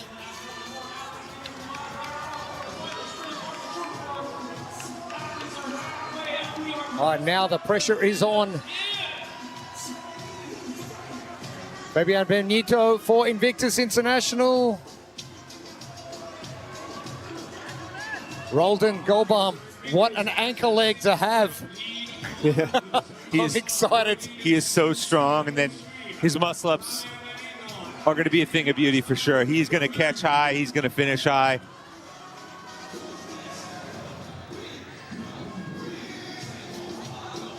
Nikki going through her toe-to bar quite easily. Morris getting a couple of no reps on his toe-to bar, just not coming back past the plane. Look at Fabian's grip. He was much more narrow in the toes to bar, taking some of the lat out of it, really getting a nice big swooping kip. Not concerned with trying to do that scoop at all and speed it up. Just stay unbroken and smooth. Matthias for Team RX Performance Krieger. It is a tight battle. 1, 2, and 3. It is Invictus International first. And now it is Team Krieger Vivid jumping into second. Team RX Performance Krieger. Matthias just taking a break on the deadlifts. Nikki with some very quick reps. Fabian having to go through a greater range of movements. He did get 1 no rep, so 25 is the number for him, but he is tremendous below parallel, good at thrusters. This is a great movement for him. He's hardly going to notice that extra rep. I definitely would. Fabian Benito onto the true form runner. The third athlete of 4, Roldan Golbaum, waiting patiently. Nikki here, she's on now for Team Krieger Vivids.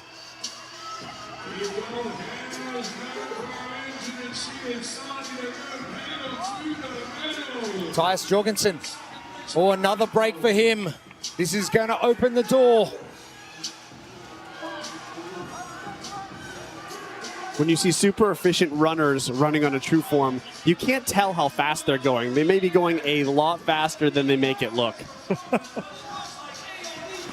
AOD now jumping into third.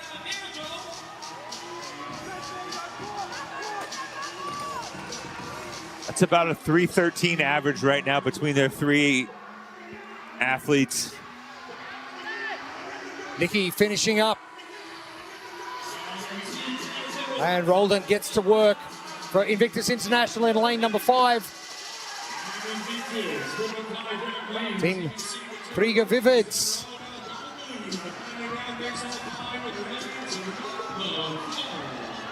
And Moritz. Oh, he's got to work after he's got to work. Yeah. one of the team leaders and also the team physio, I guess. Matilda Ganes getting through. Very tight.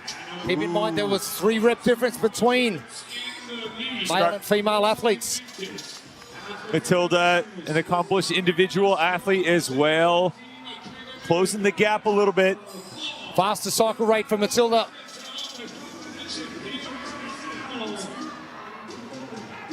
I think the difference here is going to be the thrusters and the range of motion for Roldan versus Matilda. Just 1 rep behind Matilda Ganes over Roldan Goldbaum. Roldan finishing up. Oh, this is going to be a close one. Bigger range for Matilda. Oh, Roldan, that's fast. Such a powerful athlete. Roldan just waiting at the top for the split second for the judge to go yes. But Matilda not backing down. Oh, Roldan, he has got a much faster cycle rates. There's going to be no stopping Invictus International from here. No, chain in the mouth. I was going to say he's got a taste for gold.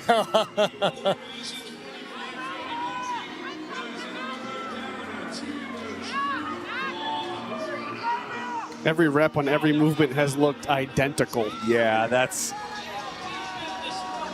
exactly how you draw it up in your head. And a podium spot from Tour Stop 1 in the Challenger division, now winning the Elite Team division. What a great year for Roldan. A man of many talents. Oh, and full tilt. We're leaving nothing in the tank. Ganes, she jumps on, bringing her team home, Team Krieger Vivids. Jesse Smith trying to get this crowd pumped up. What a performance. Invictus International. They are your winners. And the stroll over. They beat the time to beat by a minute. Wow. Tilda Ganes, Team Krieger Vivids are done. Unbelievable effort.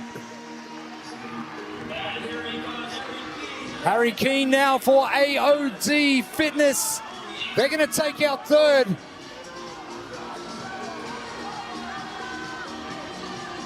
And not enough points between themselves and Team Fleck.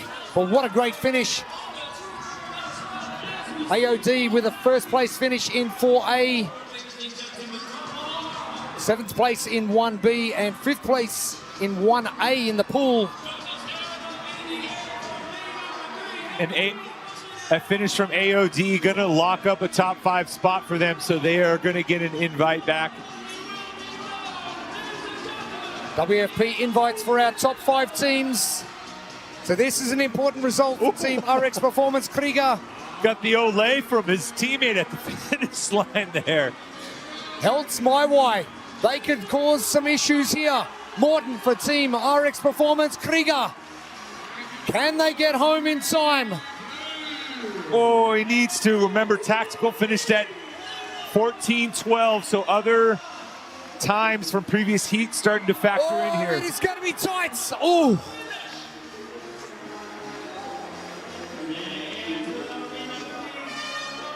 And Sam Whitworth from Pace Programming finishing things up. Talk about crazy finishes. More of that, please. Yeah, let's keep it rolling.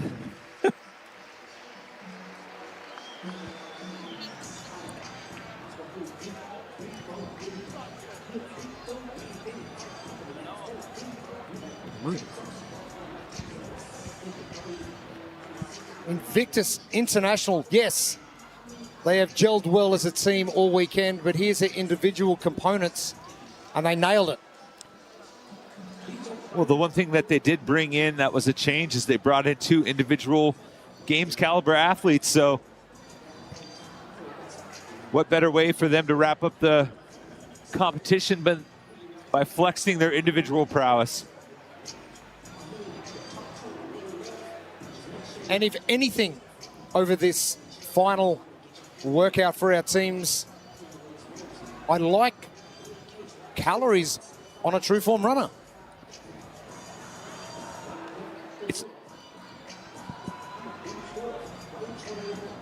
As far as, you know, the numbers are concerned, when you look at the programming on paper, it looks a little bit more elegant. But also, I think, given with how it's played out in terms of the time demand for 12 calories, it's been a nice sprint to the finish for these athletes that's added some excitement and drama as well. Plenty of hugs, fist bumps, high fives. It has been a great team competition over the 4 days.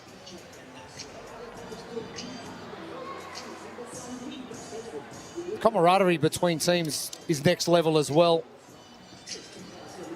I thought the programming this weekend had a nice balance of synchro work, individual work, pairs, just everything you want to see in a team competition. Sometimes it's biased too far in one direction or the other, or not enough partner-ish type stuff, but this weekend was great. You got to see it all.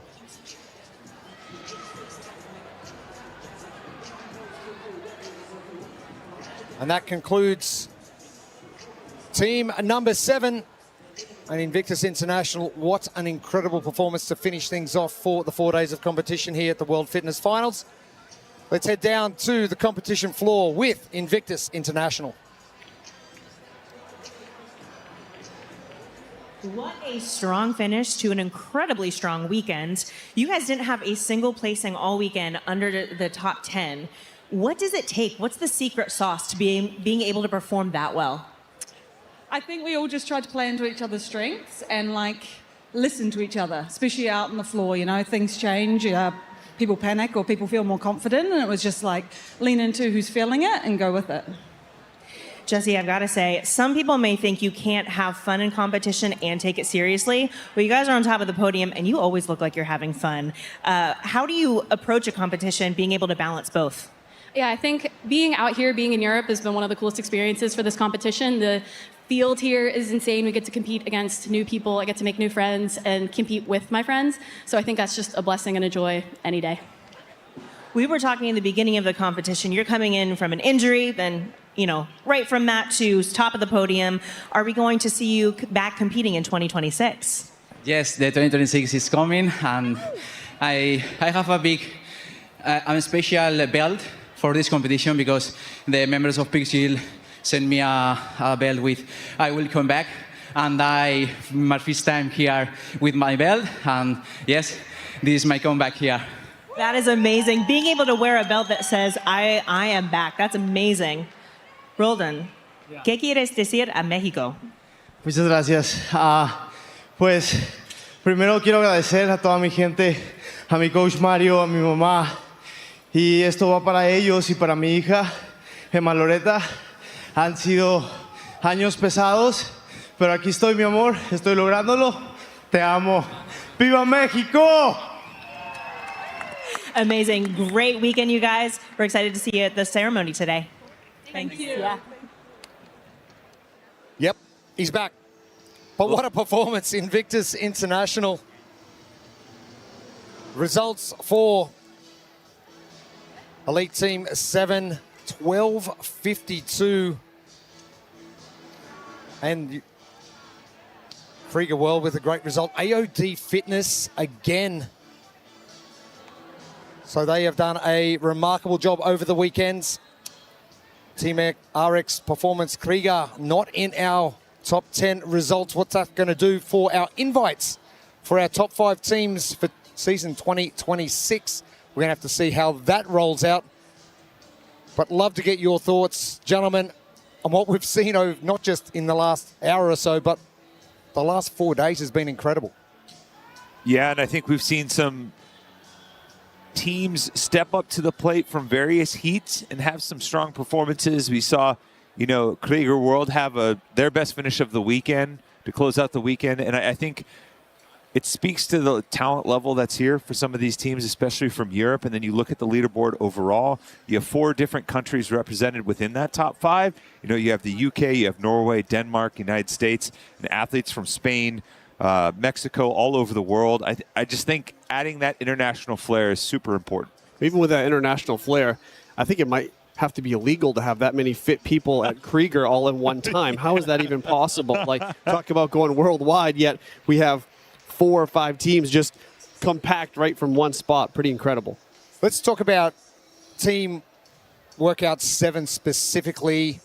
Thoughts on how the team's finished? And it obviously didn't come down to a team perspective, but it was all individual based, and how each team member performed. Well, I think teamwork obviously highlights the capabilities as the unit as a whole, but we got to see the individual components really firing on all cylinders. I think Invictus International encapsulated that perfectly. Every athlete was around that 315, 312 mark for their individual splits. And it just goes to show you that you can have those fit individuals blend nicely and have, I guess, the whole be greater than the sum of its parts, or maybe even equal in this scenario.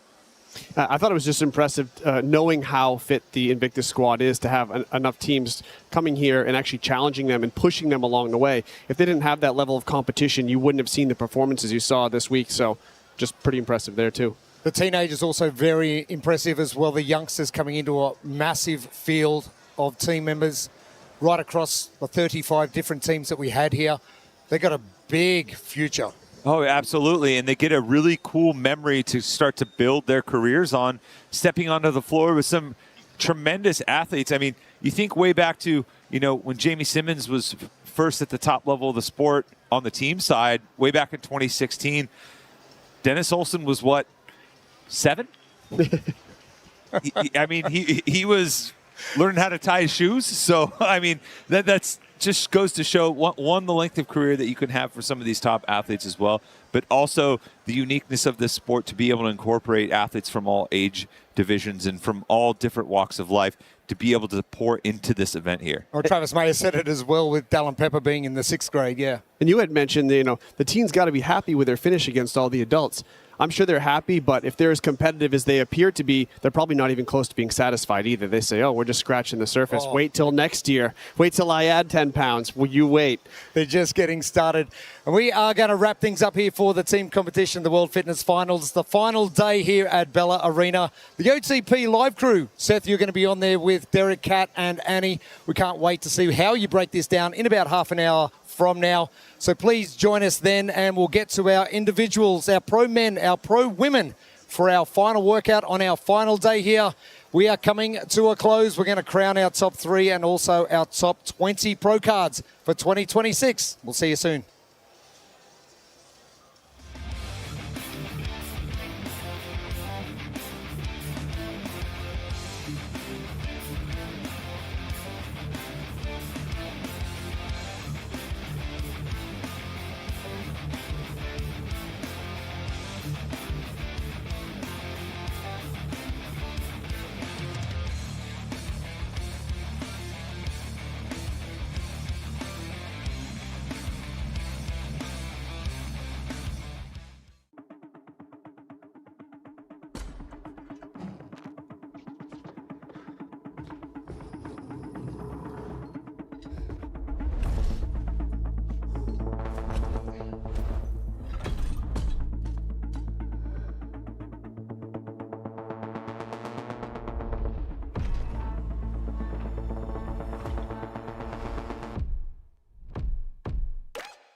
Intensity and consistency are keys for recovery. You can be rigorous performing at the top level and still face obstacles and challenges. That's where red light therapy can change your life. Red light therapy has allowed me to optimize my time in the gym in order to get the most out of every session. I can confirm red light therapy is the best way to recover. Train hard, recover faster with Novolab.